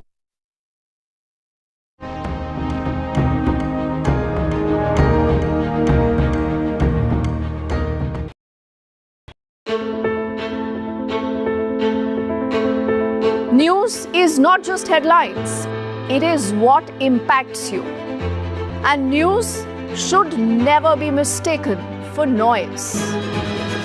What matters is the reality. Accurate, in-depth, and with the right perspective. For over 20 years, I have been a journalist, and never has clarity mattered more than now. At Newsnight, we go beyond the surface. We dissect the details, challenge the narratives, and bring you the unparalleled clarity you deserve in a world clouded by misinformation. We are bold, we are direct. Newsnight, for the news in your interest. Only on NDTV 24/7. If it matters to you, if it matters to you, if it matters to you, it matters to India, it matters to India, and it matters to me, and it matters to me. India Matters with Shivaru, only on NDTV 24/7. How often have you turned away from debates that descend into endless fights? We bring you a show where every question is answered, where every debate finds its resolution, where every story finds its conclusion, where opinions collide but facts prevail, where stories unfold with insights and trust. When the noise ends, the last word begins.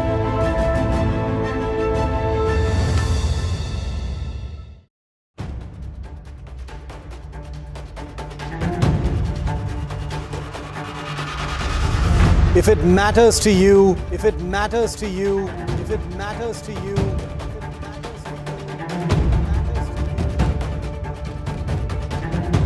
it matters to India, it matters to India, it matters to India, and it matters to me, and it matters to me.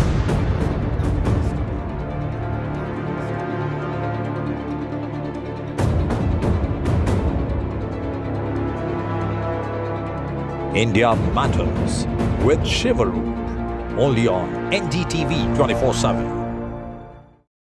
Is your business future ready? Join the 13-week strategic ESG certification program for business sustainability and growth for CXO and business leaders by NDTV, Terry and Zenora. Master global ESG frameworks, gain real-world tools, and lead with impact. Starts July 13th. Enroll now and power your business with sustainability.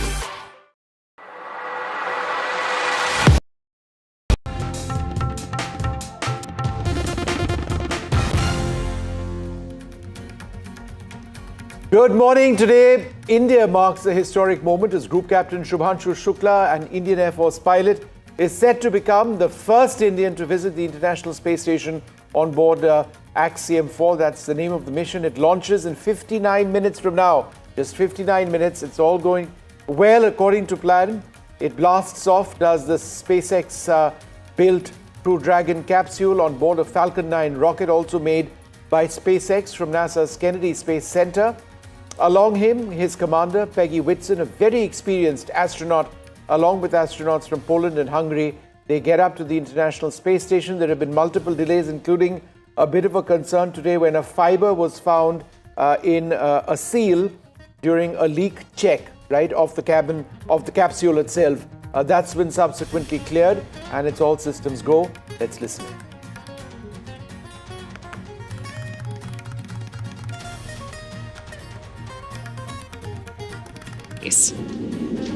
In the history of human spaceflight, fewer than 700 people have ever been to orbit.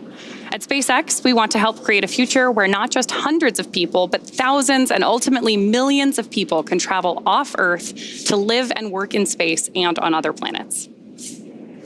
Each of those missions you just mentioned represent truly significant firsts that have helped shape this generation of human spaceflight.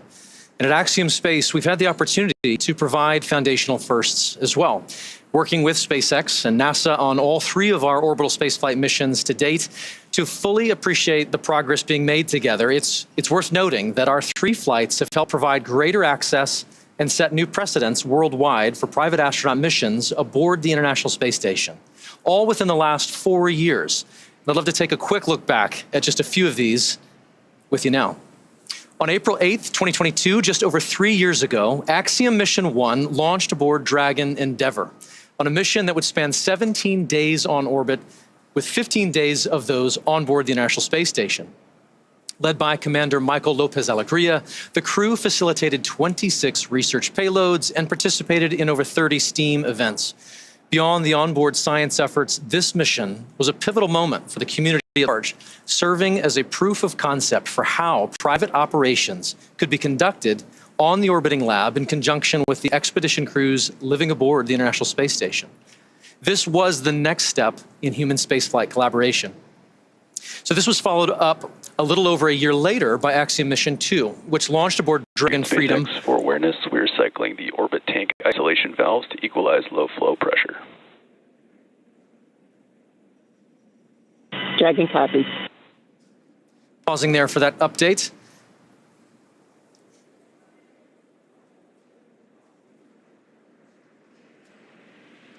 And I believe that may be all for that.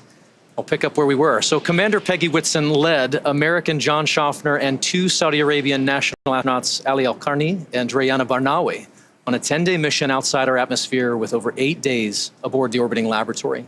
And over the course of their 126 orbits, they conducted 26 research efforts and participated in 20 STEAM events. This became the first private mission with government-sponsored astronauts. And last year, in January of 2024, we conducted Axiom Mission 3, which saw Commander Michael Lopez Alegria once again lead a crew to the station. This was our longest flight to date at over 21 days, covering 346 orbits. The crew spent over 18 days on station and worked with 54 payloads, conducted 28 STEAM engagements. Flying once again on Dragon Freedom, this was the first all-European astronaut mission to the International Space Station. And here we are today. With Axiom Mission 4, we add a projected 14 more days of operational flight heritage and make possible an additional 60 research payloads. Each of these flights builds on the one that came before it, certainly, but it also is meant to open up access to low Earth orbit just a little bit more, providing opportunities for more nations and organizations than ever before to participate in human spaceflight. It's the fact that now 11 nations have been represented across our flights that speaks to the success of missions like these. We visited with the crew of AX-4 to get their thoughts on what our collective future in space looks like.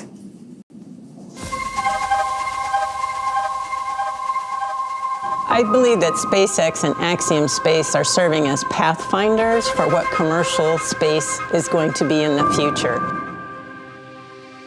It is like a paradigm shift in how we used to think. All right, well, just in case you're tuning in now, the big story we are tracking in just less than an hour from now, the Axiom-4 mission with Group Captain Shubhanshu Shukla on board is set to blast off. It appears to be all systems go for the moment. The weather is okay.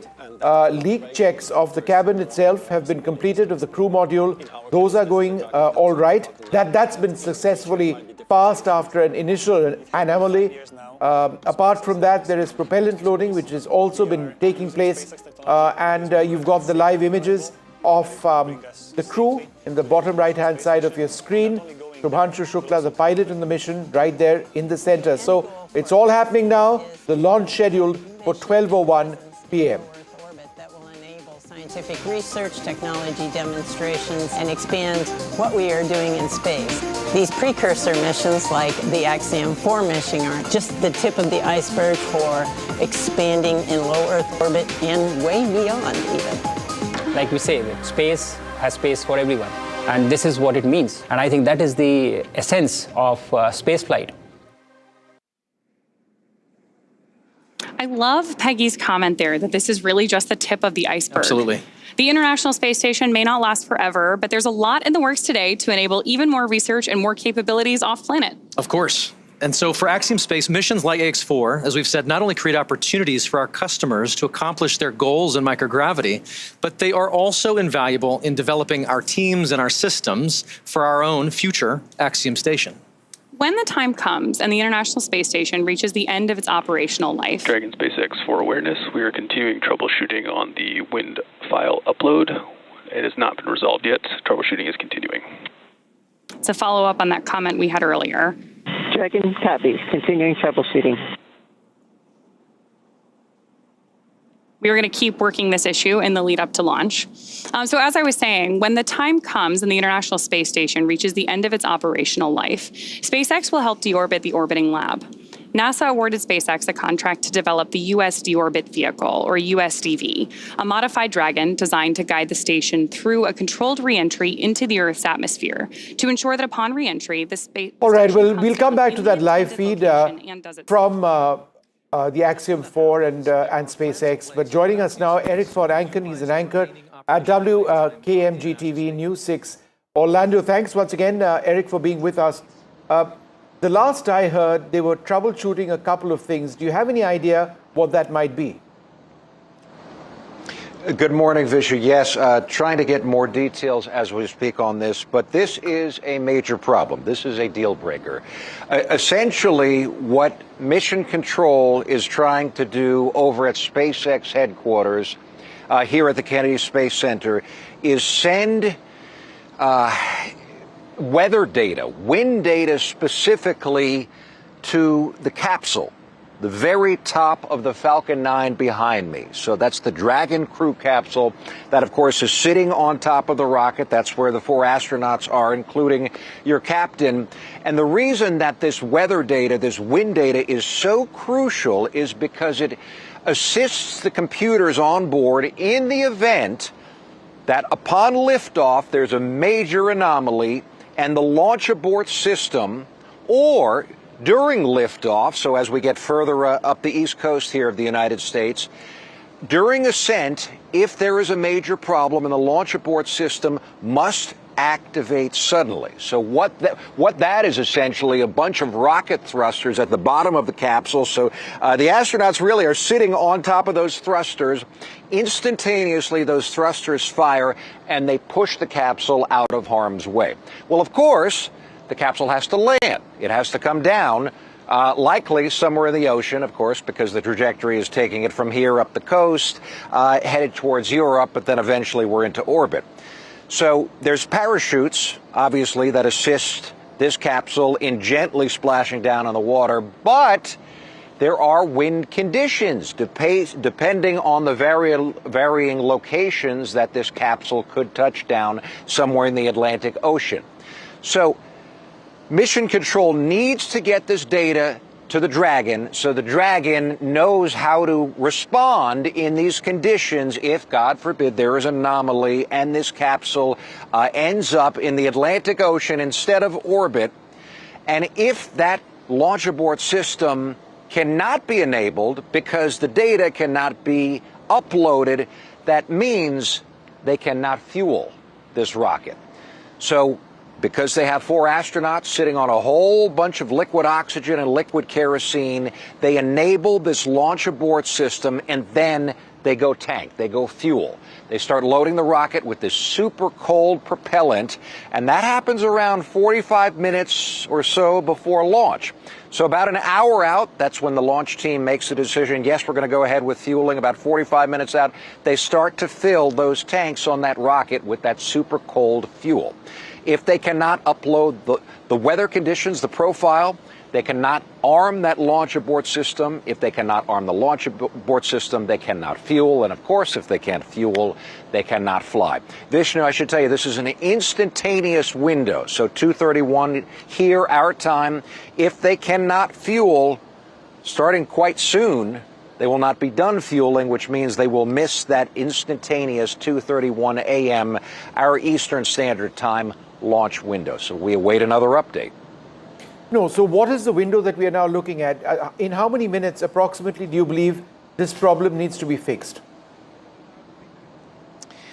That is a tough question to answer, Vishnu. So what I can tell you, it's been about 15, 20 minutes since Mission Control first announced that they've been troubleshooting, trying to upload this data, this information to the Dragon capsule. As you heard, because we were just listening before I came to you, to the communications, they continue to troubleshoot that issue. I can tell you, I cover many rocket launches, covered the space shuttle launches before this. I cannot tell you in any of the launches that I've ever covered that this particular issue has ever popped up. There's a lot of things that could go wrong leading up to launch. Usually has to do with leaks, as we've talked about. Something like the liquid hydrogen leak, or liquid oxygen leak, I should say, specific to this booster last time. In this case, it's a matter, it sounds like, of just trying to upload this data. Is everything else being uploaded correctly? It sounds like it. If this is the only issue that they're troubleshooting, why this particular data set, Vishnu, is not making it to the capsule, I can't tell you. But what it does sound like is they're trying to address this issue over and over again. Listening to see if there is a status update. You go ahead and listen. You know what, Vishnu? Listen into that. Obviously, the thing we're waiting to hear from over the countdown net is the troubleshooting going on with the wind upload of data to the Dragon spacecraft. We heard just a couple of minutes ago they're still working on it. We have to have that on board before we get to essentially crew access armor track and then launch escape system armed. So we're going to continue to monitor that as we get a little bit closer. Now on the Falcon 9, good news, the chief engineer pulled the team. They don't see any issues right now. They'll be doing their final pull at T-minus 45 minutes or so to go into propellant load. Now, we talked about Dragon. They're working no other issues other than getting the wind file uploaded. The good news, weather, the weather officer T-minus 1 hour said phenomenal. So we'll take that all night long. And then finally, around the launch pad, flight danger, hazard areas are clear. Both around both pad 39A as well as tonight landing zone 1, because the first stage is coming back about 9 miles south of the launch site. So weather is good, no issues on Dragon. The only particular issue is this uploading of the weather data. But again, that, as I said, is a showstopper. If that does not happen, they will not fly tonight. No, it is such a disappointment, because as things, and you were alluding to this, as things go, that it seems to be a relatively smaller problem to fix than, let's say, a propellant leak or one of 1,000 other things that can go wrong. This is a data link to transfer wind data onto the crew capsule, which isn't going through for some reason. So it could be what, a hardware issue? It could be a software issue as well, right? Very likely a software issue, Vishnu. Again, I don't design these rockets, but I can tell you, covering a lot of these launches, it's just a matter of transferring this data, like I said, to the capsule. So going from mission control, here on property, about a mile away, for maybe half a mile from where I'm standing, to listening for an update. Sounds like nothing has changed. To the launch pad about 3.5 miles behind me. But what's so bizarre about this, and you were referencing that as well, how is it that all of this other data is flowing to the capsule? I mean, there's comm checks back and forth, right? And all this information is being sent to the capsule and back to mission control. I mean, there's thousands of sensors on this rocket and capsule that every single second are monitoring every single component, any sort of volatility on that rocket. There are valves, there are gauges, and all of that data is flowing back and forth, but not the weather data for a potential, but very unlikely, landing abort situation. Why that is, again, we have never had this in my, from what I can recall. Again, speculating, wouldn't there be a bypass for the data link, another way to transmit this information, given that there is an active information flow between various aspects of the rocket and the crew capsule and mission control? You would think, Vishnu, you would absolutely think. So typically,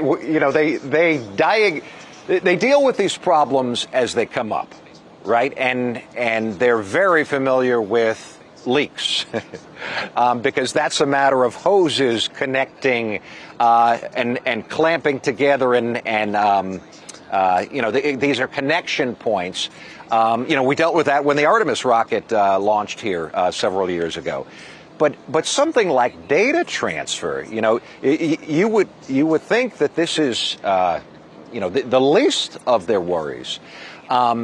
What I can tell you is that they have now brought in everyone who's in that room to look at this problem to try and figure out, is it on this end? Is it a matter of the data's stuck and it's not being received? I'm totally with you. Nothing makes sense about just this particular data set that cannot make it to Dragon, when everything else, we just heard from the commentator, everything else tonight is a go. Absolutely everything. Even those typical problems. So, I think from what it's sounding like, this has a lot of people in Axiom, SpaceX, also mission control for a second, right now. Pallav with me has a few details to share. Go ahead, Pallav. No, I just heard that they will go on till T-minus 37 minutes. That is when they need to arm the crew escape system. And if they are not able to do that, then we'll have to wait and watch. So we still have 7 minutes to resolve this wind data upload, which will happen on the Crew Dragon. So there is still a window. Not all hope is not lost. All right, all hope is not lost. Eric, I'm coming back to you in half a second. I'm going to try and listen in. We're trying to cut to the live feed. Let's see if they're saying anything. Just be with us. Yeah. Imminent or occurring per Dragon manual escape flight rules. Launch control, you may proceed with arming the crew arm for movement. Development, launch control has been told to arm the system or to remove the to remove the arm leading up to the rocket. Pulling away from the Dragon spacecraft, this is going to take about a minute, minute and a half to retract all the way. Then we'll get confirmation it is in the launch position. The next step after that is going to be the crew, close the visors, confirm that, and then begin launch escape arming. As we mentioned, we want to get launch escape arming finished by about T-minus 37 minutes, which means we've got about 5 minutes to finish troubleshooting the wind upload to the Dragon vehicle. Now, currently on Falcon 9, all conditions are go on the launch vehicle. That was the poll that we, and the instructions we heard from the launch director. Dragon's working its one issue. Weather looks good. Range is ready to support. Crew access arm retraction complete. All right, that is the confirmation. The arm is back in the launch position. Next, they'll give the crew the command to go ahead and close and lock their visors.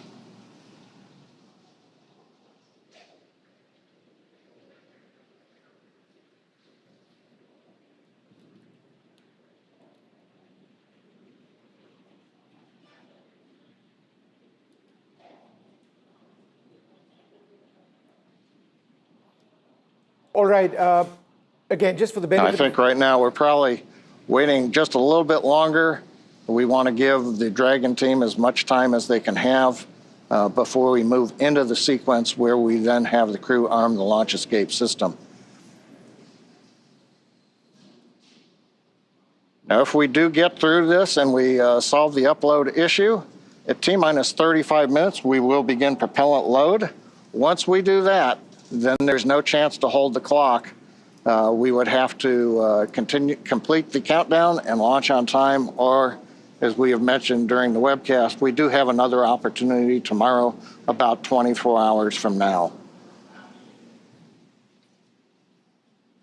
We're inside 41 minutes, continuing to troubleshoot the problem.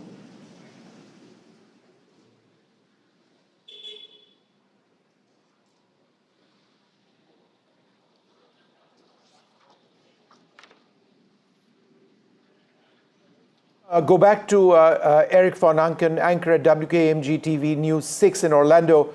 Eric, you've been listening in as well. Fill our viewers in on what the problem is and where we stand. Yeah, this is not good, Vishnu. So they have retracted. We're up against the clock. We have about 4 to 5 minutes currently before they have to call this off. I know we don't launch until 2:31 Eastern Standard Time, but a few things have to happen. So first is the retraction of the crew arm. That's what they just did. The rocket's here, the pad is here, and the structure is here. So the arm connects both so the astronauts can walk across the crew arm and get into the capsule. They cannot launch if they don't move that arm out of the way, so the capsule and the rocket are clear to head to space. They have done that, it sounds like, really just trying to be hopeful. The reason they also did it is because they need to save time. So first, they need to move that arm out of the way. Second, they need to decide, yes, we're going to go ahead with tanking. And then once they make that decision, they must arm that launch abort system, which again lifts the capsule up and away in case there's a problem. And then they start putting fuel on board that rocket. Well, we're down into the final minutes now because they need about a half hour or so to get all of the fuel they need onto that rocket. And they will not start fueling unless they can fix this upload problem, like we talked about earlier, sending the data, weather data, to the capsule that the capsule needs to land itself autonomously in the ocean if there is some sort of problem and this launch abort system is engaged. The problem now is that we're right up against the amount of time that they will need to put all this fuel on board the rocket. And if they can't arm, Eric, we're just cutting across they cannot now. fuel. And listening in, yeah. Yeah, go ahead.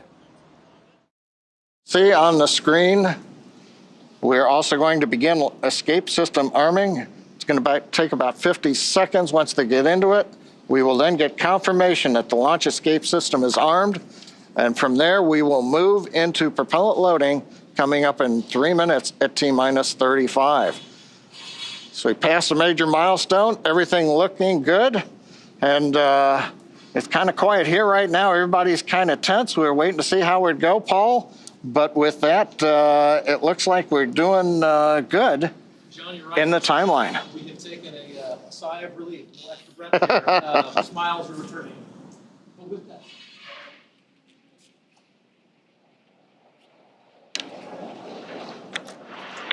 Launch escape Has system been is uploaded. verified armed. It appears. We're just waiting to hear back a little bit more. The big breaking news coming in is that Very good. With all of those call-outs and the progress now being made again towards launch, let us tell you more about their destination, the International Space Station. And with that, we'll send you to NASA's go back to Johnson Eric Space Center and for a Stanford moment. They're Jones. celebrating. The astronauts are celebrating. The wind file data appears to have been transferred successfully to the crew module. Without that, the launch abort system, which is an emergency system, would not be functional.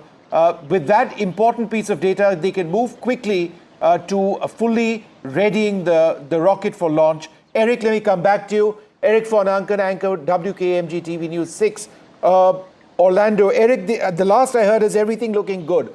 Are we through that Yes. little nightmare?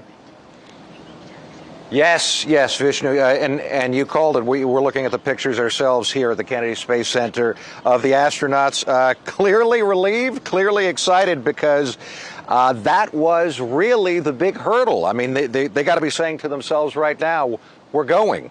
So they didn't. There was no Eric, announcement they fixed that the that with upload less went than through. 1 minute to go. They fixed that with less than 1 minute to go. This mission would have been scrubbed in a minute, right? To talk about a last second sort of, look, it's not over yet because we've still got about half an hour, 34 minutes for the launch. Be that as it may, this was a deal breaker for today. But carry on. Yeah, go ahead, Eric.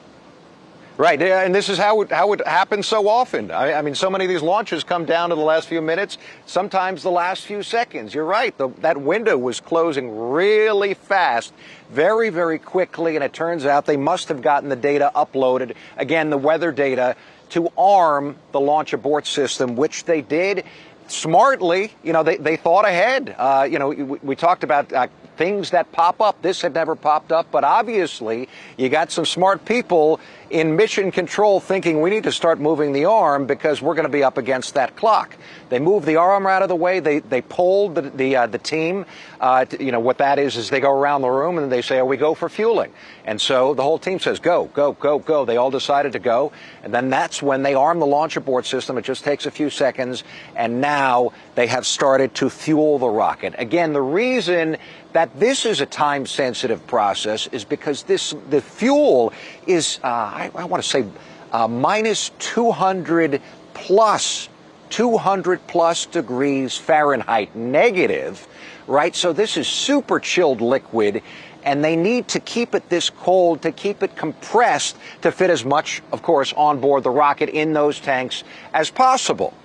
So in order to do that, and SpaceX is really the only rocket builder that does this, they have decided to put the astronauts on board first, which is totally different than how they launched the space shuttle, by the way. They would fuel and then bring the astronauts in. But this is a much more efficient process because they want to wait till the last minute to keep the liquid fuel, the liquid kerosene and the liquid oxygen on board those tanks as cold as possible. So that's why you bring in the astronauts first. You sit them on top of that rocket, put them in that capsule, arm that launch abort system, which they did, and then they connect the hoses and they start letting that propellant, super cold, just gush some more into that information coming in. rocket. Pallav, But go again, Vishnu, what I heard from SpaceX is that they are still going ahead with the launch at 1 minute past 12 o'clock. So things are running on time. The issues which happened on the fiber on the hatch and then with this wind file upload onto the Crew Dragon have all been resolved. Both the aerospace grade kerosene and liquid oxygen is being loaded onto the spacecraft, and now we should have a launch unless some other glitch pops up, but we'll have to wait till T minus 30 seconds when the final liftoff signal is given.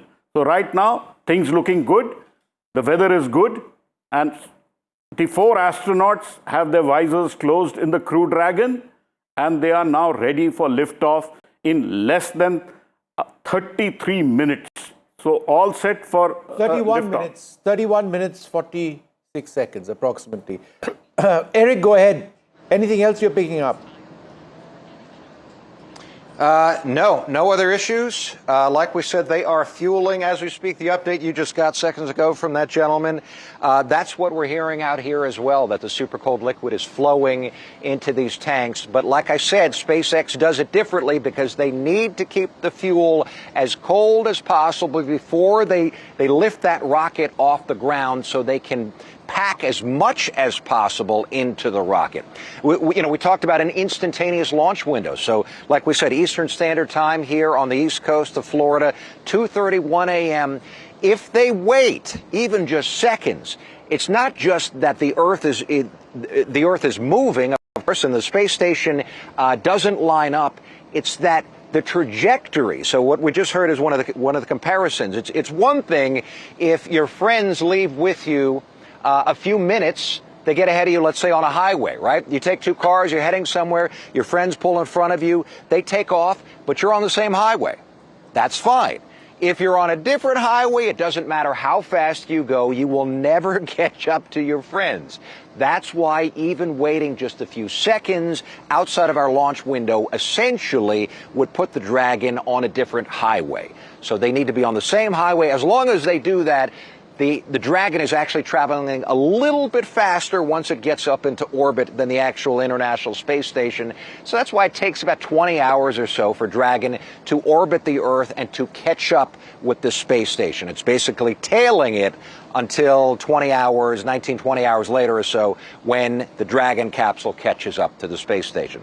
But that's why we got to go at 2:31. Okay, I'm going to listen in once again for the benefit of our viewers. Let's see what SpaceX and Axiom are actually saying at this stage. Everything about today is really timelined down to the minute. As we were talking about earlier today, the crew wake up all the way through launch. We have this kind of precise choreography that is key to our launch site execution.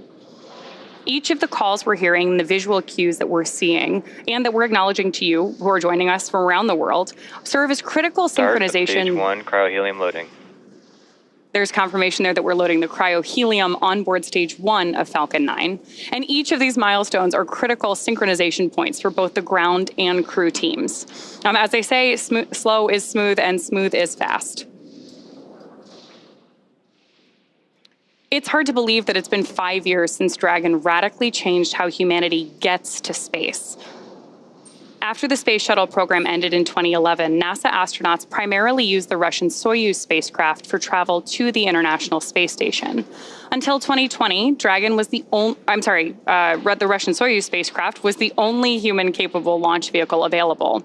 Meanwhile, SpaceX's Dragon was being developed, and then in 2010, it became the first commercial spacecraft to be recovered from orbit. In fact, just for fun, because it's cool to know, the Dragon that flew on that first commercial mission is actually the one hanging behind us here in front of Mission Control in Hawthorne. Since then, Dragon has supported 17 human spaceflight missions and flown 66 crew members representing 17 countries. Overall, Dragon has flown 52 missions, carrying over 1,000 experiments and over 300,000 pounds of cargo to space.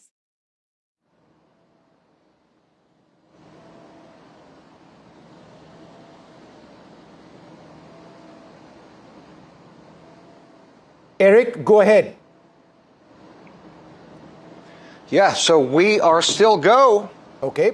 Again, the last minute issue, Vishnu, as you said, that came down to about a minute or two before they would have had to call this thing off. They worked out.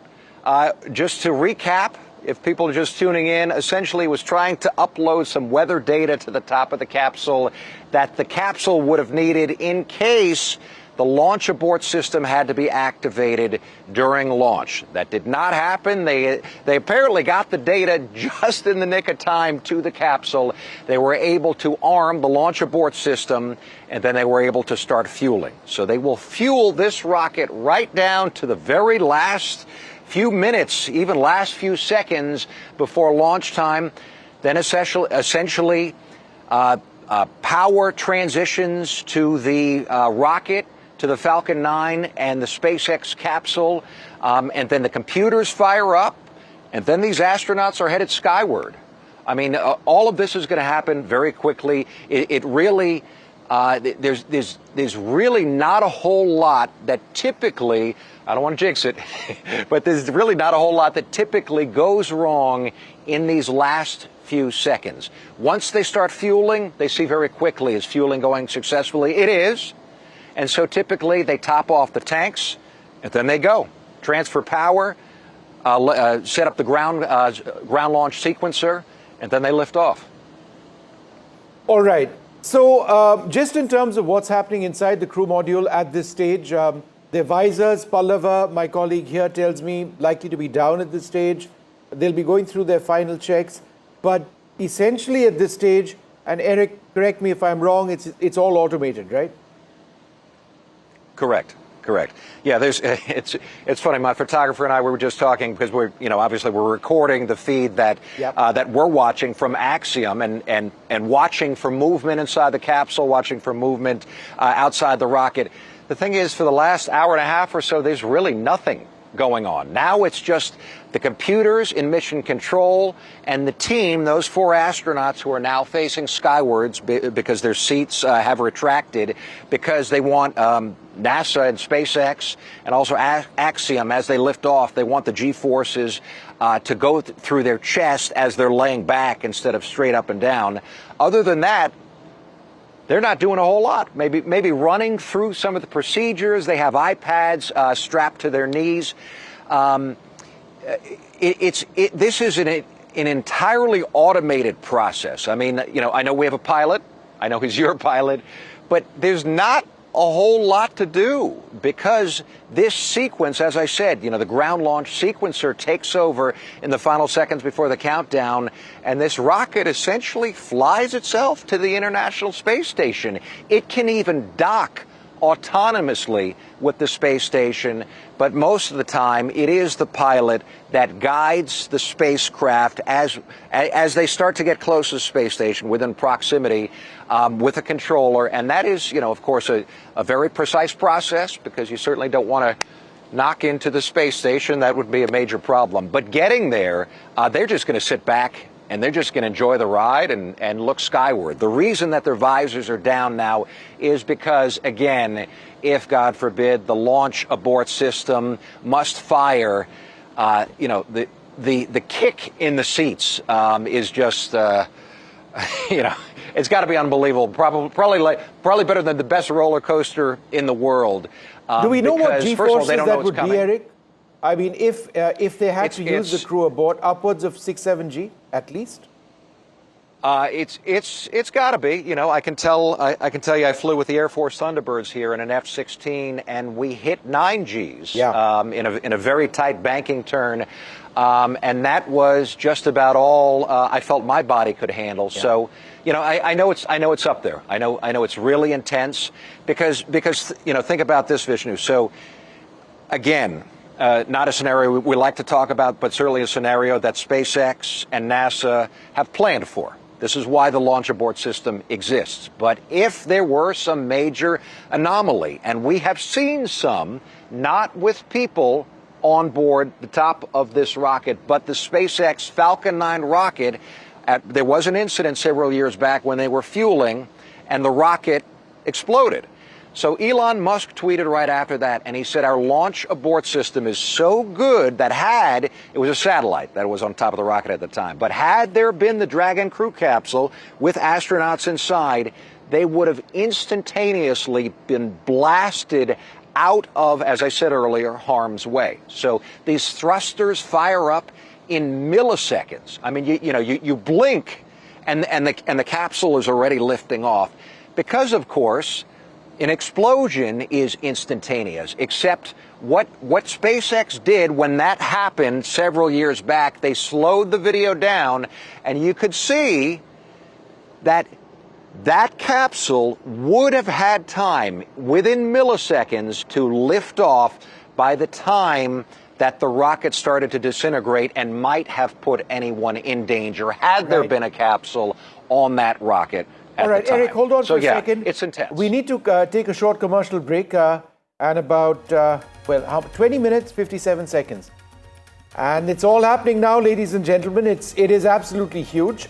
After a lot of last-second hitches, it appears that Shubhanshu Shukla, Group Captain Shubhanshu Shukla, is set to blast off along with a wonderful international crew in just a little while from now. We'll take a short break, come back with the way later.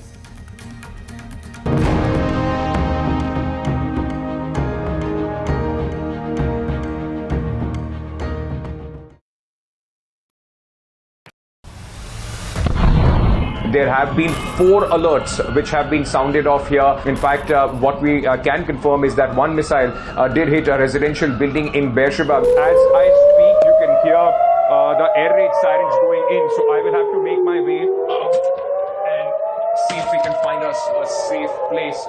This is the announcement being made. Listen into it.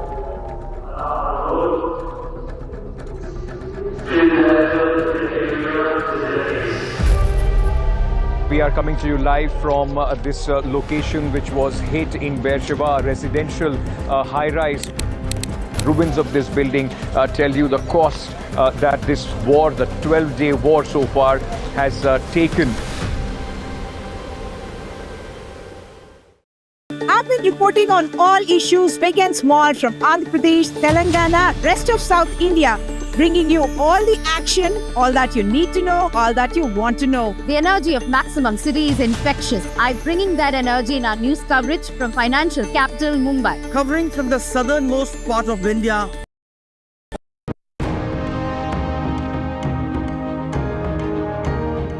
To dive into some of the science highlights, I'm joined now by Axiom Space's chief scientist, Dr. Lucy Lowe. Lucy, thanks for joining me here at the desk. With so many science portfolios that are going to be accomplished, there are more than 60 from more than 30 countries. We can't cover it all. Give us a high-level look of what this portfolio looks like. Yeah, so happy to, Sonia. So this mission is chock-a-block, jam-packed full of really interesting and exciting science.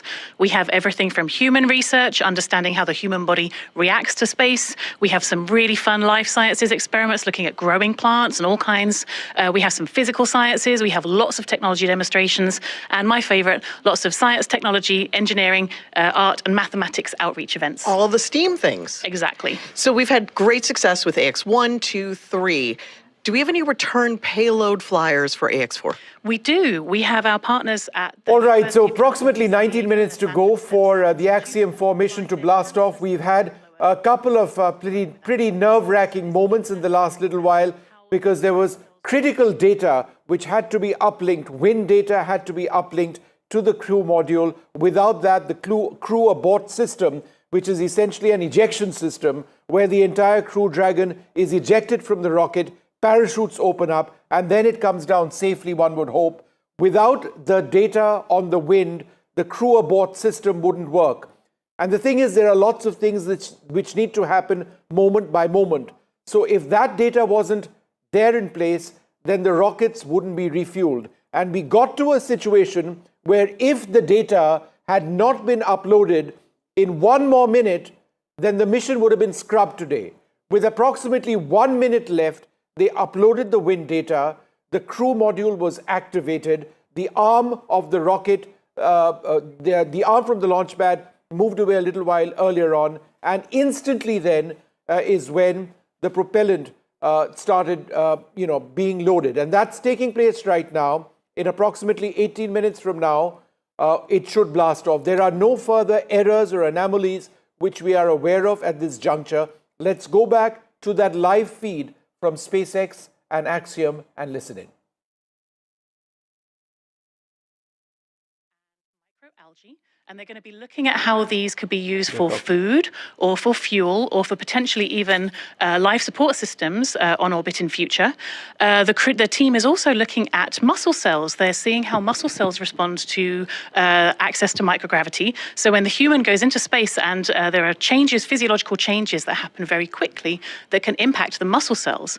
And so the team is going to be looking at some of these changes to muscle cells in space and then applying that understanding not only to developing countermeasures for future crew, but also to take that learning and then understand more about diseases that might affect muscle wasting back here on Earth. I wish that this was on so we could see if anything was lighting up with Israel. Thank you so much for helping with this. I'm going to turn this way and I'm going to get the Dairos B project. Israel, thanks for joining us here, showing off the headset there. This is fascinating.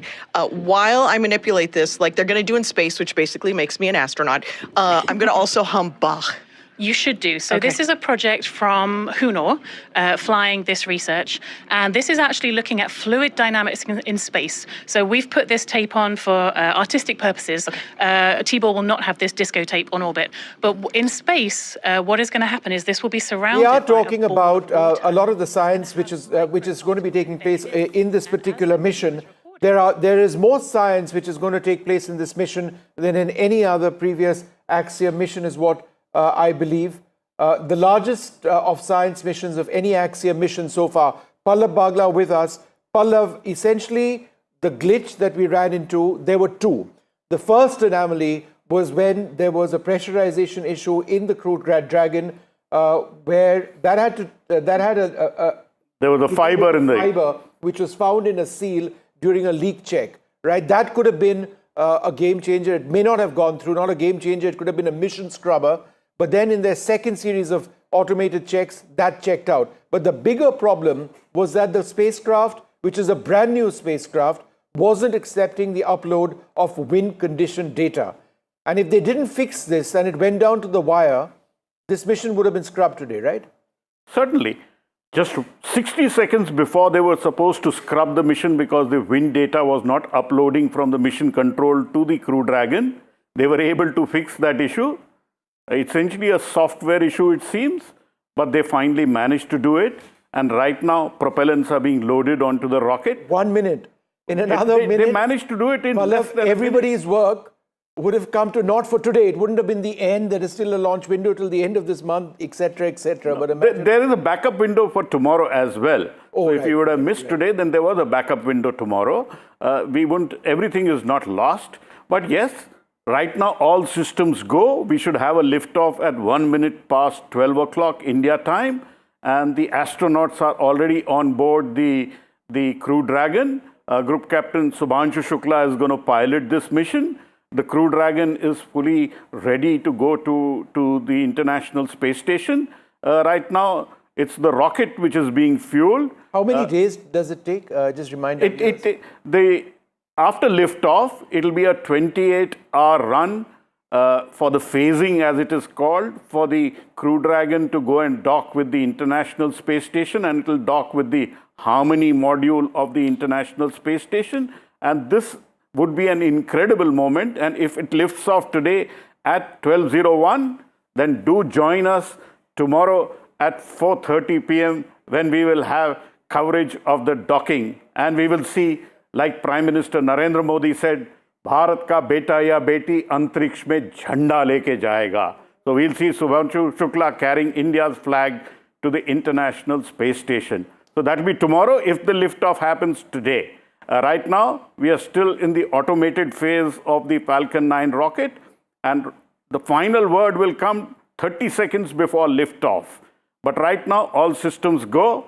The two hiccups which happened when there was a fiber which was stuck on the seal of the side hatch, that was resolved, and that could have been a game changer. And then finally, this software upload which was to happen, that was also resolved less than 60 seconds before liftoff.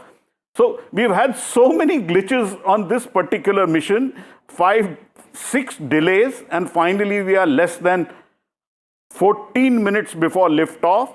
So we are very close to the liftoff, and the astronauts are seated on the Crew Dragon, waiting for final word, and liftoff, visors down. They are essentially waiting inside the Crew Dragon for liftoff. It is an incredible moment for Group Captain Shubhanshu Shukla, who's supposed to be a very cool person who takes in all of this without difficulty. And they have with him astronaut Peggy Whitson, who's the commander. So it's the commander and the pilot who play the key role during this ascent phase. The commander gives the commands. The Whitson, Group Captain Shukla gives the second go-ahead. So it's like the pilot and co-pilot in an airplane, and they will lift off. Okay. Let's just listen in to SpaceX right now. So let's see what they say. We started this next tradition for AX2, and we're excited to continue that today. It's a special thing to be named as a commander to anything, but being the commander of a 4-person crew that has completed months of training and is about to defy gravity and set sail for the International Space Station, it's truly out of this world. Peggy has some thoughts she wanted to share here in this moment, just a few short minutes from launch, and here's Peggy. As commander of the AX-4 mission, I want to thank everyone who has contributed to our journey. This mission to the International Space Station would not have been possible without the hard work of so many incredible teams. First, I want to extend my heartfelt gratitude to the teams at Axiom Space. Their talent and dedication shines through every unexpected challenge, the countless hours of work, and every task at hand to ensure the safety of the crew. The team's determination and commitment to achieving the highest standards inspires me every day and reminds me why I joined the Axiom Space family. To our partners at NASA, your expertise and support have been invaluable, ensuring that we are fully prepared to live and work aboard the space station. The comprehensive training programs provided by NASA have given us the skills needed to thrive in the unique environment of space. Thank you to SpaceX for providing the cutting-edge technology and reliable transportation to take us to space and bring us back home safely. The hands-on and in-depth training have ensured that we understand the Dragon systems thoroughly and confidently. We also owe a great debt of gratitude to our international partners. Your collaboration and contributions have been essential in our training to ensure mission success.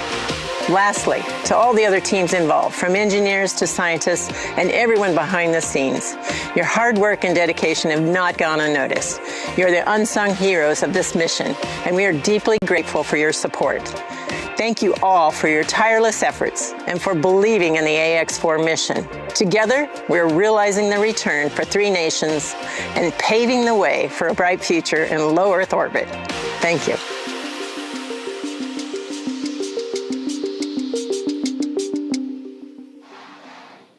Awesome words from our commander there. And of course, with that, we are just under T-minus 11 minutes until our liftoff at 2:31 a.m. Eastern today from Launch Complex 39A at Kennedy Space Center. Just in case you are just joining us, right now on your screen, you have a live view of Falcon 9 with our AX-4 crew safely tucked in the Dragon space capsule atop the vehicle.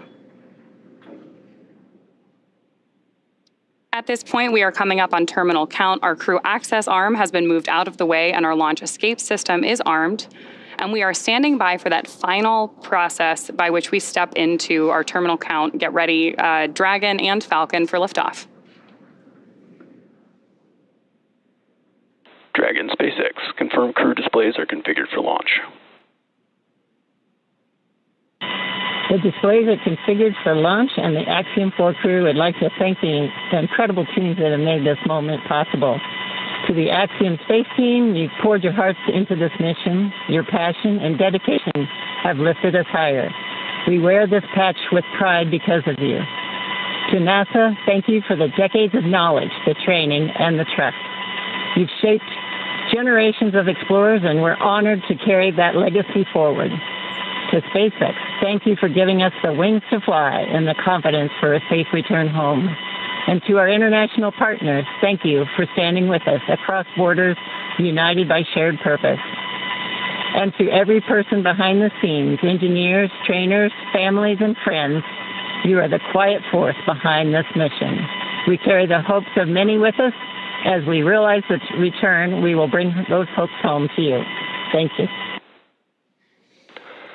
Peggy, Shukes, Suave, Tibor, from all of us that are staying here on the ground, we look forward to your mission. All the hard work from our teams culminates here, so good luck, enjoy the ride, and science the heck out of all your experiments.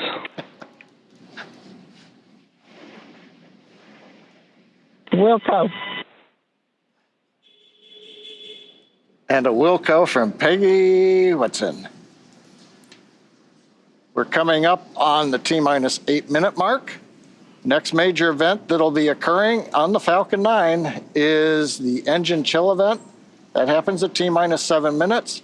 We open the pre-valves, feeding both the RP-1 kerosene fuel as well as the liquid oxygen.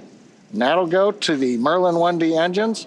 The liquid oxygen, we actually open a valve and we allow some of it to bleed off overboard out into the warm Florida air here in the early morning. And that'll begin chilling in the turbo pumps on those 9 Merlin engines to get ready for when we ignite the engines starting at T-minus 2 seconds. Also interesting to note, just several minutes ago, as we talked about early in the webcast, the International Space Station flew over Kennedy Space Center. And so that means the orbit planes are lined up. We're ready to go in just 7.5 minutes from now.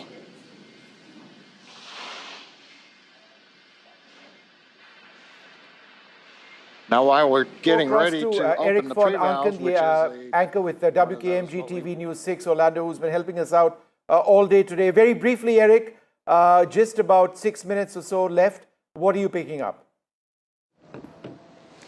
Vishnu, you just heard it. We are in really, really good shape. So now looking at the countdown clock, so this clock is exact. I know there's a little bit of delay by the time it goes around the world, but 6 minutes and 45 seconds. So they just started, you heard this from the commentator, basically sending this super cold fuel into the engines, the 9 Merlin engines at the base of that Falcon 9 rocket. Why is that so important? Because they're metal, right? And you would shock the heck out of them if you just shot this, like I said, 200 plus or so Fahrenheit, negative 200 plus Fahrenheit liquid at these engines, right? We know that metal contracts. We know that metal expands. So slowly, they're feeding some of this super cold liquid into the engines just to acclimate that. What they call that is a chill down of the engines so they are not shocked and they don't expand or contract as the fuel is moving and those turbo pumps spin up to force the fuel into the engine. Eric, hang on, there's an update coming in. We're just going to cut in and just listen. There's an update coming in. We're going to listen in once again. And they'll move on to internal power. Those are the batteries. We do have solar arrays, and you can see them right now as some of the mist clears. You can see the black portions of Dragon. So we've got solar arrays on part of the Dragon trunk, and then we also have batteries inboard.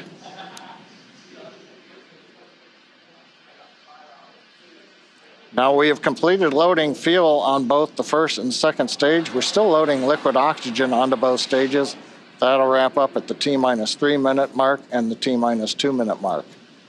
But right now we're waiting to hear the final updates to the crew. Falcon 9 propellant tanks are pressurizing for strong bag retract. That's good news for mission control. Dragon is in configure for terminal count. There we heard that we are pressurizing Falcon 9 for strong back retraction. The strong back is the tall structure standing right to the left of the rocket right now. And we pressurize Falcon 9 so that we can begin to retract that support structure away from the vehicle ahead of liftoff. Great view there of Dragon sitting Strong back retract has started on top of Falcon 9. And we'll look for those clamp arms around the base of Dragon just beneath those solar panels John was just talking about to begin opening up so the strong back can pull away. The strong back is used both to move Falcon 9 out to the launch pad ahead of liftoff and to provide all of the fuel and comm umbilicals that we're using in the lead up to launch. There are those clamp arms opening up. And then we'll see the strong back pull just about 2 degrees away from Falcon 9 in the final lead up to launch. Then at liftoff, it'll move to a full 45 degrees away from the rocket. Great live shots there of the capsule on board the rocket here. Yeah, Ronnie, it takes about 20 seconds for the hydraulics to open up those clamp arms that held onto the second stage. Then about 30 seconds, it's hard to see, but that strong back will move just a couple degrees away. And with that, we are just about 30 seconds away from the expected call out that LOX load has been completed on board our first stage.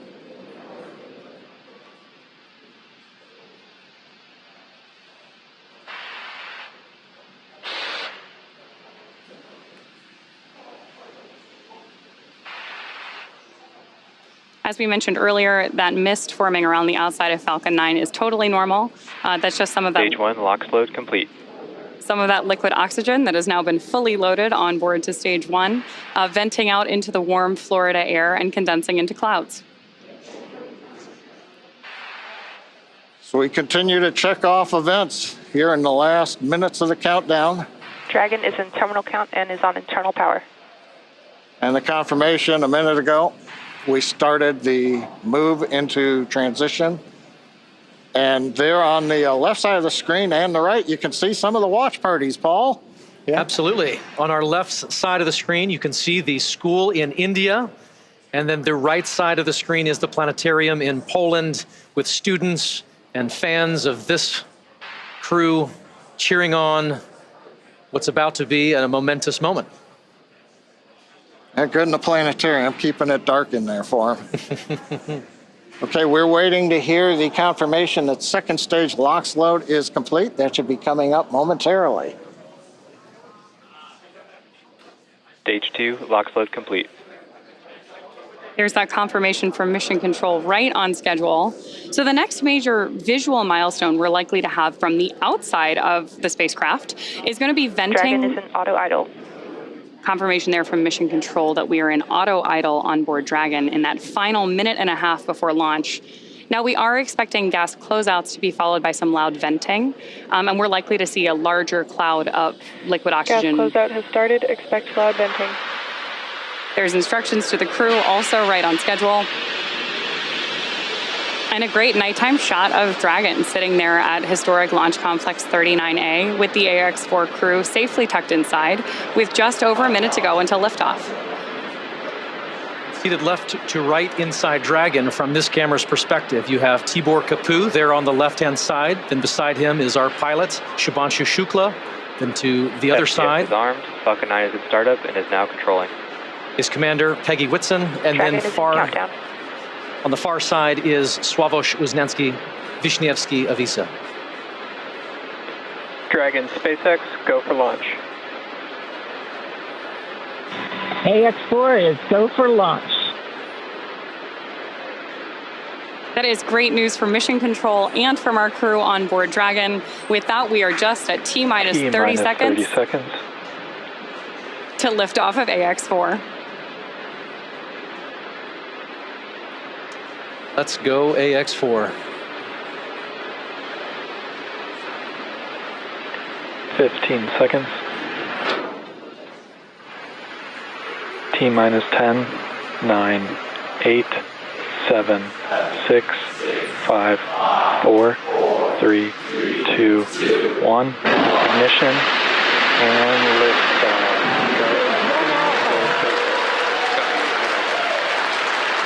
For three nations, a new chapter in space takes flight. Godspeed, AX-4.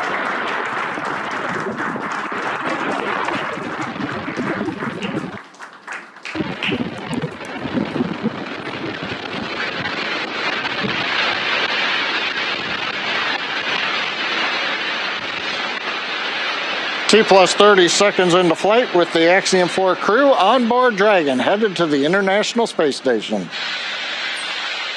Waiting to hear callouts from the Falcon 9 engineering team. Power and telemetry nominal. Stage 1 throttle down. We're throttling down the 9 Merlin engines. We're into the throttle bucket, preparing for max Q. Max Q.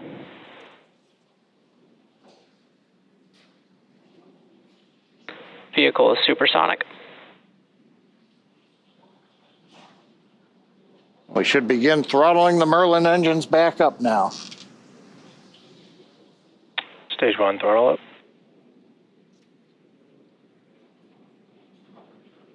Mission Control confirming. Stage 1 Bravo. That throttle up, and we Copy, are 1 Bravo. hearing our commander, Peggy Whitson, call out the first abort mode.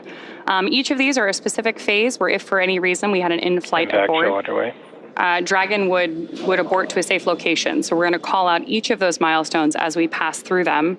We also just heard the call out for MVAC chill. We're going to trickle just a little bit of liquid oxygen now into the turbo pumps on board our Merlin vacuum engine on stage 2 in preparation for second engine start 1, which will of course be shortly after stage separation.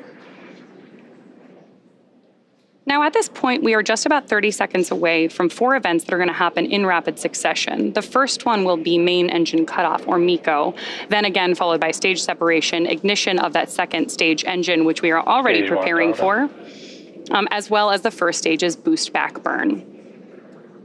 With that confirmation from Mission Control that we are throttling the first stage engines down, we are expecting MECO at T plus 2 minutes and 26 seconds. MECO. Stage separation confirmed.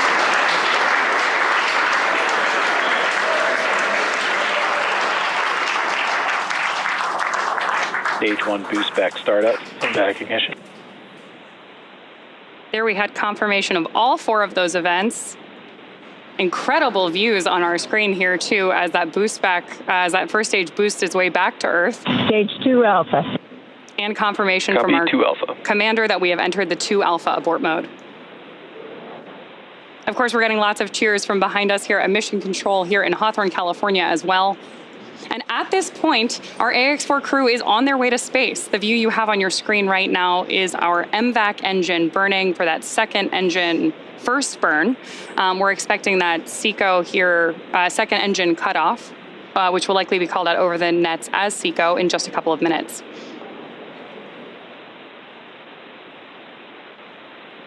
Stage 1 boost back shut down. Confirmation that the boost back burn on our first stage booster is now complete, and the booster is heading back toward the Florida coast to attempt a landing at LZ1. At this point, stage 1 is actually still coasting to apogee. We're about to deploy those grid fins so that we can steer the vehicle as it enters the Earth's atmosphere. Dragon, SpaceX, nominal trajectory. And that call out from Mission Control means Dragon that copies, nominal trajectory. everything is right on track. T plus 4 minutes, everything continuing to go well, and we've got our first view of the crew. They're inside Dragon, second stage continuing to fire. Right now, second stage, just a little bit more than 1 G. There's so much propellant that even with a 220,000-pound thrust engine, it takes a while before the G loads start to build up during the second stage flight. Meanwhile, first stage continuing to coast up to apogee, and actually now, as you can see on the bottom left of your monitors, we have begun coming back down. It takes a couple minutes to go up, A couple minutes, come back down. That first stage heading back to landing zone 1 at Cape Canaveral. Dragon, SpaceX, nominal trajectory. Words we love to hear. Dragon copies, nominal trajectory. Peggy Whitson echoing back the call up from the ground. Now our next major event coming up will be in about 1 minute and 10 seconds. That's going to be the entry burn. That's where we're going to light a single center engine on the first stage. That's going to slow us down in preparation for entering the Earth's atmosphere again. We'll then have a landing burn about 1 minute later at T plus 7 minutes and 19 seconds. Now for that one, we actually light 3 engines again. Then quickly once we've kind of jammed the brakes on, then we'll turn off 2 of the engines. We'll be down to just a single engine. Getting good views of the MVAC-D engine. There are a couple of cameras on the back of the second stage that give these views. And of course, the view inside the Dragon spacecraft showing the crew. Dragon, SpaceX, nominal trajectory. Continuing the call-outs right on time. Dragon copies, nominal trajectory. Now, right now, as Ronnie pointed out, the grid fins have been deployed, but they're not being used. Right before the entry burn, we'll possibly see a little bit of motion if we can pick up the first stage camera. That's just to check out. It's not until we actually get through the entry burn. Stage 1 entry burn startup. That we get back in the atmosphere. And now here is entry burn call out. This is going to be about a 12-second burn. That's going to slow the vehicle down. You can watch that. Stage 1 entry burn shutdown. There you just saw on the left-hand side of your screen that first stage entry burn shutdown. Right now on your screen, we've got great views of our second stage engine, the Merlin vacuum engine, continuing to take our AX-4 crew to orbit. The next milestone for our first stage is going to be the landing burn, where we'll relight just the center engine, as John mentioned. Dragon, SpaceX, nominal trajectory. Again, things we love to hear. Stage 1 FTS. Dragon copies, nominal trajectory. Continuing to get good communication from our crew on board Dragon. Stage 1 transonic. Confirmation that stage 1 is now transonic on its way back to LZ-1, which is just about 9 miles away from our liftoff location today. LZ-1, of course, is the site of the first successful landing attempt, and hopefully it will be the second time that this particular booster sticks its landing.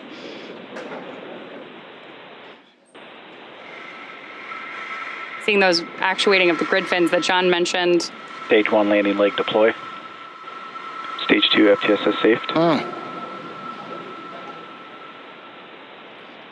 Stage 1 landing confirmed. That was a picture-perfect landing. That was great. Absolutely stunning.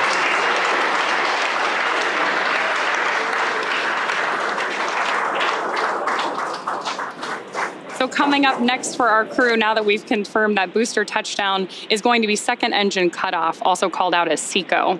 Then the second stage will coast for a few minutes until Dragon is commanded to separate from the second stage.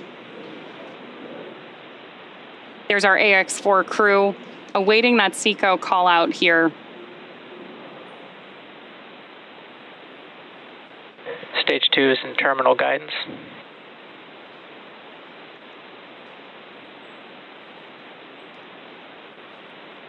Good continued burn from our second stage engine there. Now at this point, our crew is experiencing about 3 Gs in the lead up to SECO 1, which of course will be their first taste of microgravity. SpaceX Dragon, Shannon. There's confirmation Copy, Shannon. of the Shannon abort mode.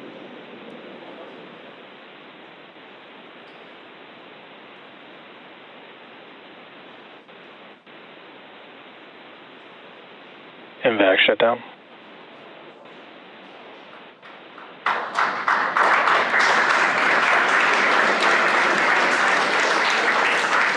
SpaceX Dragon, we have a nominal orbit insertion. Nominal orbital insertion, SpaceX, and we had an incredible ride uphill, and now we like to set our course for the International Space Station aboard the newest member of the Dragon fleet, our spacecraft named Grace. Grace is more than a name. It reflects the elegance with which we move through space against the backdrop of Earth. It speaks to the refinement of our mission, the harmony of science and spirit, and the unmerited favor we carry with humility. Grace reminds us that spaceflight is not just a feat of engineering, but an act of goodwill. benefit of every human, everywhere. Over to you, Shuk. Launch escape system disarmed. 10 minutes into flight. Water right. नमस्कार मेरे प्यारे देशवासियों, water ride 41 साल बाद हम वापस अंतरिक्ष में पहुंच गए हैं और कमाल की राइड थी। इस समय हम 7.5 किलोमीटर प्रति सेकंड की रफ्तार से पृथ्वी के चारों तरफ घूम रहे हैं और मेरे कंधे पे मेरे साथ मेरा तिरंगा है जो मुझे बता रहा है कि नहीं हूँ, मैं आप सबके साथ हूँ। ये मेरी इंटरनेशनल स्पेस स्टेशन तक की जर्नी की शुरुआत नहीं है, ये भारत के ह्यूमन स्पेस प्रोग्राम की शुरुआत है और मैं चाहता हूं कि आप सभी देशवासी इस यात्रा का हिस्सा बने। आपका भी सीना गर्व से चौड़ा होना चाहिए, आप भी उतना ही एक्साइटमेंट दिखाइए। आइए हम सब मिलकर भारत के इस ह्यूमन स्पेस प्रोग्राम की जर्नी की शुरुआत करें। धन्यवाद। जय हिंद, जय Bharat.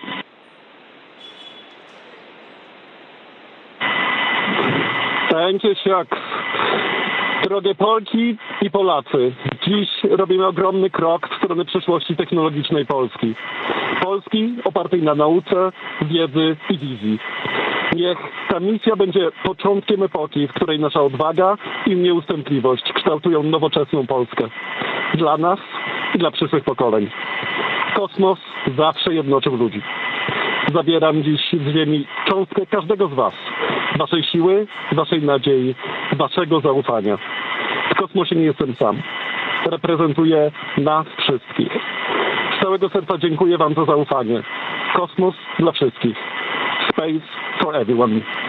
And with that, over to you, Thibault. Thank you, Sław. 15 millió magyar emelt ma idáig. Támogatásotok olyan, mint a szürke hamu alatt nyugvó parázs. Belül csendben ízik, de ha fát dobnak rá, egyként lángol. Hálás és büszke vagyok, hogy a hazánkat képviseltem. Családomnak és barátaimnak köszönöm, hogy ti vagytok a legerősebb támaszaim. A ti hangotok hangosabb, mint a rakétánk, erőtök nagyobb, mint a gravitáció. A világűr mindenkié, a Föld pedig egyetlen. Mi a bolygónk 4 különböző pontjáról indultunk, de társakként, barátokként érkeztünk ide. A mi születésünk a tiétek is. Köszönöm mindenkinek szerte a világon, akik hozzájárultak ez a gyönyörű naphoz. Egynek minden nehéz, soknak semmi sem lehetetlen. Go X4!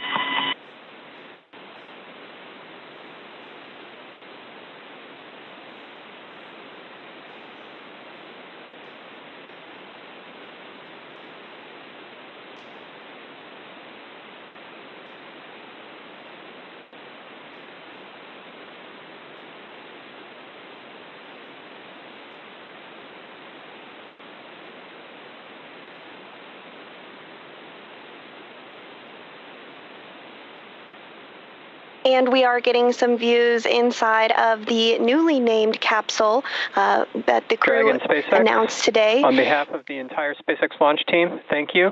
It's been a privilege to work with you so far, and we're excited for you to have a safe flight and a safe return home. Good things come to those who wait. Godspeed to the maiden crew of Grace.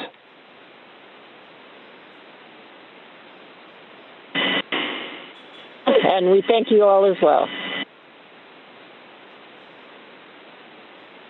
And so with today's successful launch of Axiom-4, the teams at NASA's Johnson Space Center will continue to monitor Dragon's flight to the International Space Station over the next 28.5 hours. NASA's role in this journey really kicks in at a period called integrated operations, which begins during the spacecraft's approach to the space station and continues during the crew's stay aboard the orbiting laboratory, where they will conduct science, education, and commercial activities, and will conclude once the spacecraft exits the vicinity of the International Space Station. During integrated operations, the NASA, SpaceX, and Axiom Space teams are all working in lockstep. The teams here are preparing for a docking of Axiom-4 to the space station at 7 a.m. Eastern on Thursday morning, and will continue to monitor the approach until then. But for now, that will be it for us here in Mission Control Houston, but we'll be back with you at 5 a.m. Eastern for docking, hatch opening, and welcome coverage. So with that, back over to you, Hawthorne. Thanks so much, Sandra. Over the next 28 and a half hours, the Dragon spacecraft Grace will execute a series of burns to gradually raise and line up the AX-4 crew for docking with the International Space Station in what we refer to as the activation and rendezvous phase of flight. In just a few minutes, the crew will change out of their spacesuits to get a little bit more comfortable for flight and will enjoy their first meal aboard the spacecraft. Over the course of their flight, they will also have a rest period that will last for about 8 hours. Before they arrive at the space station, we will have 3 potential opportunities to chat briefly with the crew on orbit. While we're hopeful that one of these will work out, none of them are guaranteed.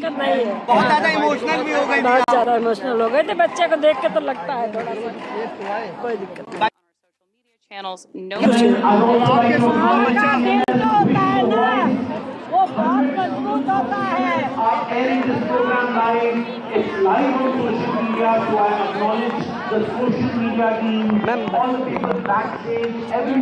Updates on the mission across our social media channels. And then as Dragon and the X4 ये माँ के खुशी के आंसू हैं हम सब लोग इनके साथ डांस कर रहे हैं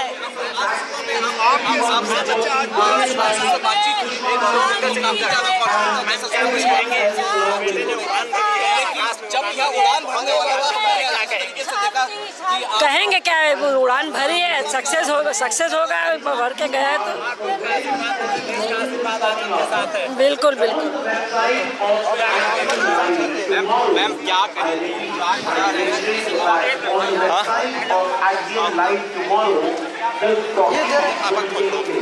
So I believe that all of you will log into the Axiom-4 website and watch this talking live. And teachers is happening. And just a few moments back, after successfully blasting off on the Axiom-4 mission and becoming the second Indian to be in space after 41 years, remember, Rakesh Sharma was the first. Shubhanshu Shukla sent this message from the Dragon spacecraft. मेरे प्यारे देशवासियों, what a ride! 40 साल बाद हम वापस अंतरिक्ष में पहुंच गए हैं और कमाल की राइड थी। इस समय हम 7.5 किलोमीटर प्रति सेकंड की रफ्तार से पृथ्वी के चारों तरफ घूम रहे हैं और मेरे कंधे पे मेरे साथ मेरा तिरंगा है जो मुझे बता रहा है कि नहीं हूँ, मैं आप सबके साथ हूँ। ये मेरी इंटरनेशनल स्पेस स्टेशन तक की जर्नी की शुरुआत नहीं है, ये भारत के ह्यूमन स्पेस प्रोग्राम की शुरुआत है और मैं चाहता हूं कि आप सभी देशवासी इस यात्रा का हिस्सा बने। आपका भी सीना दिल से चौड़ा होना चाहिए, आप भी उतना ही एक्साइटमेंट दिखाइए। आइए हम सब मिलकर भारत के इस ह्यूमन स्पेस प्रोग्राम की जर्नी की शुरुआत करें। धन्यवाद। जय हिंद, जय Bharat. My colleague Aishwarya Jain. Aishwarya, go ahead.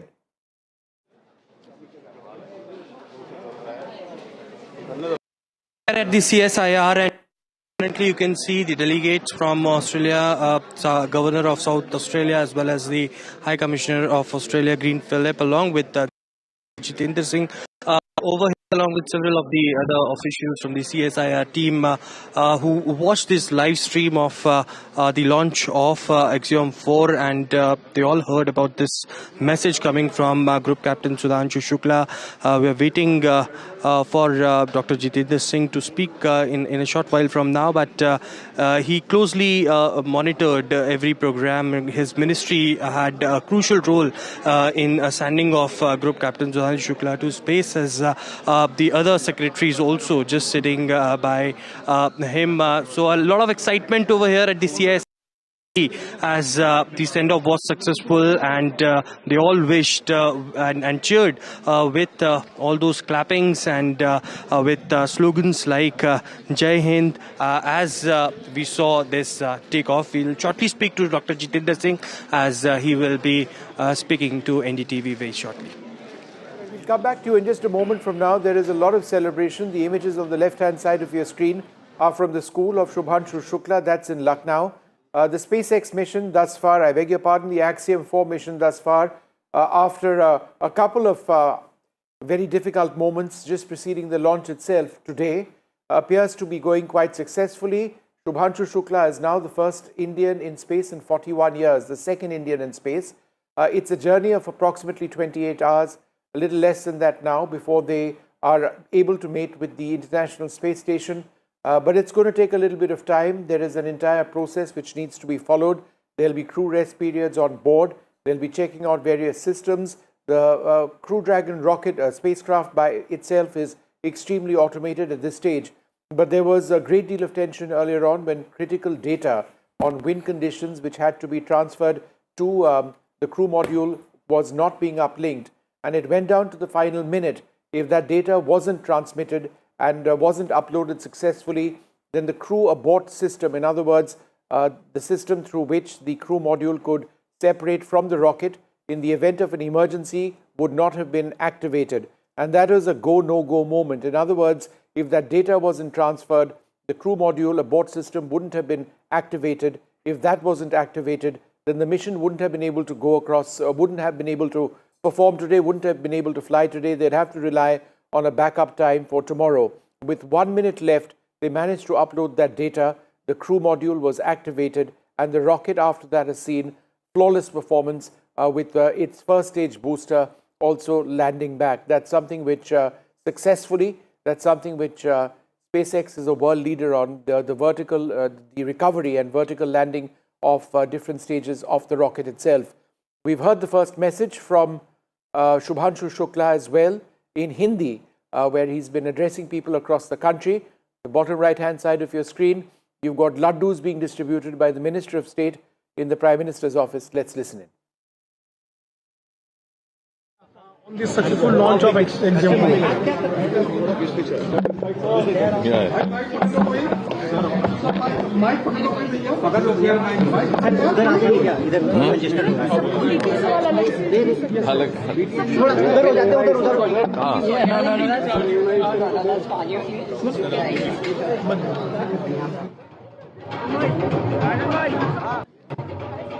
Pallava has a point to make. Pallav, go ahead.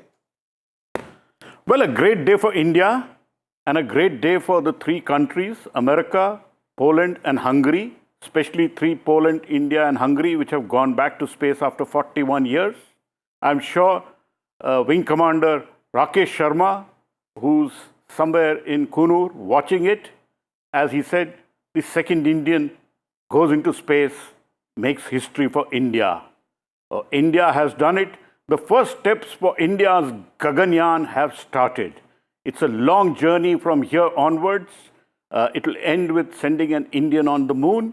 But the first steps of Gaganyaan, where the basics of human spaceflight are being learnt by Group Captain Shubhanshu Shukla and Group Captain Prashant Balakrishnan Nair. Now that Group Captain Shukla is in space, 14 days he will be in space at the International Space Station. We will keep you updated about every move which happens there. But history being made for India as India's own astronaut or Gaganyatri is now orbiting the Earth. Very soon, he would be passing by over India at some point soon. There will be a great joy. We will not be able to see that moment. We will be able to talk to him. Hopefully, there are 3 events as they coast from Cape Canaveral to the International Space Station, which is a 28-hour ride. There will be 3 times when they will try and connect to the crew. If we get to know about it, we will definitely bring that live to you. But a great day for India, and trust me, a great day for Vishnu, who has been covering aerospace for a very, very long time. And a great day for somebody like me who covers ISRO and space for a long time. I have tears in my eyes as India's second astronaut heads into space and is in space already. Vishnu? No, that this is, now Pallav, it is in fact an incredible moment. And let's just hope everything else goes well so far. We heard messages from his mother as well, Shubhanshu's mother. And it's been trying, it's been a nervous couple of hours for us.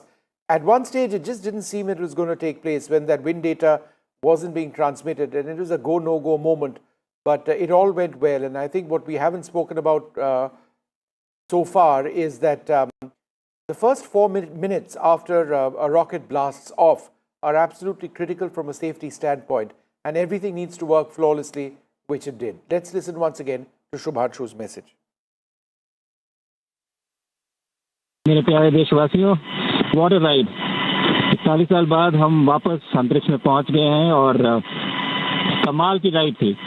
इस समय हम 7.5 kilometre प्रति second की रफ्तार से पृथ्वी के चारों तरफ घूम रहे हैं और मेरे कंधे पे मेरे साथ मेरा तिरंगा है जो मुझे बता रहा है कि नहीं हूँ, मैं आप सबके साथ हूँ। ये मेरी इंटरनेशनल स्पेस स्टेशन तक की जर्नी की शुरुआत नहीं है, ये भारत के ह्यूमन स्पेस प्रोग्राम की शुरुआत है और मैं चाहता हूं कि आप सभी देशवासी इस यात्रा का हिस्सा बने। आपका भी सीना गर्व से चौड़ा होना चाहिए, आप भी उतना ही एक्साइटमेंट दिखाइए। आइए हम सब मिलकर भारत के इस ह्यूमन स्पेस प्रोग्राम की जर्नी की शुरुआत करें। धन्यवाद। जय हिंद, जय Bharat. All right, so that first message, it's been 4 decades plus since we heard an Indian have a message for fellow Indians from space. That was Rakesh Sharma. And now we've got Shubhanshu Shukla, who's not wasted any time. Just after getting into orbit, he's had that message. We're going to play that again.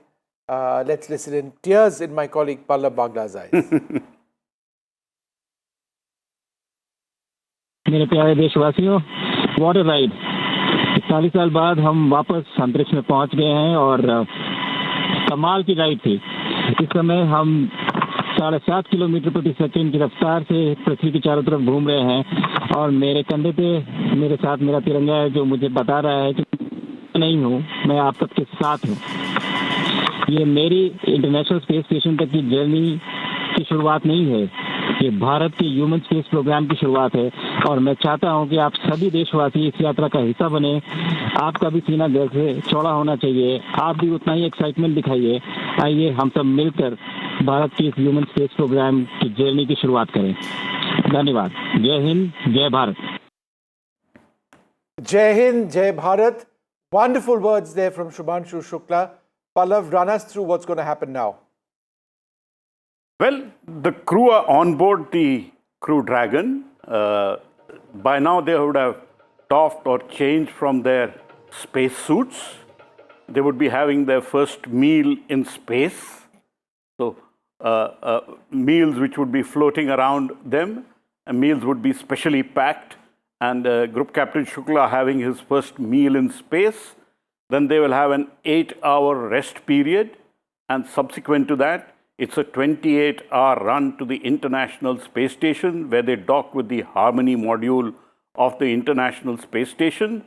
So far, everything has gone off well. There have been many hiccups on this particular Axiom-4 mission. It was to launch on May 29th. It didn't. Several delays.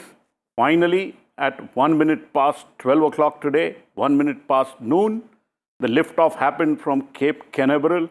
Same launch pad, 39A, from where astronaut Neil Armstrong went for his ride to the moon. So Group Captain Shubhanshu Shukla, truly an astronaut now. We can call him an astronaut because he's already in space. And Group Captain Shukla is now orbiting Earth. He will take several rounds of the Earth before he heads straight towards the International Space Station, where the docking process is a complex dance between the Crew Dragon and the International Space Station, because both are traveling at a velocity of 28,000 kilometers per hour.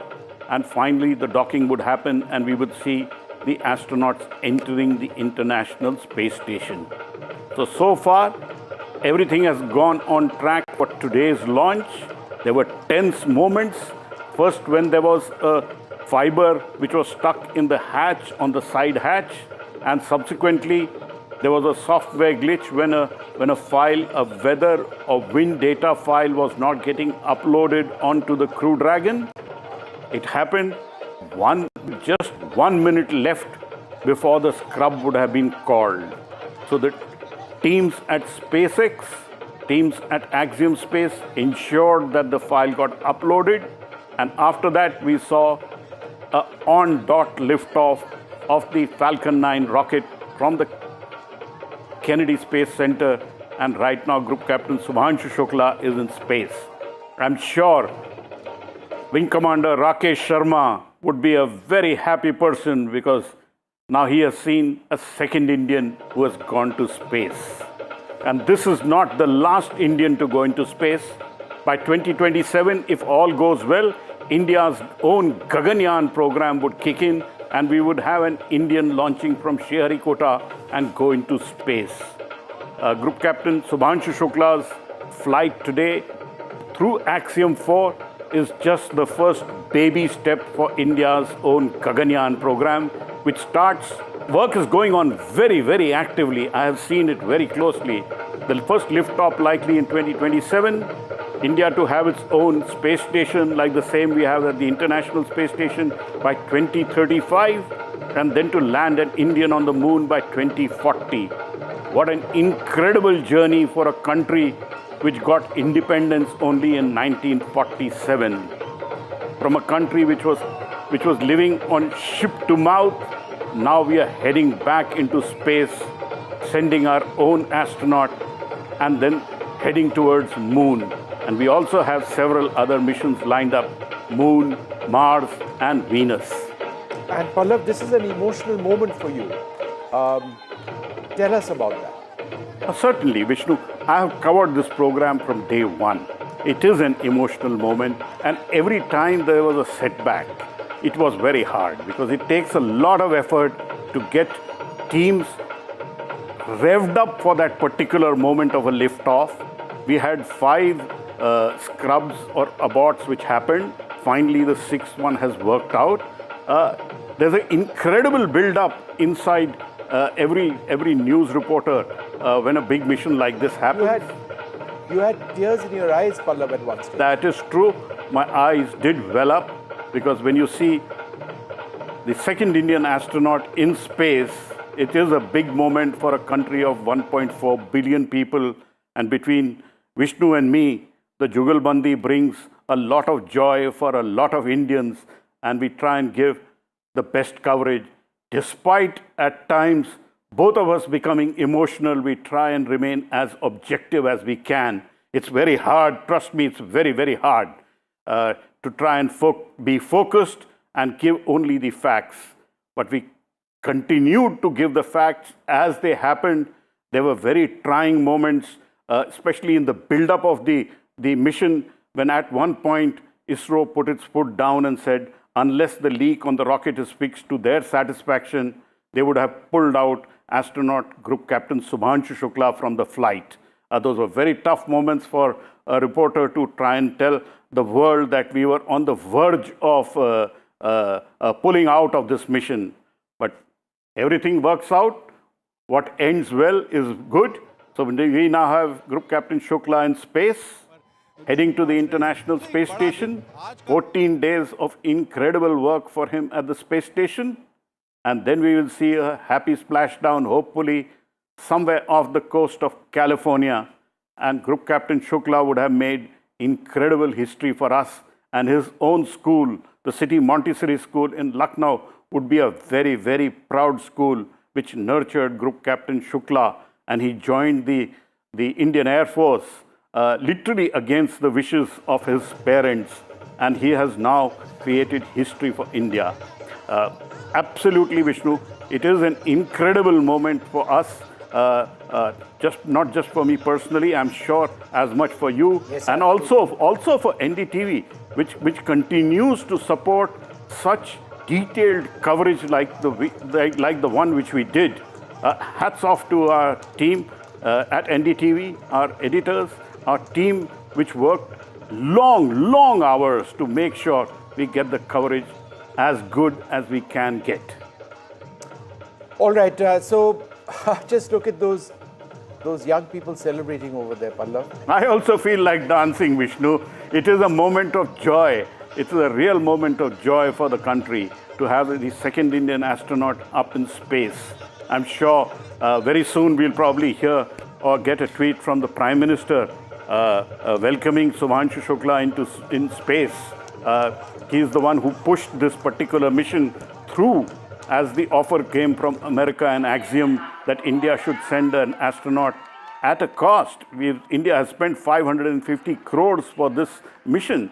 It is a seat which has been hired by India, but Prime Minister Narendra Modi himself pushed for this mission and made sure that both President Biden and President Trump take it forward. And finally, we have a successful mission of a liftoff and a successful astronaut in space, waiting for that big moment when he docks and enters the International Space Station and creates a moment of another joy for us. He will do 7 India-specific experiments.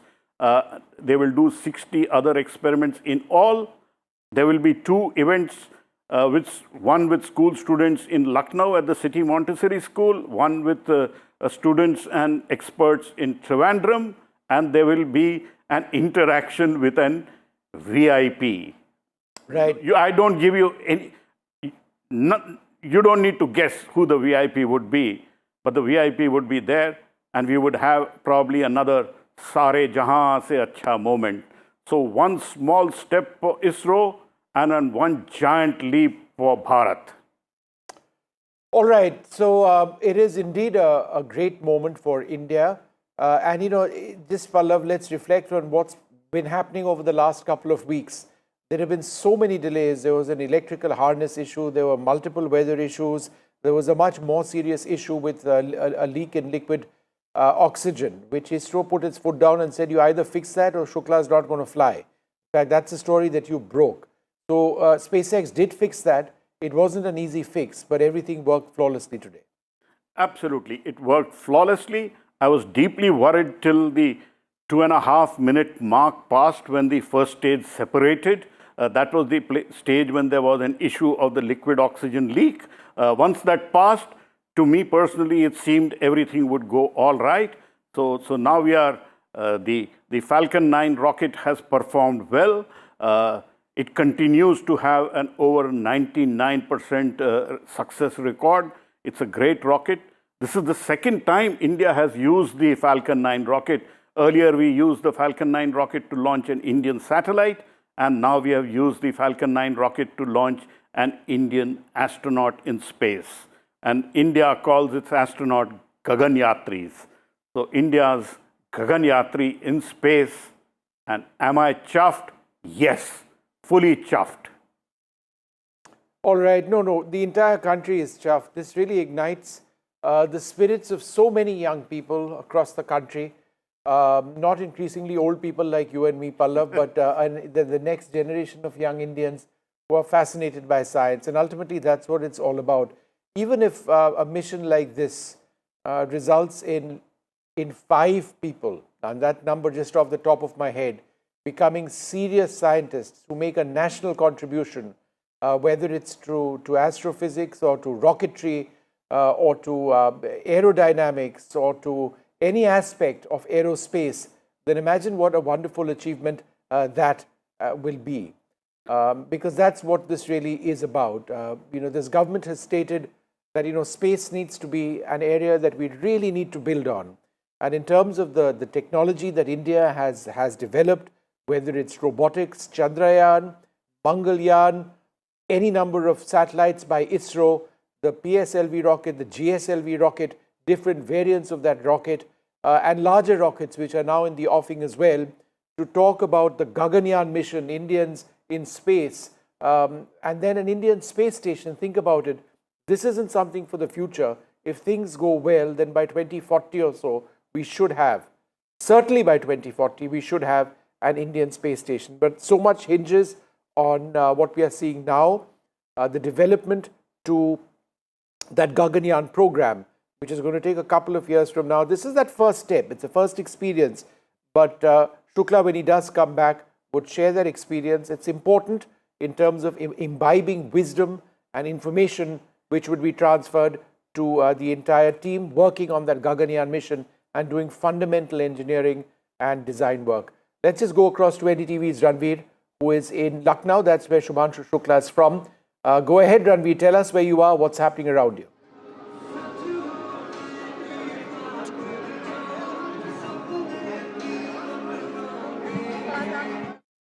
All right, I don't think we've got him. Once we get that line up with him, we'll come back to him in a moment. But the images that you see on the right-hand side of your screen were images of his family. That's his mum over there. That is his mum, right, Pallav? Yeah, that is his mother over there in tears. And I was watching her because we had a split screen of the liftoff on one side of the screen. And, Shubhanshu Shukla's mother over there on the right-hand side, his parents over there. And she was in tears through those initial few moments, which were fairly testing. But it all did work out. And, these are those images. Let's go across now to Ranveer at Lucknow. That's where he's from. Ranveer, go ahead. Excitement is very much high in Lucknow, and I'm joining with Gunjan Shukla, who is a sister of Shubhanshu. Gunjanji, I just want to know the feeling when you saw the pictures of takeoff of Shubhanshu's Falcon 9 rocket. It was a very emotional moment for our family. I got emotional very much regularly, but now we are relieved that he has completed his 2 stages very safely. Now it's a journey of another 15 days. Tomorrow there will be docking and another 14 days for the research work. So these 15 days, how the family of Shubhanshu has prepared itself for these another 15 days? Yes. We are preparing for, we will do rituals, we will do pujas, we will do bhandaras, whatever good deeds. We will do our best to do that. So this is the family of Shubhanshu Shukla, and when the takeoff was done, the hall was filled with students, with the school management, and obviously with Shubhanshu Shukla's family's presence. So the hall was very much excited, and I'll show you the pictures of this hall now. The students are out for the exhibition, and I'll show you some pictures that how the excitement level is. See this lady, she is wearing a different kind of cap, and I'll also show a kid. She's also wearing some different. I'm joining with the chairman of CMS. Ma'am, how exciting this moment is for you? The atmosphere is full of emotion, heavy with emotion. बहुत ज़्यादा. I saw tears also, I saw clap also, I saw dance also. So the mixed emotion, including the tears and dance both. There was anxiety when he was going up, when it was taking off. There was anxiety because that is the most critically, risky, potentially risky part of the takeoff part. So there was a lot of anxiety at that time. I could see, we were saying prayers in our hearts and watching very intently. But then when we could see after the rocket fell off and it was launched further, we got some confidence that everything is going well. And then further on, for the first 5 minutes, we were concerned that everything should go well. You are a known educationalist. If we talk about Shubhanshu Shukla, he is just 40 years and he is now 40 years. And he is now the first Indian to visit the International Space Station. So the journey is big, the journey is long. So how do you see the future of Indian space mission, including Shubhanshu Shukla? I didn't follow your question. Shubhanshu Shukla is just 40 years. And India is aiming to reach moon, a manned mission to moon and another so many missions of space. So how Shubhanshu Shukla can participate in Indian mission for the space? He's in a very unique position. He's in a very privileged position, but he has earned the privilege. He has been the first Indian to go up into the International Space Station. So that experience will count for a lot.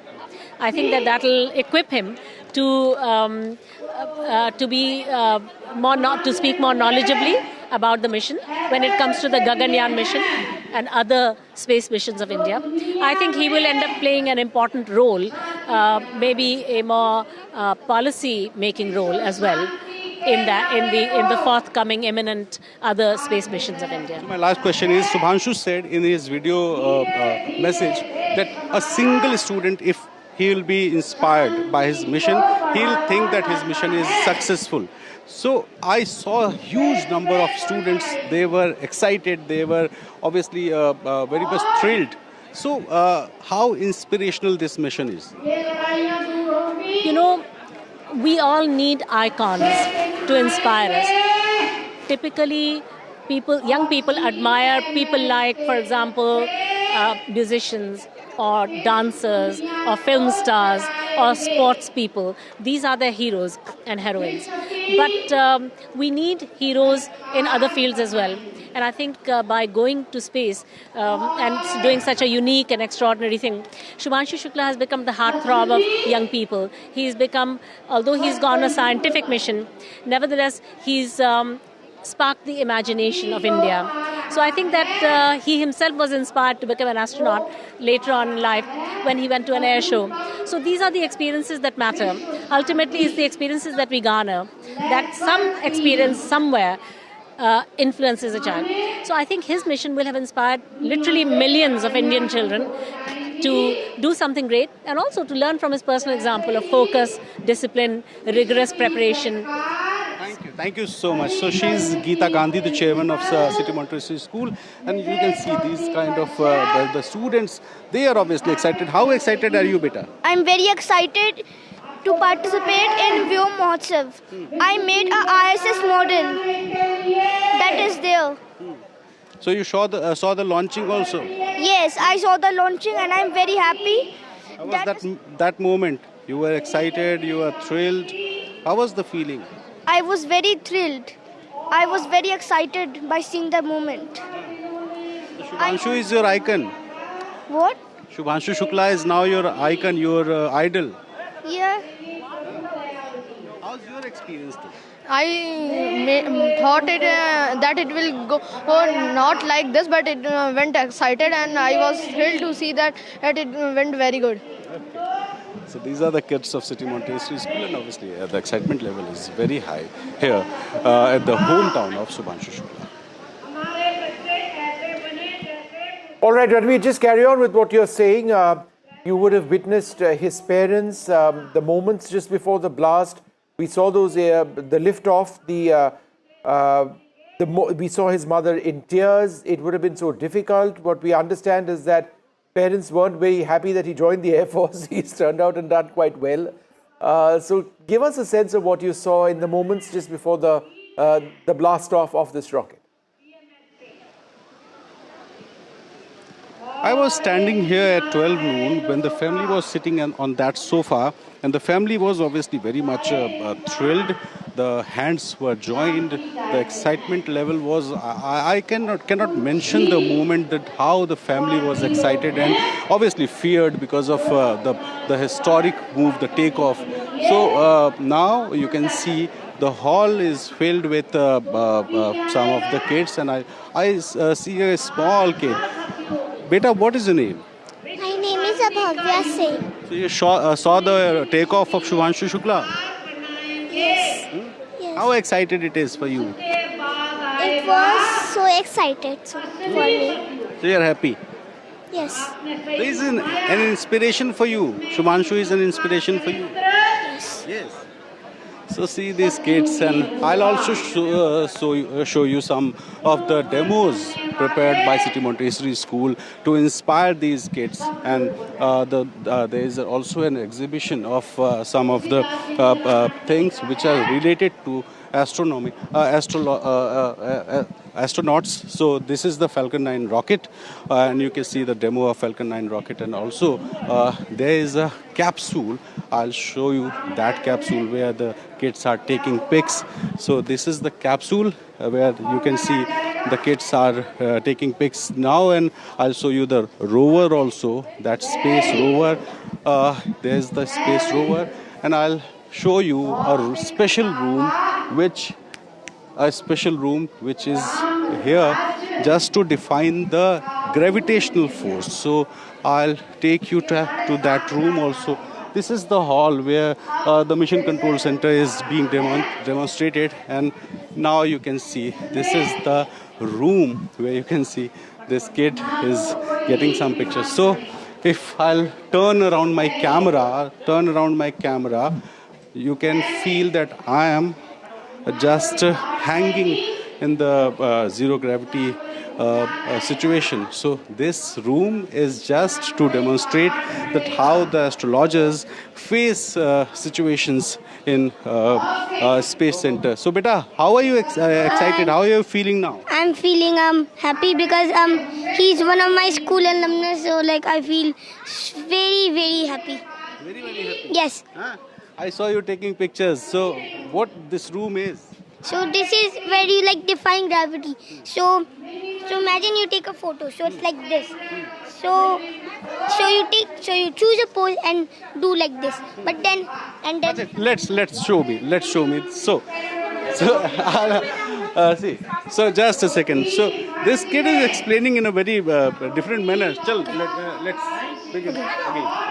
Okay. So first take a pose, any type of pose. This is like the most common one, and then somebody has to like click a picture, and then when you like make it vertically, it will look like you're standing on it. Yes. This is very exciting, na? Yes, it is very exciting. So this is the inspiration level. You can see Shubhanshu in his video message said that if a single kid will be inspired by my mission, I'll think that my mission is a success. And you can see the kid. Ma'am, how old he is? He's 3. He's 7. In class 3. Just 7. And he's explaining the things in a very, very, very different manner. So, do you think that Shubhanshu Shukla is going to be to become an inspiration for Indian kids, the kids who are attracted towards science? Yes, certainly. He's an inspiration for the coming children. Even like when I see he and we are of the same generation. Like I have been myself a space junkie. Now seeing if in our time we had Rakesh Sharma, and now we can see for the next generation now Shubhanshu Shukla ji is bringing up lots of all the children of the next generation, like my son here. They are looking forward, and we see the whole country is now full of josh. Even after the ISRO, we have got josh is high. Yes, the josh is high. So let's move to that area. That's very exciting. Come, beta, please. So yes, continue. So we can see, this event where we can see so many children. Today we saw there were many models you can see. We visited literally the mission command center that I have made. We went. Can you explain what is this? This is the moon, but it's like this is space. So in reality, this is what they painted it like space, and this is the moon. In reality, just a big sculpture of the moon. But imagine this is the moon. You see. From Earth, we can only see one side of the moon. That is why we can't see the other side from here. So imagine it's like night time. Okay. So sometimes it's dark because the side where the light is you cannot see it. But sometimes it's fully light like this. I can see a small Shubhanshu Shukla in the skates. So obviously this is very, very, very different. This is very inspiring, and obviously these pictures made by the students. You are a student of CMS, beta. Yes. How excited are you? Very. Very much. Shubhanshu is now your inspiration. Yes. So, are you thrilled during seeing that picture? How was the excitement level? The excitement was very good, and it was really happy, and I am really happy to see that Shubhanshu Shukla is going to ISS. I was really excited, and my friend here, he was saying Shubhanshu Shukla go, Shubhanshu Shukla go. What was he saying?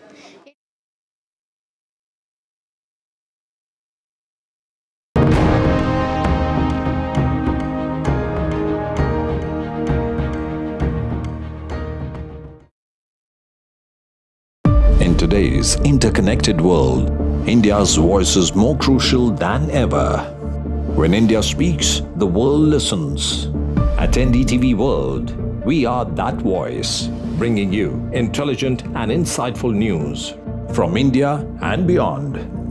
From geopolitics and diplomacy to economic shifts, migrations, tech disruptions, and the stories of our diaspora. We cover the news that shapes our global future. NDTV World, your new home for global news, is here.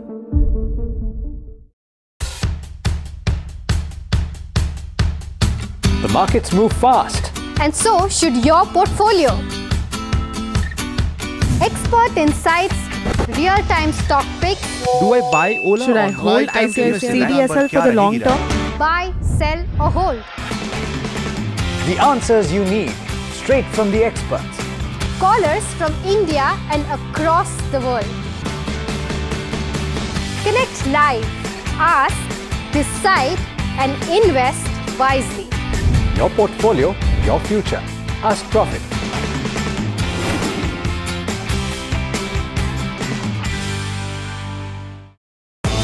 सज गया है मंच। शिरकत करेंगे जाने माने कलाकार। NDTV का क्रिएटर्स मंच है आपके लिए तैयार। शामिल होंगे लेजेंडरी राइटर जावेद अख्तर, अपनी कविताओं से युवाओं के दिलों पर राज करने वाले कवि कुमार विश्वास, समय से परे की फिल्म बनाने वाले डायरेक्टर इम्तियाज अली और best selling writer Chetan Bhagat. यहाँ फन और एंटरटेनमेंट मिलेगा साहित्य से, नई रचनाएं, नई सोच, नया मंच। एनडीटीवी लाया है आपके लिए क्रिएटर्स मंच। आप भी जुड़ें एनडीटीवी नेटवर्क पर। 50 years of the emergency. भाइयों और बहनों, राष्ट्रपति जी ने आपातकाल की घोषणा की है। India's darkest hour, June 25th, 1975. Lest we forget. The emergency. NDTV rewinds when democracy was suspended. लोकतंत्र का गला घोट दिया गया था। भारत के संविधान निर्माताओं की तपस्या को मिट्टी में मिलाने की कोशिश की गई थी। Indira Gandhi's assault on freedom. An NDTV special, Wednesday, June 25th.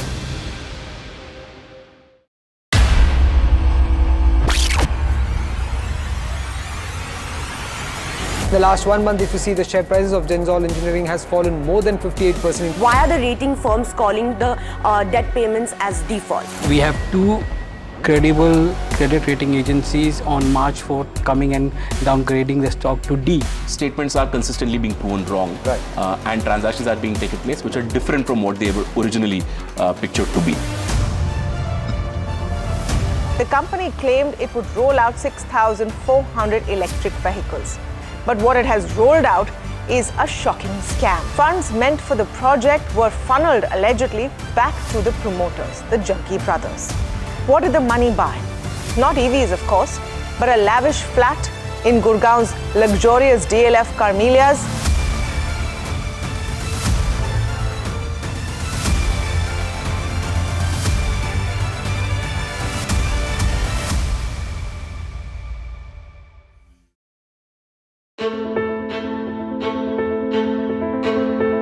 News is not just headlines, it is what impacts you. And news should never be mistaken for noise. What matters is the reality. Accurate, in-depth, and with the right perspective. For over 20 years, I have been a journalist, and never has clarity mattered more than now. At Newsnight, we go beyond the surface. We dissect the details, challenge the narratives.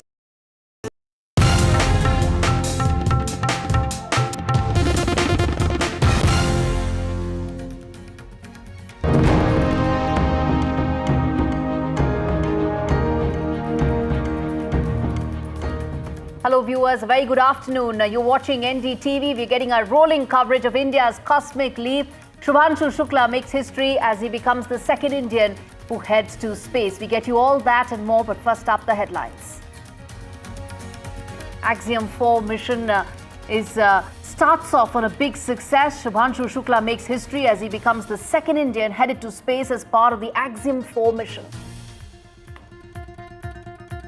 It's a flawless liftoff of Axiom-4 mission. The journey to ISS, the International Space Station, will take about 28 hours. Shubhanshu Shukla's emotional message from space. He says he's carrying the tricolour on his shoulders. Says Jai Hind, Jai Bharat.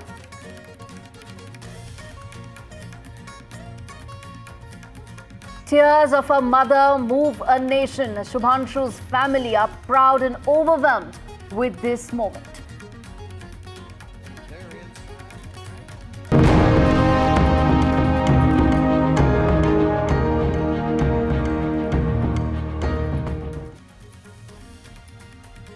Viewers, if you're tuning in right now, the update and the big story that we continue to track on NDTV. Shubhanshu Shukla makes history. Axiom-4 mission takes off. It's a flawless start and a flawless takeoff of the mission. He's the second Indian that heads up to space.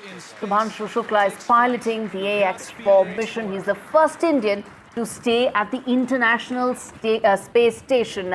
He soared to stars, and 41 years later is when this new milestone is being celebrated by India in its space journey. The SpaceX rocket is carrying 1 billion dreams as India's space dream continues to soar. Now, the journey to the International Space Station will take about 28 hours. The team will be spending about a fortnight there, and there will be about 7 important experiments that will be conducted, curated by the top academic and space minds in India. We're going to talk about all that and more. But first up, let's play out this audio message by Shubhanshu Shukla from space. Listen in.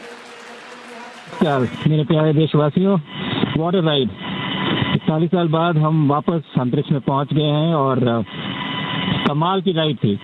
इस समय हम 7.5 kilometre प्रति second की रफ्तार से पृथ्वी के चारों तरफ घूम रहे हैं और मेरे कंधे पे मेरे साथ मेरा तिरंगा है जो मुझे बता रहा है कि नहीं हूँ, मैं आप सबके साथ हूँ। ये मेरी इंटरनेशनल स्पेस स्टेशन तक की जर्नी की शुरुआत नहीं है, ये भारत के ह्यूमन स्पेस प्रोग्राम की शुरुआत है और मैं चाहता हूं कि आप सभी देशवासी इस यात्रा का हिस्सा बने। आपका भी सीना दिल से चौड़ा होना चाहिए, आप भी उतना ही एक्साइटमेंट दिखाइए। आइए हम सब मिलकर भारत के इस ह्यूमन स्पेस प्रोग्राम की जर्नी की शुरुआत करें। धन्यवाद। जय हिंद, जय Bharat. All right, let's play out sound bites of Shubhanshu Shukla's family, the mother, the brother, and the sister, extremely emotional after this launch. Let's play out some of those sound bites first. सबको खुशी है, पर यह है कि मतलब बच्चे को जो है खुशी के आंसू है, खुशी के आंसू, कोई दिक्कत नहीं, सब खुश है। Excitement is very much high in Lucknow, and I'm joining with Gunjan Shukla, who is sister of Shubhanshu. Gunjan ji, I just want to know the feeling when you saw the pictures of takeoff of Shubhanshu's Falcon 9 rocket. It was a very emotional moment for our family. I got emotional very much regularly, but now we are relieved that he has completed his 2 stages very safely. Now it's a journey of another 15 days. Tomorrow there will be docking and another 14 days for the research work. So these 15 days, how the family of Shubhanshu has prepared itself for these another 15 days? Yes. We are preparing for, we will do rituals, we will do pujas, we will do bhandaras, whatever good deeds. We will do our best to do that. All right, those were the emotional sound bites coming in from the Shukla family. Viewers, on your screens are those majestic visuals of the takeoff, the complete near-perfect blast-off that has taken off of the Axiom-4 mission. As I said, now the next 14 days when the International Space Station is where the team will be after the 28-hour-long journey. We're going to even talk about what this journey is going to entail, everything from the next couple of hours to the next couple of minutes in terms of what the details would be. But first up, viewers, let's get in details in terms of the International Space Station, what it's likely to entail. As I said, this is the first time that you have the International Space Station. All you need to know what really are the details. Remember, the 28-hour journey will lead to the docking into this ISS. It's larger than a 6-bedroom house. That's the first important aspect of what really this International Space Station is all about. Let's talk about the sleeping quarters. There are about 6 odd sleeping quarters there in terms of where these astronauts will rest. Well, these are the details. There are 2 bathrooms and also a gymnasium. In space, astronauts need to be extremely fit. They need to take care of their bodies. They've undergone intense training as to how they will do so. And the gym is also serving and for that very important purpose. There's a 360-degree breathtaking view and that is from the bay window where they will be able to see everything that they aspire to throughout their lives. It's a dream, it's a mission for people to become an astronaut, something that Shubhanshu Shukla has mentioned. And the 15 countries that will be together, they operate the ISS. Remember, this is not a one-country thing. There are 15 countries together who operate the International Space Station. It's a partnership, and it's continuously occupied since November 2000. That's an important part, that since then, this has been part of the global space journey. So this is the International Space Station, which travels at a speed of about 28,000 kilometers per hour. And it's something that I'm going to ask Pallava as well, where we talk about what really happens here. Remember, the space station is traveling at 28,000 kilometers per hour, and so is the rocket as well. So that entire process of docking is also a complicated and challenging process. We'll come to that, but this is the speed at which it is orbiting the Earth every 90 minutes. So this is the complex and challenging part of what lies ahead in terms of Axiom-4's mission. And in 24 hours, ISS makes 16 orbits of Earth. That's the speed at which it is orbiting around the Earth. And astronauts regularly conduct spacewalks. They do so. We've seen those visuals in the past as well. This is where it happens. Those spacewalks are also they do the spacewalks to maintain the space station is something that's important to tell you what exactly will be the next phase as far as this mission is concerned. I'm going to get it Pallava as well, but I want to first quickly rope in Shreyasi, who's standing by. She's also spoken to students, she's spoken to a lot of people around, because remember, this is a milestone moment for India, for India's space journey. Shreyasi, over to you. What an absolute historic day. Goosebumps as the space rocket took off with the 4 astronauts, and of course a proud, proud day for every Indian. Flying and dreaming the dream that we have dreamt for a long time with Shubhanshu Shukla there up in the space. And joining me now are students from DPS Ruby Park in Kolkata who witnessed this moment in their school. And I would just like to ask them about their experience and their message for Group Captain Shukla, who's on board that very, very important space mission, a leap for India when it comes to space technology. 41 years after Rakesh Sharma, Group Captain Shubhanshu Shukla up in the space. We all witnessed that moment. You all clapped, you all cheered. How was it? What was that moment? What was that feeling like for you? It was incredibly tense at first. I was getting goosebumps all over my body. I'll not lie, I was very scared at first. There have been space launches that have gone terribly wrong, and this was such a high stakes mission. It's historical, but to see that it all went so well, it went perfectly to plan. I was tearing up at one point because it was just so incredible to see. I saw the Chandrayaan mission live from my house, but even then, to see a manned space mission just go so perfectly, it's a different feeling altogether. And we saw history being made, not just for India, but this is something which is historical for the whole world. To see such an amazing collaboration between different countries and going back to the ISS, this is just incredible. And the fact that they're docking into the Harmony module with so many people from so many different countries and so many different space institutions all coming together for this project, it's just incredible. It's perfect. And during these times of discord, it's amazing to see harmony like this prosper. And, it puts your faith back in humanity to see something this historical. So for Shubhanshu Sharma, once again, Jai Hind. We're all proud of you. And please return safely. So, of course, a very, very proud moment indeed. And as every Indian, everyone has been praying, giving their good wishes. We just heard Group Captain Shukla also speak an address from inside the spaceship, where he said that, I'm not alone. Every Indian is on this journey with me. Jai Hind, Jai Bharat. What was that moment for you? And what is your message for the entire team that's on board this particular mission? It was an exhilarating moment, and honestly, I feel so proud to be an Indian.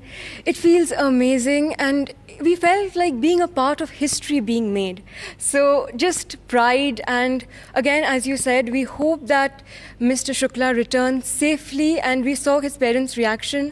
So we all as Indians want the safe return of Mr. Shukla, and again, a proud Indian here. How big is this movement for India's space history? No, I think in a single sentence, if you ask me, that Viksit Bharat 2047, the ascent to that pedestal has begun with this mission. The world has acknowledged it, and this is also true vindication of the dream that Vikram Sarabhai and Satish Dhawan saw. And the dream is getting vindicated under the leadership of Prime Minister Modi, and it's not simply for saying. It's been possible because the path-breaking reforms that have been brought in with the support of Prime Minister Modi in the last few years, the recent years, have not only added to our resource pool, but have also given tremendous amount of confidence to our space experts, which has in turn been also very successfully showcased to the rest of the world, as a result of which the rest of the world is today reaching out to us for our collaboration. So we are now equal partners. And I think the most visible instance is this mission where out of the 4 crew members is Shubhanshu, who's been assigned the most critical part of the role to be played. So we are standing at the CSIR, and this institute also plays a huge role. Please tell us about those experiments that he's going to take forward. And yes, of course. Yes, again I would say it lives up to Prime Minister Modi's mantra of Atmanirbhar Bharat. All these experiments have been developed indigenously. All the kits have been developed and provided indigenously. Some of them, and I'm glad that they are all associated with this ministry. Some of them provided by the Department of Biotechnology, our institute here in Delhi, our institute in Mysuru. Some from CSIR, some also from some of the IITs, some from Indian Institute of Sciences, Bengaluru. And so this is also whole of science, whole of nation, setting a new model of work culture for the rest of the world. All right, those were some of the reactions. We also played out Dr. Jitendra Singh's soundbite, his first reaction. And I've got Pallava Bakla, my colleague, with me here in the studio, someone who understands this more than anyone else. Pallava, while we've been talking through the morning in our special broadcast, talk to us now about the next steps from here on. You know, the blast-off has happened at 12:01 p.m. today from NASA's Kennedy Space Center in Florida. What next now? Talk to us about the 28-hour crucial journey. What is it that we are now looking forward to? Well, I learn at every stage. Yes, we report space very actively here at NDTV, but it's a learning at every stage. SpaceX human space flights, we have never reported earlier, so it's a learning at every stage. Yes, the liftoff successfully happened at 1 minute past 12, which is 1 minute past noon for India.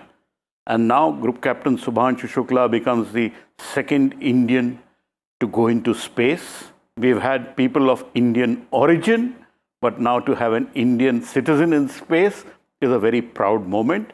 Currently, the crew Dragon, which they have named Grace, and this crew got to name the Dragon because it was a spanking new Dragon, which is the capsule, and they have named it Grace.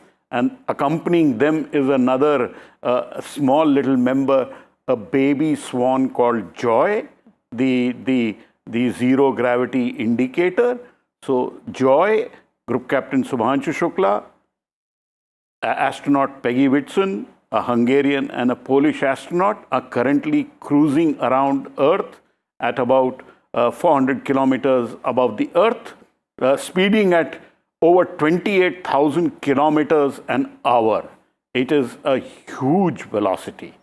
They will dock with the International Space Station, but tomorrow, if all goes well, by about 4:30 p.m. India time. So it is a 28-hour journey. Right now, the ascent phase is over. They are in the quiet phase of the space travel. So they would have taken off their suits, which is called doffing of the suits. And Group Captain Shukla would have had his first meal in space in zero gravity or near zero gravity, which people call microgravity.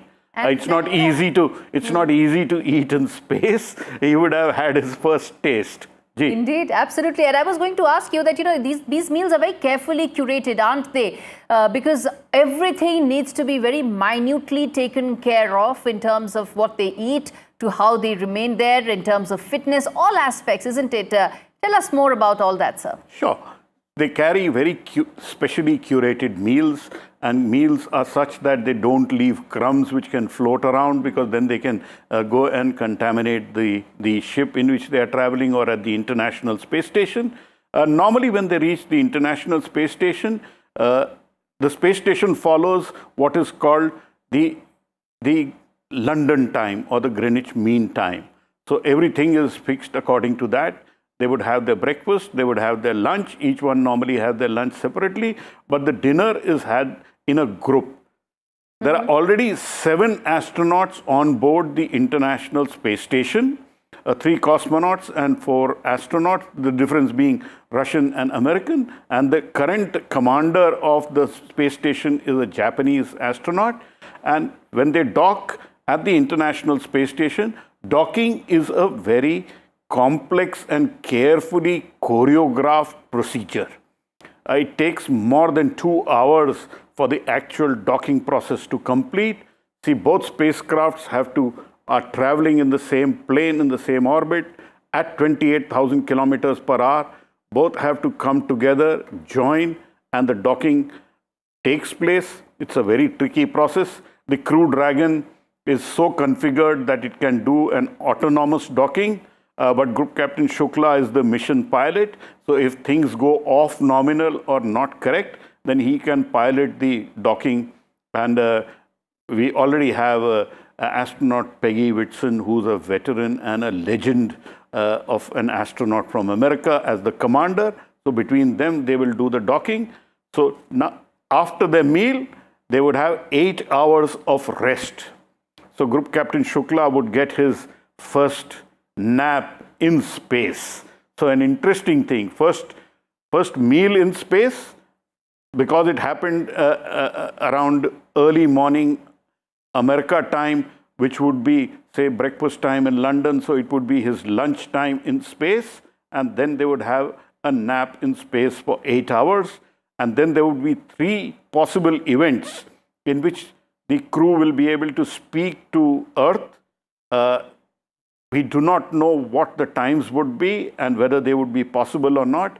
Axiom Space has announced that there would be 3 possibilities, but there are complexities because the connectivity has to be there and the astronauts have to be available, and they would be announced 15 minutes prior to each event. Hopefully at least one of them, before they reach the International Space Station, we should be able to hear. And then when they reach the International Space Station and the docking happens, it will be an almost 2-hour process. Then they enter the International Space Station. And as Group Captain Shukla said, he's already in space with the Tiranga, and he will float into the International Space Station carrying the pride of India, with being the first Indian to go to the International Space Station. Indeed, the first Indian to go to the International Space Station, carrying the hopes, aspirations and dreams of 1 billion plus people. And let me then quickly also welcome Mr. Arvind Paranjpe, who's the director of the Nehru Planetarium here at the Nehru Center, and Nalin Wickramasinghe, who is a Sri Lankan-born British astronomer and astrobiologist, into the broadcast. Thank you so much, both of you, for joining us on this very special, very momentous day as we talk about the Axiom-4 mission, what it means for India's space journey going forward in terms of both learnings and also a roadmap. Let me start with you, Mr. Nalin, in terms of your first thoughts about the significance of this momentous day today. Well, I think it's an important, hugely important day.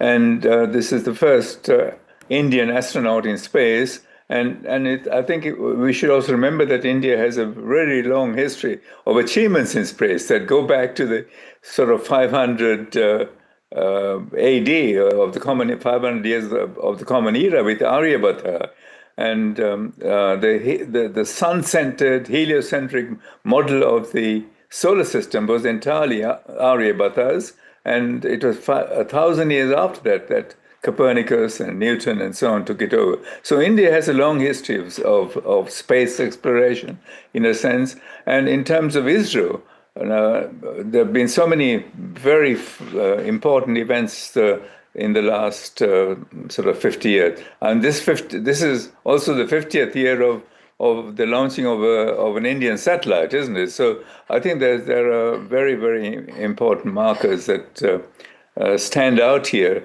And the first Indian in space, in the International Space Station, is immensely significant in continuing this great tradition of Indian space science. All right. I'll get in Pallava also in the broadcast, and he has his thoughts as well. But let me just take a quick opening comment from Mr. Paranjpe as well in terms of while we talk about the next phase, we're talking about the entire process of docking into the International Space Station and how complex and challenging that process itself may be. But talk to us about the significance of Shubhanshu Shukla being the first Indian to be at the International Space Station. You know, when you talked about this, I remember I go back in time in 1984 when we heard Rakesh Sharma going into the space. You see, these events, which we are so thankful to you for broadcasting it live, because as a child, as a student, I was listening to and I was hearing about Rakesh Sharma's space mission. And the same way, today, a lot of Indian and children across the world would be hearing and listening and probably joining this event. So it sort of inspires young students to see this space mission, people going, and particularly in India. So, I mean, you remember that even Kalpana Chawla, actually, when she saw that, and well, she was an American citizen, but she got inspired. So such events are really inspiring young children to take to either science or space science or any science for that matter.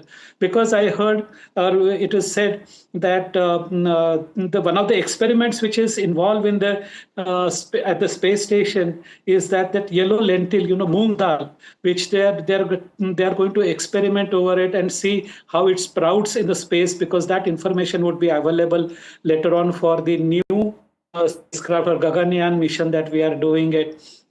So there are many such things where, but I would say from my side, that is as an outreach officer connecting to general public, I would say that this is a fantastic mission. It was a beautiful launch, and that would inspire large number of people, students, Mr. and college students. Hold your thought there, sir. Hold your thought there, sir. I want to now quickly talk about and in fact pull out this very important message that's come in from India's first space hero in 1984, Rakesh Sharma, who's wishing Shubhanshu Shukla and other astronauts on this journey. Let's play that out first. Wishing you all the very best. To the crew, Godspeed, and spend as much time as possible to look out of the window. Have a fun. And I think that's the most important part as well, isn't it, Pallava, when Rakesh Sharma mentioned that look out of the window as much as you can, because those breathtaking shots, those breathtaking visuals we're not getting here. Our folks on Earth are not going to get any of those, are they? When the schedule Hamari of Sundar an Vasundhara Neele at the Ranki, I mean, it is International amazing. Space Station is chalked out literally minute by minute. I'm told they normally have an 11-hour day, starting with wake up, ending with bedtime. And the only time they get some off time is after they have completed their jobs. And then they go, most of them head to the cupola. And the cupola is that 360-degree view window from the International Space Station. And it doesn't look up to the sky, it looks towards Earth. And Group Captain Shukla has told me that he would be documenting every part of his journey. So we should see some incredible pictures coming down after his mission is over. So it's a very, very busy, packed day, every day for Group Captain Shukla. There are 60 experiments in all by the 4 astronauts, 7 India-specific experiments. In addition, there are 5 human experiments which are being done between NASA and ISRO as a collaboration. And there are at least 3 outreach events one with a school and with Trivandrum and the other with Lucknow, and possibly a event with a VIP. And I give you no credit for guessing who would that VIP be. And end of the day, it would be an incredible journey for Group Captain Shukla and Wing Commander Rakesh Sharma. When he spoke to me earlier, also had mentioned that please look out of the window, you will come back a changed man, Group Captain Shukla. Group Wing Commander Rakesh Sharma's life changed after his astronaut mission, and he said Group Captain Shukla's life will also change and his perspective may change. More importantly, Group Captain Shukla is only 39 years old. He is part of India's Gaganyaan program, which is still being nurtured very actively by the Indian Space Research Organization, and his contribution for India's Gaganyaan program would be very, very strong, and the foundational effect he would give to it would give India 2 decades of extra work. This is ISRO's style. They always choose a relatively young person. I don't know whether 39 we should call somebody young or old or whatever, but ISRO always chooses somebody who's relatively young so that they can contribute extensively for the development of India's mission. And Gaganyaan is a huge mission by India. Indeed, finally putting an Indian on the moon from Sriharikota, where the countdown will also be Indian. Today the countdown was American. Today I personally am looking forward to day when we have an Indian in space where the countdown is also Indian, and it would be a great moment. It was a great moment today also. I'm not discounting that, but that would be an even more greater moment for the country. More symbolic for us. And I'm going to talk about the age factor that you mentioned, because I remember during this broadcast, we had some global experts and they had mentioned that how the age, as far as some of the NASA astronauts were concerned, were in mid-50s, but Shubhanshu Shukla is 39 years of age. I'm going to come back and talk more on that, but I want to reflect the information that you're seeing on your screens right now. Prime Minister Modi has put out a message on X platform. He said that we welcome the successful launch of the space mission carrying astronauts from India, Hungary, Poland and the US. The Indian astronaut Group Captain Shubhanshu Shukla is on way to become the first Indian to go to International Space Station. He carries with him the wishes, hopes and aspirations of 1.4 billion Indians. Wish him and other astronauts all the success. So President Murmu had earlier issued a congratulatory message, and those are wishes, best wishes coming in from Prime Minister Modi. Remember, this is a mission that's extremely critical and important for India, for its space aspirations going forward. We're speaking about Gaganyaan. We're speaking about the kind of learnings that will come in from Axiom-4 mission and how that will pave India's future trajectory from here on. Before I get in, both Mr. Nalin as well as Arvind, let me ask you this. When we talk about, this momentous occasion right now, we talk about this particular moment that is there in terms of India's space journey. How do you envisage the next 4, 5, 6, 10 years? Because beyond that is difficult to sort of envisage. But right now, if we take the immediate future from here on, what do you think would be the milestones to watch out for? Well, the big milestone for India would be a Viksit Bharat. I may not be there for that, but yes, India would be a developed country, at least in space and atomic energy. The world considers India a highly developed country, and we have shown that repeatedly. But the roadmap for the Indian space program has been laid out fully and clearly by Prime Minister Narendra Modi till 2040. So next 7-8 years is already there. But till 2040, the roadmap has been laid. The government has given them the plan. The government has given them a budget. So the cabinet cleared it. 33,000 crore rupees have been approved by the government, it'll pave out like this. Human space flight, the first one is likely to happen in 2027, where an Indian will go from Sriharikota. First Indian space station by 2035, and then to put an Indian on the moon by 2040. So we have a clear roadmap. But in between, there are also missions which would be going back to the moon for a sample collection mission, a visit to Venus. I'm sure, Gauri, you would love that. a visit to Venus. It's a highly uninhabitable planet, but women love Venus. And Venus would be one revisit possibility for India. And then going to Mars. And in between, we have our own bread and butter missions of sending communication satellites, sending Earth observation satellites, and sending satellites which keep an eye on Pakistan so that they don't do nonsense like what they did, and also having missions to keep track of what is happening with our eastern neighbor and northern neighbor.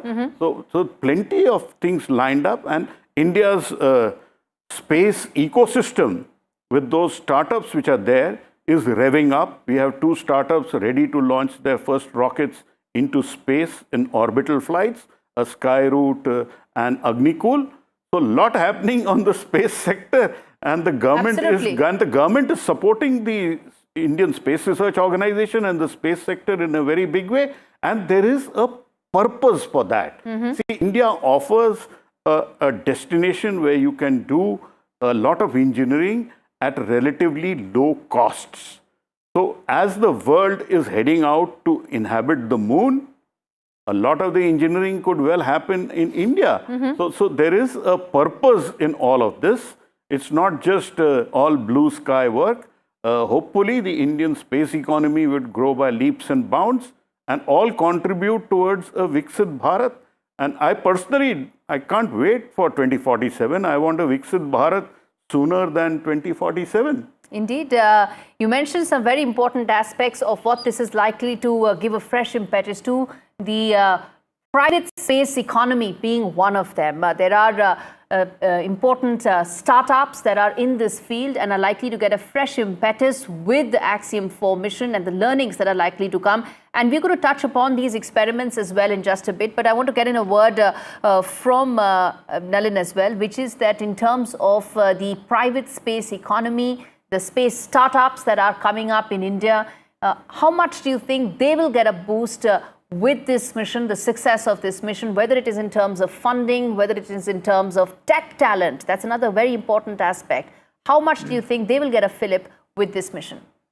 Well, I think they would get a huge fillip, and one of the important economic byproducts of space exploration will be space mining.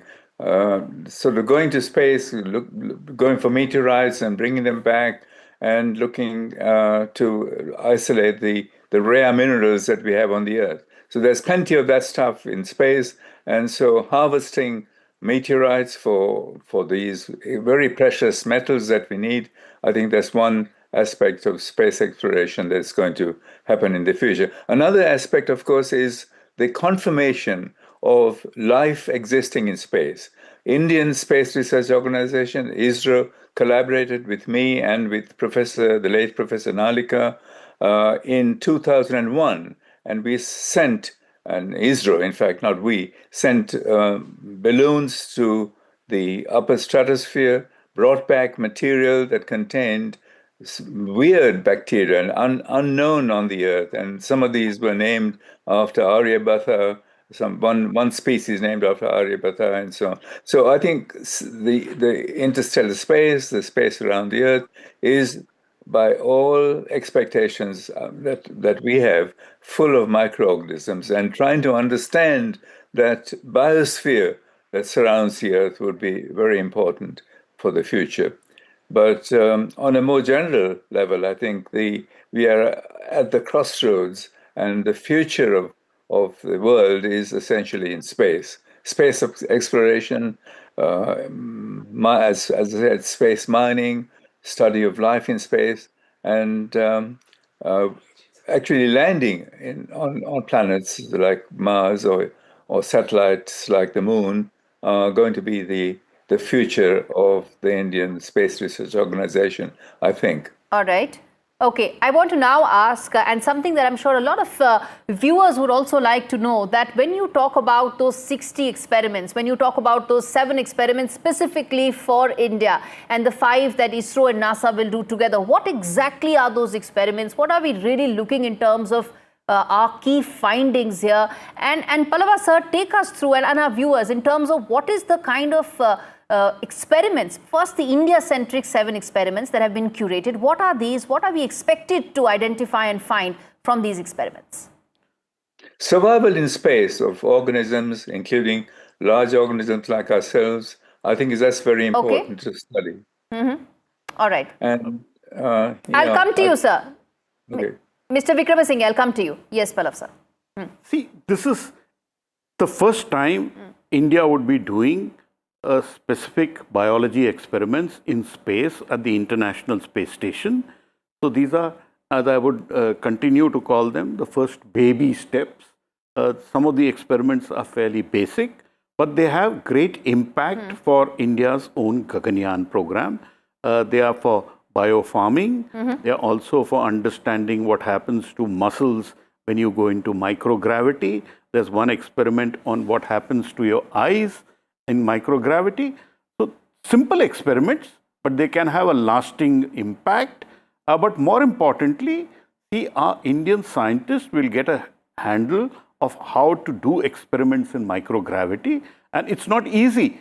It's easier said than done to do experiments just like sprouting a moong dal and methi in space. But to do that, there is a lot of procedure which goes in because NASA doesn't allow anything and everything to go to the International Space Station.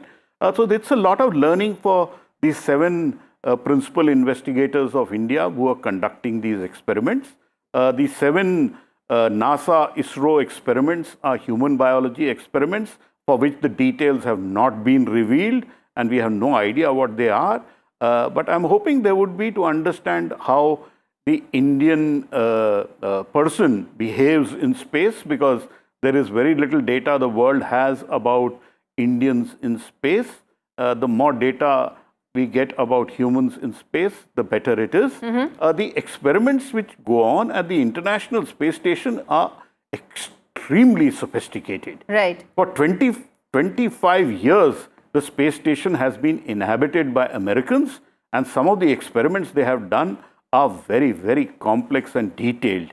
For us, it's a beginning. Let's look at that as a beginning. And scientists are getting their hands wet. So we may get some great results.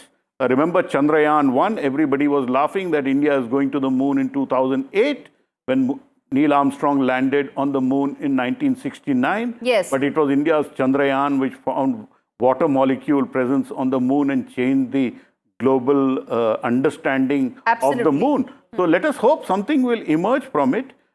More importantly, as we go ahead with our Gaganyaan program, these 7 scientists will mature and do incredible work for India because we need all that experience on board as we proceed ahead with our Gaganyaan program. Absolutely, sir. In fact, let's get in another interesting voice on the broadcast. We have Mr. Dalip Tahil, who's joining us. He essayed the role of a NASA scientist in Mission Mangal. He joins us on the broadcast as well.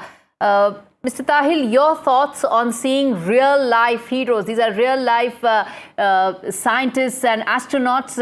And how does it feel to see this mission take off, those breathtaking visuals, especially for someone who essayed the role of a scientist and an astronaut a couple of years back?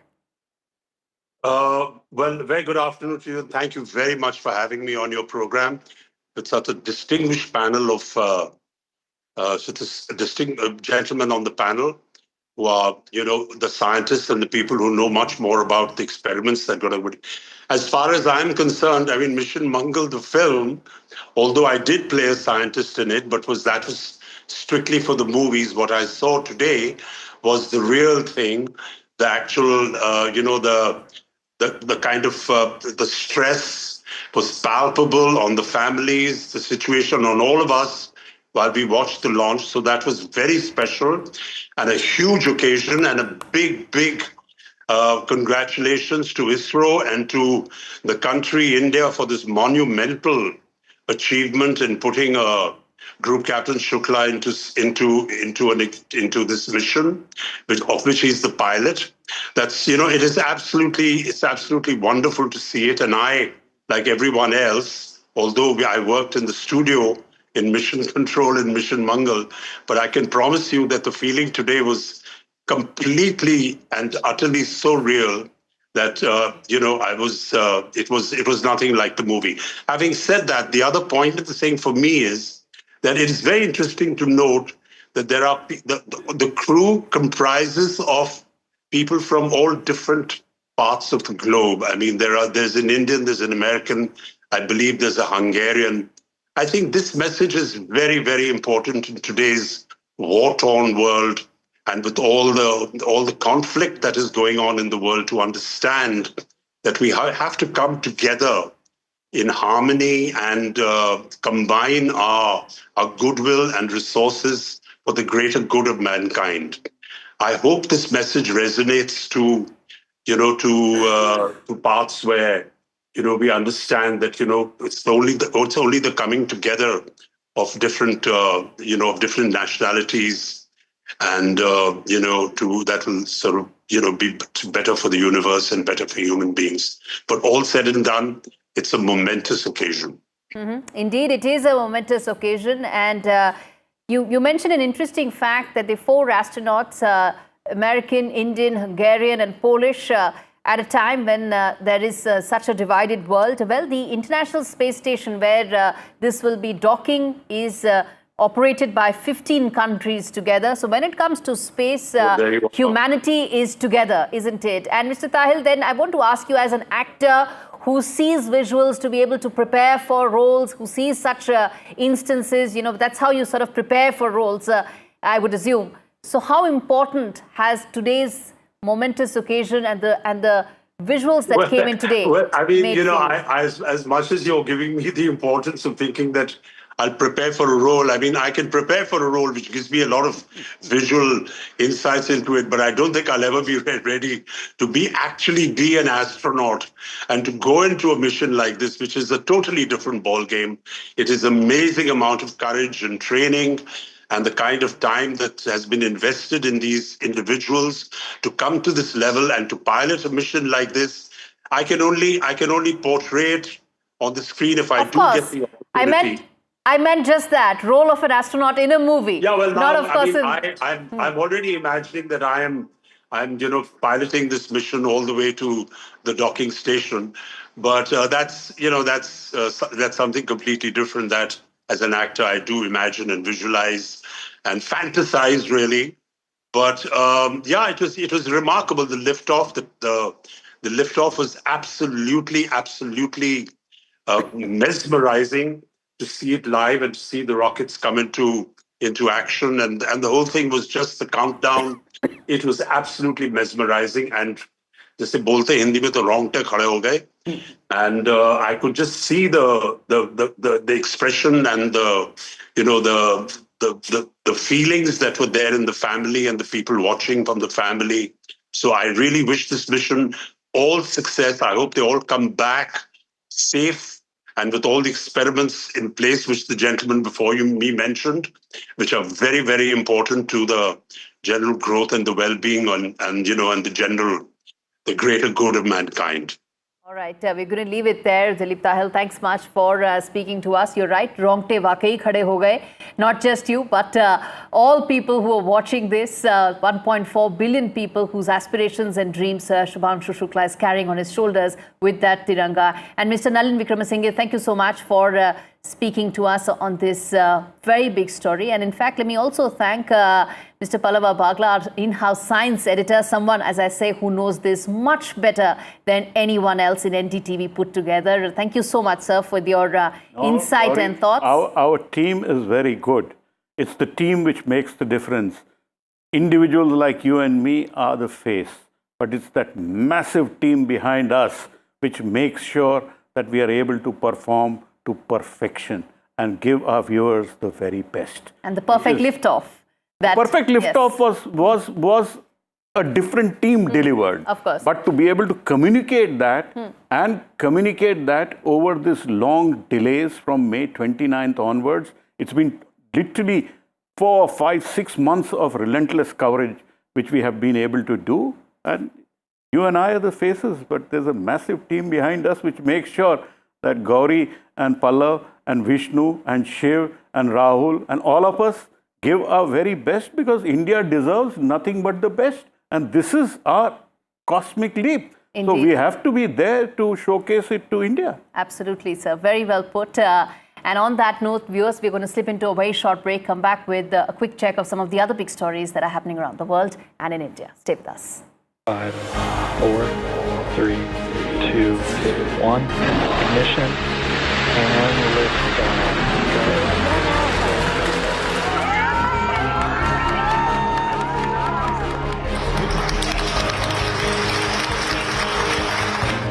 Stage 1 throttle.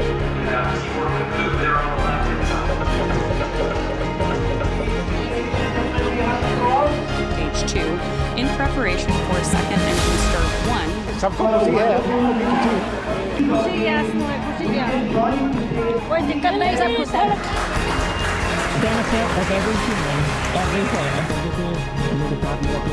मुझे पता रहा है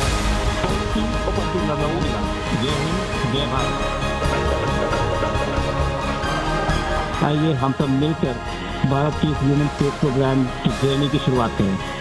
धन्यवाद। जय हिंद, जय Bharat.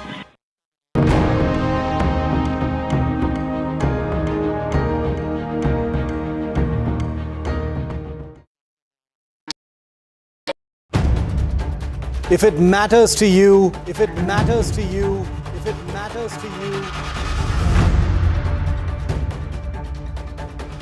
it matters to India. It matters to India. And it matters to me. And it matters to me. India Matters with Shivaru. Only on NDTV 24/7. How often have you turned away from debates that descend into endless fights? We bring you a show where every question is answered, where every debate finds its resolution, where every story finds its conclusion, where opinions collide but facts prevail, where stories unfold with insights and trust. When the noise ends, the last word begins.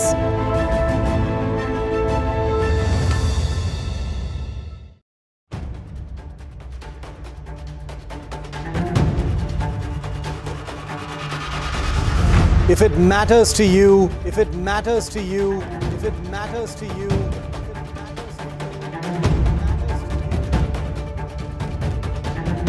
it matters to India. It matters to India. It matters to India.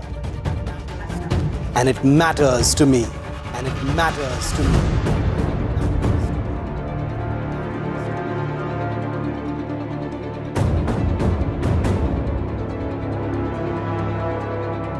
India Matters with Shivaru.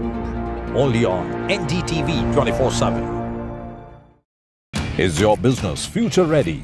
Join the 13-week strategic ESG certification program for business sustainability and growth for CXO and business leaders by NDTV, Terry and Zenora. Master global ESG frameworks, gain real-world tools, and lead with impact. Starts July 13th. Enroll now and power your business with sustainability. Do you really know the company you invest in?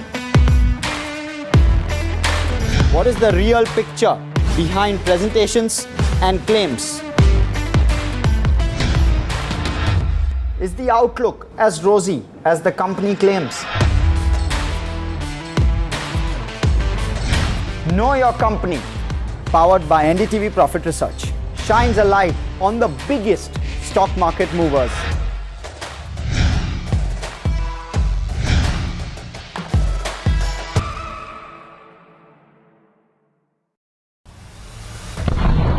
There have been 4 alerts which have been sounded off here. In fact, what we can confirm is that one missile did hit a residential building in Beersheba.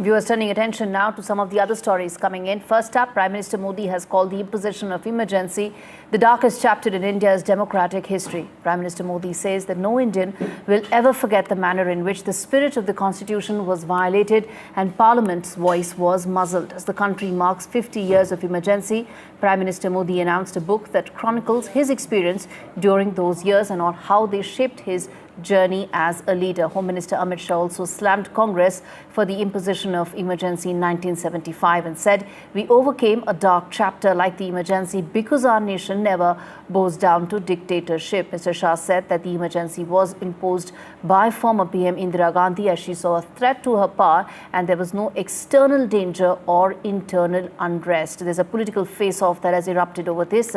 Let's play out some sound bites on that.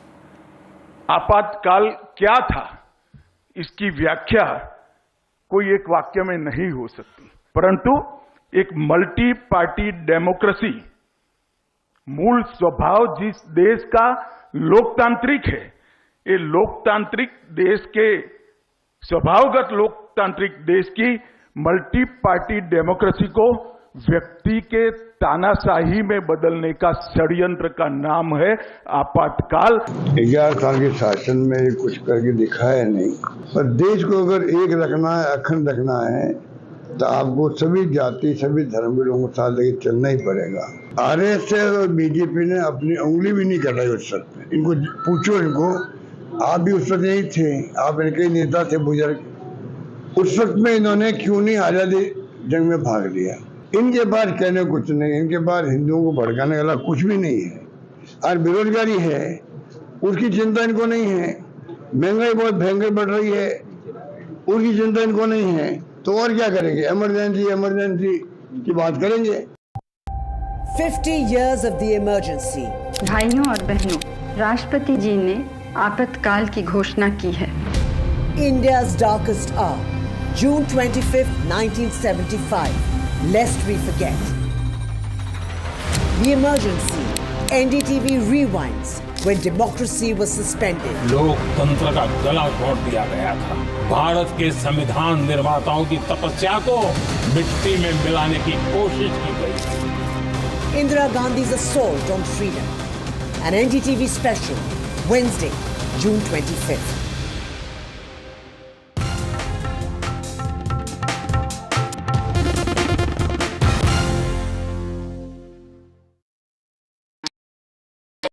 I've been reporting on all issues big and small from Andhra Pradesh, Telangana, rest of South India, bringing you all the action, all that you need to know, all that you want to know. The energy of Maximum City is infectious. I'm bringing that energy in our news coverage from financial capital Mumbai. Covering from the southernmost part of India over the last 23 years, I bring in-depth and 360-degree coverage from the Dravidian heartland. The land of Mishti, also known for its bitter politics. I have seen much water flow under the Howrah Bridge, covering Bengal in all its vivid colors. India's IT capital is always bustling, a city full of startups, stories and surprises. And I keep you ahead on all the Bengaluru buzz.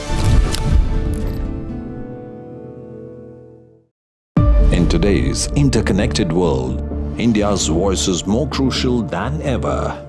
When India speaks, the world listens.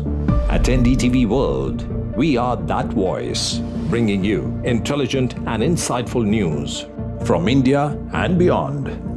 From geopolitics and diplomacy to economic shifts, migrations, tech disruptions, and the stories of our diaspora. We cover the news that shapes our global future. NDTV World, your new home for global news is here.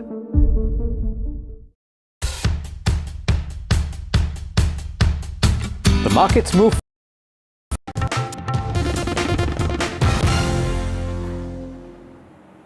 Welcome back, viewers. We turn attention now to Punjab, where senior Akali leader and former Punjab Minister Vikram Singh Majithia, who's being probed in a 2021 drug case, has been arrested after Punjab Vigilance Bureau raided his residence. As per sources, this is a fresh case that the Punjab Vigilance Bureau has arrested Majithia in for allegedly possessing assets that are disproportionate to his known sources of income. Let's play out this soundbite as a reaction of Vikram Singh Majithia. Bhagwant Mann ਦੀ ਕੇਜਰੀਵਾਲ ਦੀ ਬੁਖਲਾਹਟ ਮੈਨੂੰ ਚੁੱਪ ਕਰਾਉਣ ਦੀ, opposition ਦੇ leaders ਨੂੰ ਚੁੱਪ ਕਰਾਉਣ ਦੀ, ਕਿਉਂਕਿ ਬਹੁਤ ਘੱਟ ਬੋਲਦੇ ਆ, ਅੱਜ ਵੇਖਣ ਨੂੰ ਮਿਲੀ। ਅੱਜ ਮੇਰੇ ਤੇ ਕੱਲ ਰਾਤ ਨੂੰ ਵਿਜੀਲੈਂਸ ਦਾ ਪਰਚਾ ਦਰਜ ਕੀਤਾ। ਅੱਜ ਇੱਕ ਇੰਦਰਪਾਲ ਨਾਂ ਦੇ ਡੀਐਸਪੀ ਜਿਹੜੇ ਆਪਦੇ ਆਪ ਨੂੰ ਕੋਈ ਇੰਟਰੋਡਕਸ਼ਨ ਨਹੀਂ ਦਿੱਤੀ, 50 ਤੋਂ ਵੱਧ ਬੰਦੇ ਲੈ ਕੇ ਸ੍ਰੀ ਅੰਮ੍ਰਿਤਸਰ ਸਾਹਿਬ ਜਿੱਥੇ ਅਸੀਂ ਸੀਗੇ ਗ੍ਰਹਿ ਵਿਖੇ ਉੱਥੇ ਧਾਵਾ ਬੋਲਿਆ। ਇਹ ਕੀ ਤਰੀਕਾ ਹੈ? ਤੁਸੀਂ ਕਾਨੂੰਨ ਨੂੰ ਅਸੀਂ ਸਬਮਿਟ ਕਰਦੇ ਹਾਂ। All right, viewers, with that is a wrap on the show. Thanks so much for watching. News and updates continue on the other side.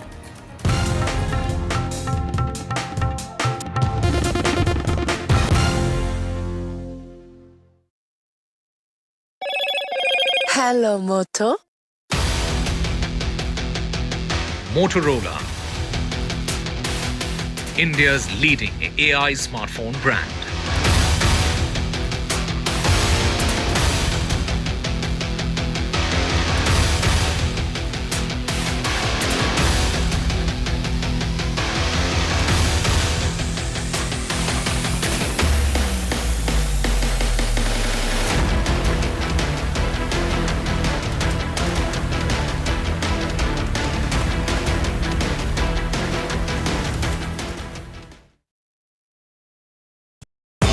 सज गया है मंच, शिरकत करेंगे जाने माने कलाकार। एनडीटीवी का क्रिएटर्स मंच है आपके लिए तैयार।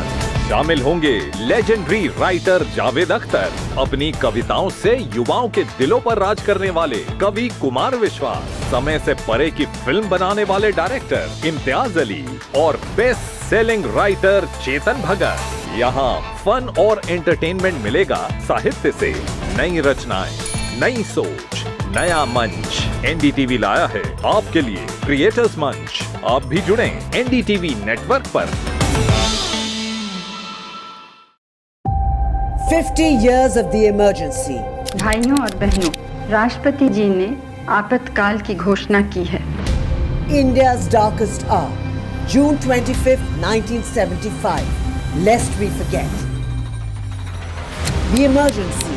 NDTV rewinds when democracy was suspended. लोकतंत्र का गला घोट दिया गया था। भारत के संविधान निर्माताओं की तपस्या को मिट्टी में मिलाने की कोशिश की गई थी। Indira Gandhi's assault on freedom. An NDTV special, Wednesday, June 25th.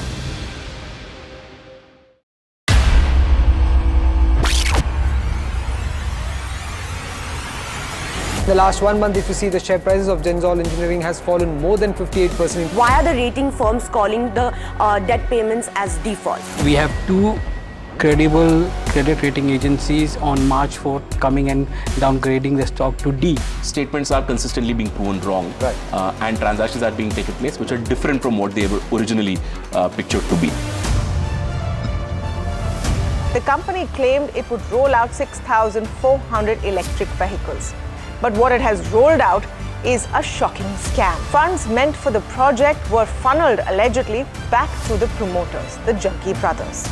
What did the money buy? Not EVs, of course, but a lavish flat in Gurgaon's luxurious DLF Carmelias.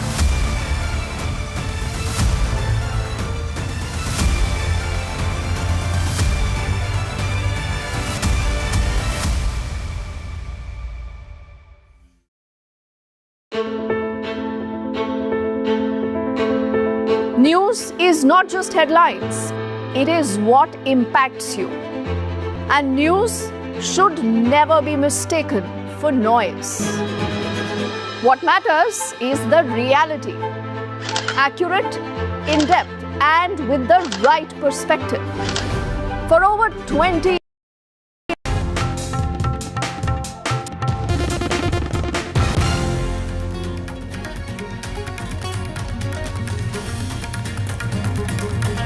BJP versus the Congress as far as 50 years of emergency is concerned, and Prime Minister Modi's jibe at the Congress party, saying the Congress put democracy on sale, calling it the darkest phase as far as India's democratic history is concerned. And the Congress is saying emergency is gone and now undeclared emergency is on. So, you know, the Congress party there, Mallikarjun Kharge, attacking the Prime Minister's dig when it comes to 50 years of emergency.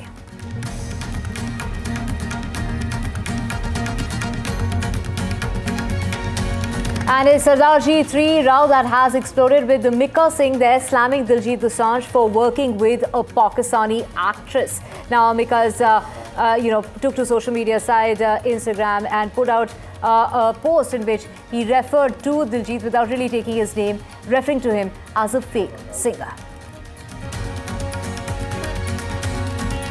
And vigilance heat when it comes to Bikram Majithia, the ex-Punjab minister, has been arrested. Allegedly, this is Aam Aadmi Party's attempt to silence the opposition. Those are the allegations that are being made by Majithia. He has gone on to say that his earlier case, as well as this one, is nothing but fabrication of the Aam Aadmi Party. And in Telangana, as far as this is another similar case such as Sonam Raghuvanshi that's come to light, that surface of a newly wed Telangana man allegedly who was murdered exactly a month to the date of his wedding. The wife as well as the mother-in-law have been taken into custody. They are looking for the man involved. The man who was apparently involved with the wife is said to be on the run. Shubhanshu Shukla, the second Indian, is in space. A journey to this is which will take about 28 hours. Shukla's first words after the launch was, "What a ride!" The family's proud moment and is over. The mother has gone on to say that while wiping off her tears, that these are tears of joy.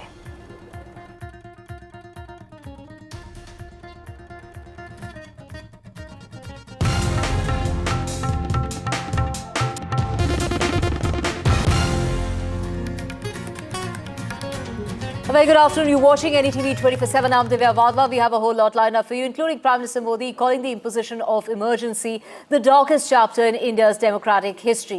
Prime Minister Modi says that no Indian will ever forget the manner in which the spirit of the Constitution was violated and that the Parliament was muzzled. As the country marks 50 years of emergency, Prime Minister Modi announced a book that chronicles his experience during those years and how they shaped his journey as a leader. While Home Minister Amit Shah has also slammed the Congress party for the imposition of emergency in 1965 and said, "We overcame a dark chapter like the emergency because our nation never bows down to dictatorship." Amit Shah said that emergency was imposed by the former Prime Minister Indira Gandhi as she saw a threat to her power and there was no external danger or internal unrest. Let's listen in to Prime Minister Modi and Amit Shah.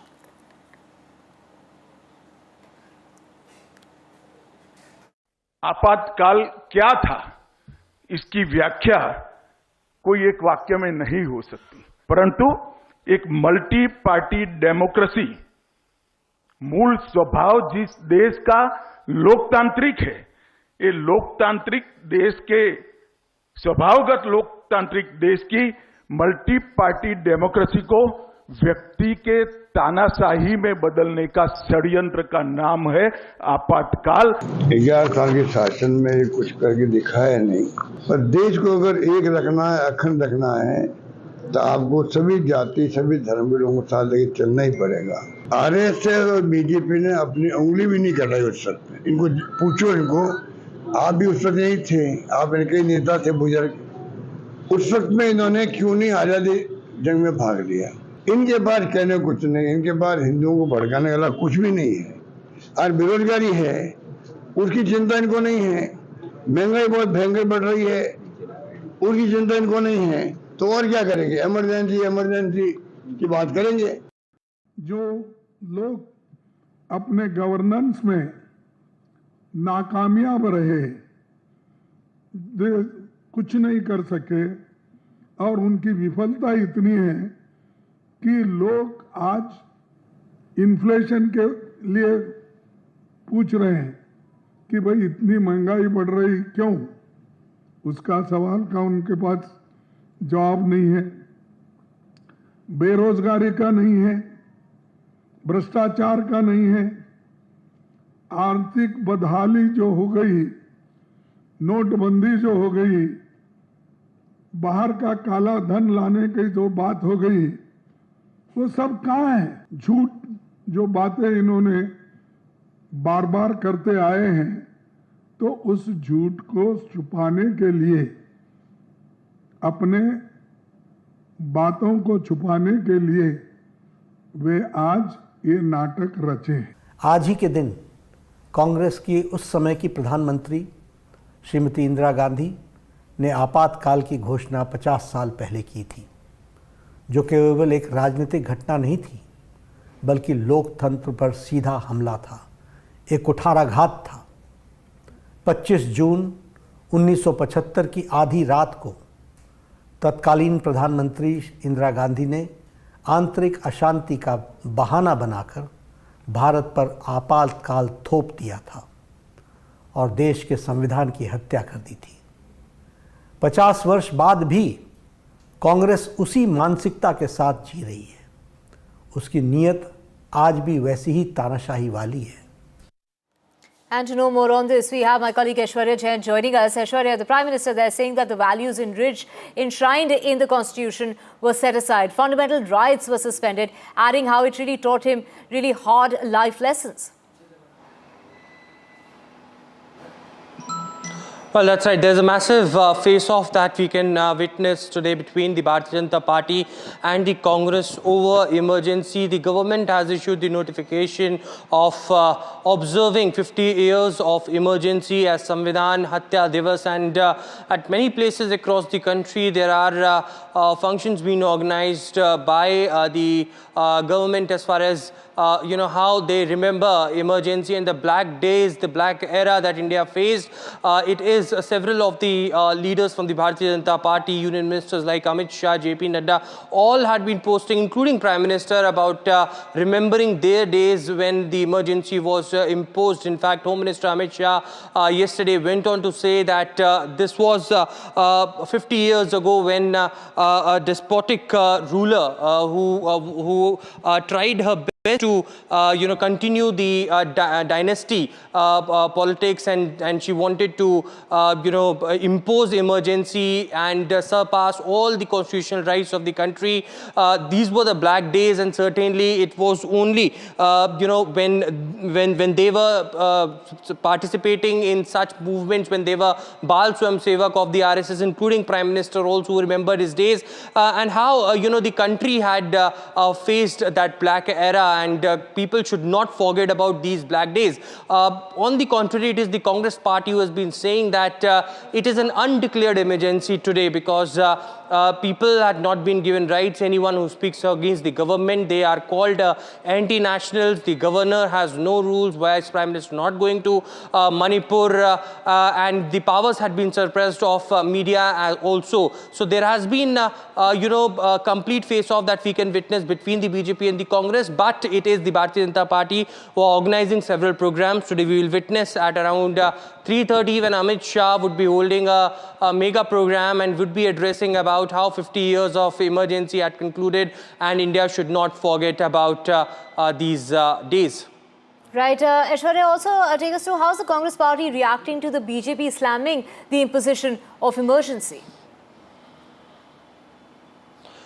Well, it's the Congress President Mallikarjun Kharge who conducted a press conference, and starting from stating that it's an undeclared emergency on the country that we are facing. In fact, people today are speaking about how to save Constitution, Samvidhan kis tarike se bachana hai, and that's the entire movement that Rahul Gandhi is leading for the opposition. It is also the Congress President who went on to say that today whenever a youth or a college student or anyone who wanted to raise any issues against the government, then they are called international cases are being lodged against them. Media is not being allowed to speak against the government policies, and also Congress President went on to say that the country and particularly states like Manipur, which was burning for last 2 years, Prime Minister had no time to go over there. Today the governors are just the puppet of the government, and whenever they try to use their powers, they are being shunted out. And these are few examples that Congress President Mallikarjun Kharge gave while addressing the country. country. In fact, he went on to say that this has happened 50 years ago and nothing is now being remembered. Why not people or this government wants to move forward rather, just remembering what has happened 50 years back. So there is a complete, a rebuttal that has come from the Congress party in terms of what the Bharatiya Janata Party or the government in official notification that had been issued across the country to observe 50 years complete face-off that we are witnessing currently between the Congress and BJP. Right. Thank you so much, Aishwarya, for giving us all those details. Let's just also take a look at this AI-generated video imagining Prime Minister Modi during the emergency period. He says when this was imposed, he was very young and the anti-emergency movement was a learning experience for him. It reaffirmed the vitality of preserving our democratic framework. At the same time, I got to learn so much from people across the political spectrum. He's also gone on to say that it really shaped his life experience and him as a leader going forward. So there, the values enshrined in the Constitution were set aside, is what Prime Minister Modi has gone on to say, and fundamental rights were suspended. The press freedom was extinguished, and a large number of political leaders, social workers, students, and ordinary citizens were jailed. And that is what the Prime Minister has highlighted, but saying that things would have been different had it not been for the Congress party.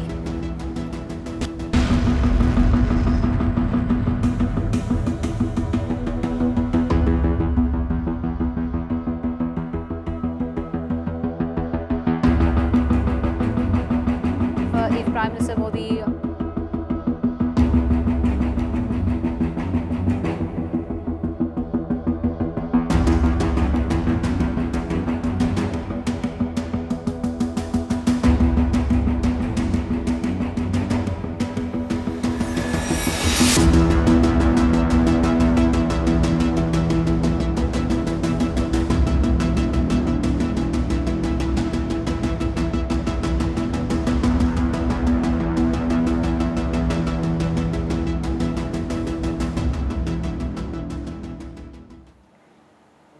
Let's get you more news coming in, and this is in regard to news that's very shocking at that coming out of Telangana. A month after the murder of Indore's Raja Raghuvanshi, a similar case has come to light from Andhra Pradesh's Kurnool. A 32-year-old man was found murdered a month after his wedding. His newly-wed wife and his mother-in-law have been taken into custody for allegedly conspiring his murder. The wife allegedly was involved with a bank employee who is now said to be on the run.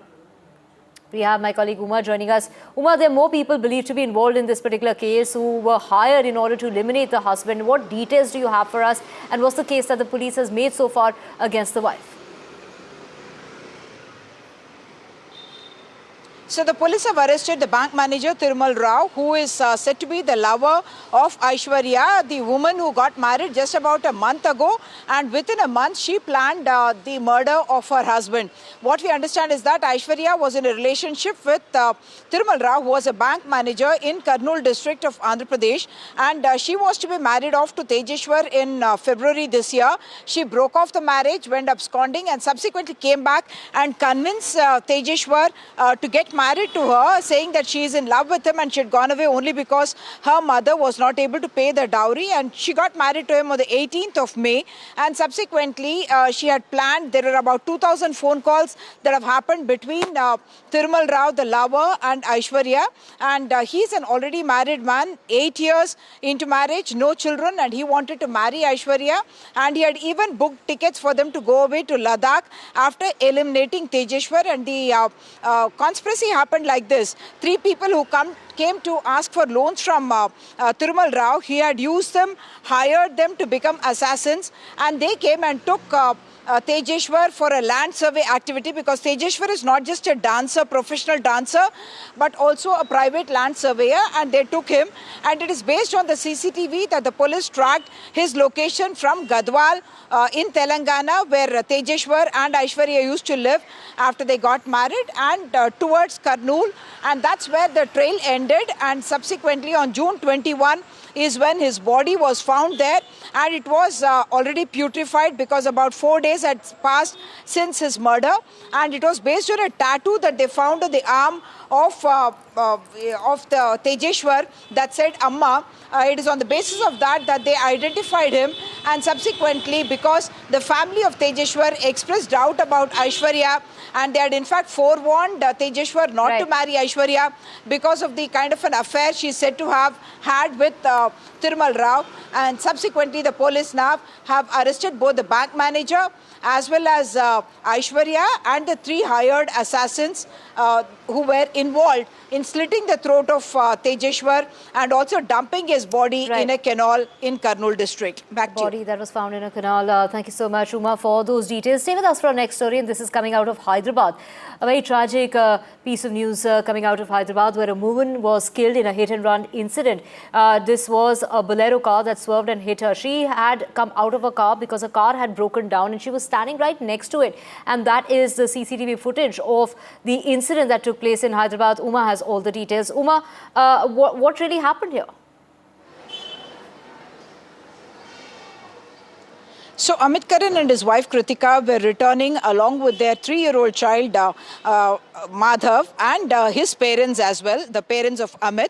And at Kukatpalli is where we are told that the car in fact broke down in the middle of the road. You can see the visual that the car is broken down in the middle of the road, and you see Kritika trying to get out of the car along with her baby, and that's when out of nowhere this Bolero vehicle in fact swerves very, very sharply to its left and hits Kritika, and she is thrown off the road, in fact a huge distance away, and she succumbed in fact there itself because she had suffered very severe injuries. Even the child Madhav had suffered injuries, and he was shifted to hospital, and he is said to be safe, but the mother has passed away in this accident, Kritika, because of the manner in which this Bolero had in fact swung swerved very sharply to the left and then hit and ran away. Actually, it was a hit and run case. That's why there was suspicion initially whether this was a case of murder. But now they have arrested the driver, who has been identified as Nana Sahib. The family had gone to, Tulja Bhavani temple, and they were returning from there. That's when this accident happened. Thank you so much, Uma, for getting us the details of the very shocking incident that's taken place in Hyderabad.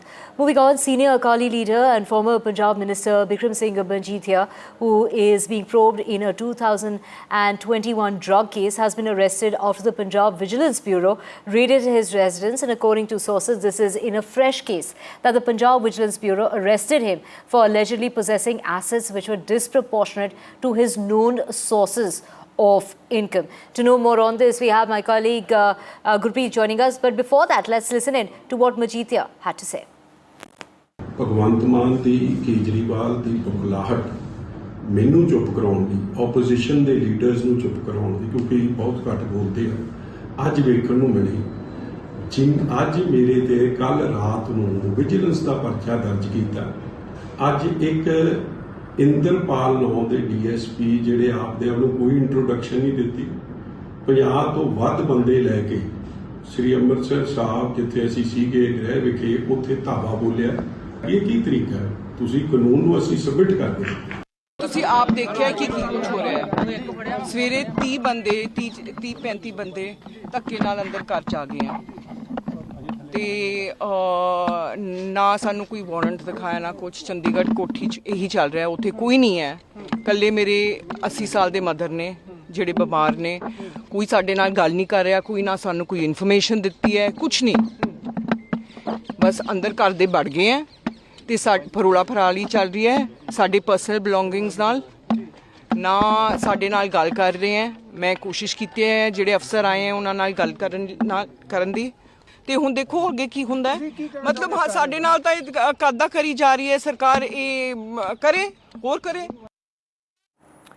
Right, and this is Manjithia, who will be produced before the Amritsar District Court, and that's going to be taking place in less than an hour's time from now at exactly 3 o'clock this afternoon. This is a new FIR that stems from findings during the ongoing investigation into the 2021 drug trafficking case registered against Manjithia.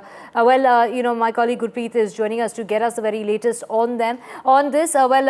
Gurpreet, there was another case that he was on bail. He's been out on bail for that case which revolves around drug trafficking, but this is a second case against him. But he maintains that both these cases have been fabricated by Bhagwant Mann. Well, we have seen not only Bikramjit Singh Majitia, we have seen the former Union Minister Harsimrat Kaur Badal. She has also reacted on this case and this action which is being taken against Bikramjit Singh Majitia. She says it seems it's the political vendetta which is being played against him because he was very vocal and speaking against the government. So that was one of the reasons why this case has been registered. What we have learned from the vigilance officers, they say this is the disproportionate asset case which has been registered. They wanted to probe the money which has been taken from drugs and where he has invested and how he has got a lot of properties. What we have learned, around 25 properties have been raided by the vigilance department in the morning. And finally, he was being taken into detention and now he has been arrested and he will be produced in the court. After that, the further process will be taken care of. But as of now, we have seen it has already created a political row in the state of Punjab. One side, Akali Dal leader, they were holding protest in favor of Bikramjit Singh Majitia. And we have seen all the Akali leaders, they are putting a question over this case which has been registered. Multiple special investigation team had been made by the government to probe various allegations against Bikramjit Singh Majitia. And Bikramjit Singh Majitia was facing very serious allegation of drug smuggling. So we have to wait and watch what will be final outcome of this case. But as of now, he has been arrested by the Punjab police and the vigilance, and now he's going to be produced before the court. Back to studio. Gurpreet, stay with us for our next story, and this is in regard to singer Mika Singh, who has hit out at Diljit Dosanjh's decision to release Sardarji 3 featuring a Pakistani actor. Overseeing, this is really coming about on the heels of the attack that took place in Pahalgam. Now, Mika Singh, in an Instagram post, has called Diljit Dosanjh a fake singer without really taking his name. He went on to share a collage of pictures which featured Diljit and then went on to call him a fake singer. Gurpreet back with us. So, Gurpreet, it's been a whale jibe as far as Diljit Dosanjh is concerned, but this is all because of him acting with a Pakistani actor, and this is the backlash that the actor has been receiving just ahead of the release of his film.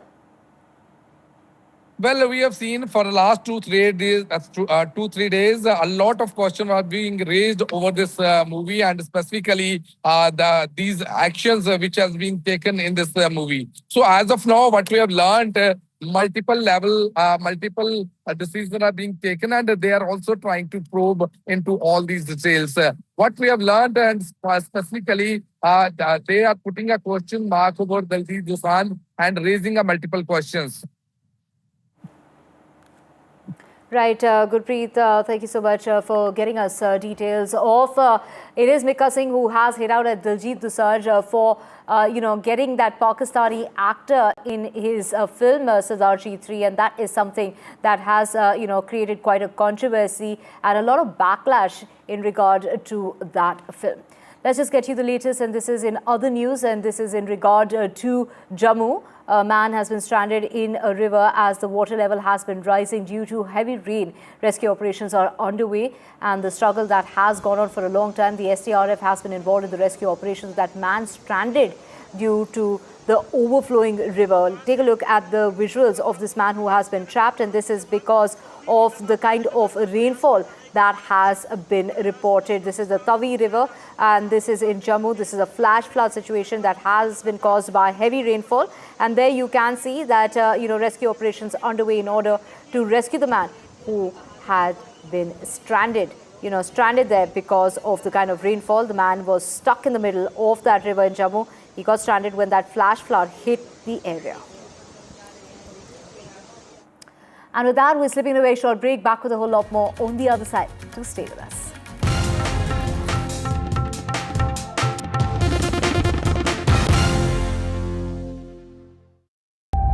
"50 years of the emergency."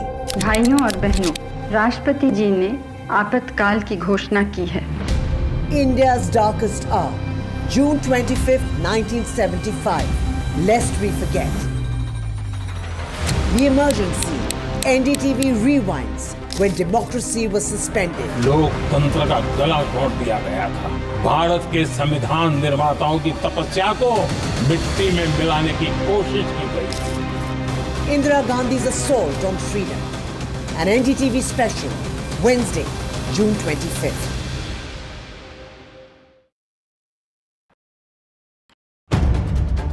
If it matters to you, if it matters to you, if it matters to you, it matters to India, it matters to India, and it matters to me, and it matters to me. India Matters with Shivaru, only on NDTV 24/7. How often have you turned away from debates that descend into endless fights?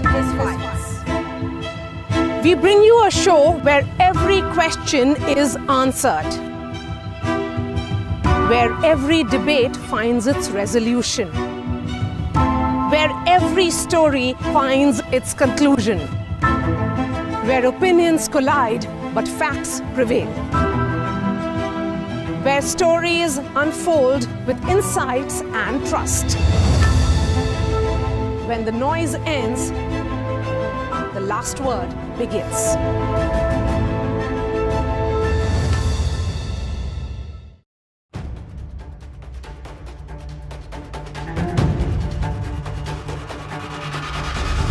If it matters to you, if it matters to you, if it matters to you,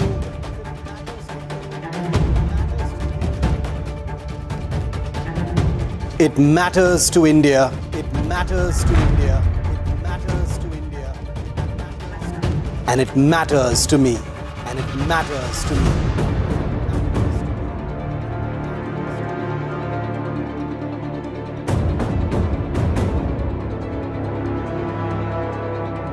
India Matters with Shivaru, only on NDTV 24/7.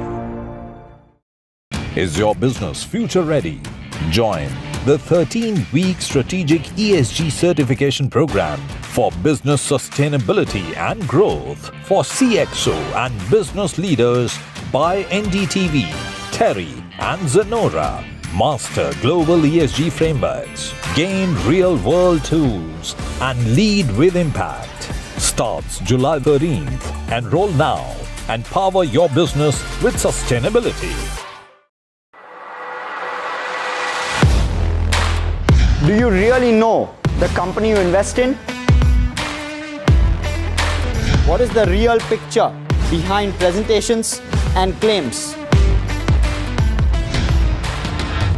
Is the outlook as rosy as the company claims?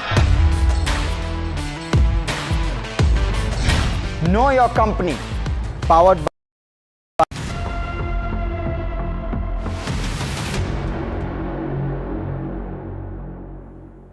Let's get you the latest as far as the ceasefire that continues to hold as far as Israel and Iran is concerned, announced by US President Donald Trump, appearing to be holding as for now, despite that Iranian missile attack and an Israeli assault on Tehran after the truce. This is the truce that came into effect. On the other side, Trump has lashed out as far as US media is concerned over an intelligence report as far as the leak is concerned, terming them as fake news. Now, White House too refused the report that says that US bombing of Iran's nuclear sites did not completely destroy the facilities and only set the program back by a few months. Donald Trump insists that Iran's nuclear program has been set back by decades by the recent US military strikes, despite an intelligence report casting doubt on their success. The lead assessment from the Pentagon's Defense Intelligence Agency's estimates that the attack at the weekend sent Iran's nuclear program back by only a few months. That is something that Donald Trump is refuting, calling it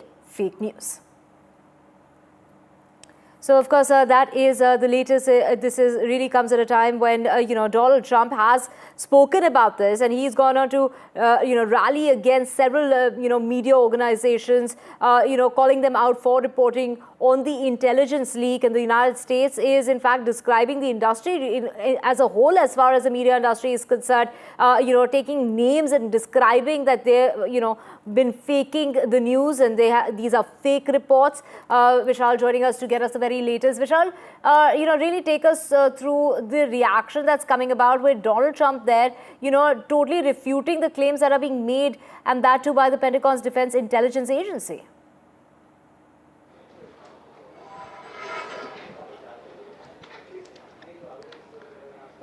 So this is the intel report that was released by Pentagon, that was accessed by many in the US media. It says that strike set backed the program back by only few months. This is in contrary to what US authorities and Trump had been claiming, that the program, the Iran nuclear program, was totally obliterated. So most of the damages were done above ground is what this internal initial assessment says, contrary to what the US authorities have been saying. So it says that most of the damage was done above ground, and also the structure that were lower down, the lower structure of the nuke sites almost were intact. So that goes to show that most of the damage was above ground. This is what the initial assessment says. We'll have to wait for the further assessments. And the sites sustained significant damage is what the report also says. So that goes to show there were significant damages above ground, but lower down there was almost nothing that happened. This is what the initial assessment suggests, is what we've been saying. And entrances were sealed to two nuke sites. Here we have the images. The two entrances of the nuke sites at Isfahan were totally sealed off. But as far as the structure inside those tunnels are concerned, there's no report as to what happened inside. And so moving on, the SAT images that we have here of Maxar, that goes to show the damage done. There's a lot of destruction here. A lot of buildings seem to have been destroyed. But Iran's nuke reactors were avoided, is what the internal assessment says. Many of these structures are nuke reactors which were left untouched, is what the internal assessment has said. The damage has been shown in a lot of areas except the lower structures. So some enriched uranium seem to have been moved out. This is also what the initial assessment, the accessed by US media says. Here you can see one of the tunnels of Fordo getting injured, but getting damaged. But here the uranium had been moved out, is what the assessment has said. Many in the US media have claimed that at least 400 kg of uranium had been moved out. So this is what the initial assessment suggests. There will be, of course, many other assessments done in the coming weeks, so that will have to be seen.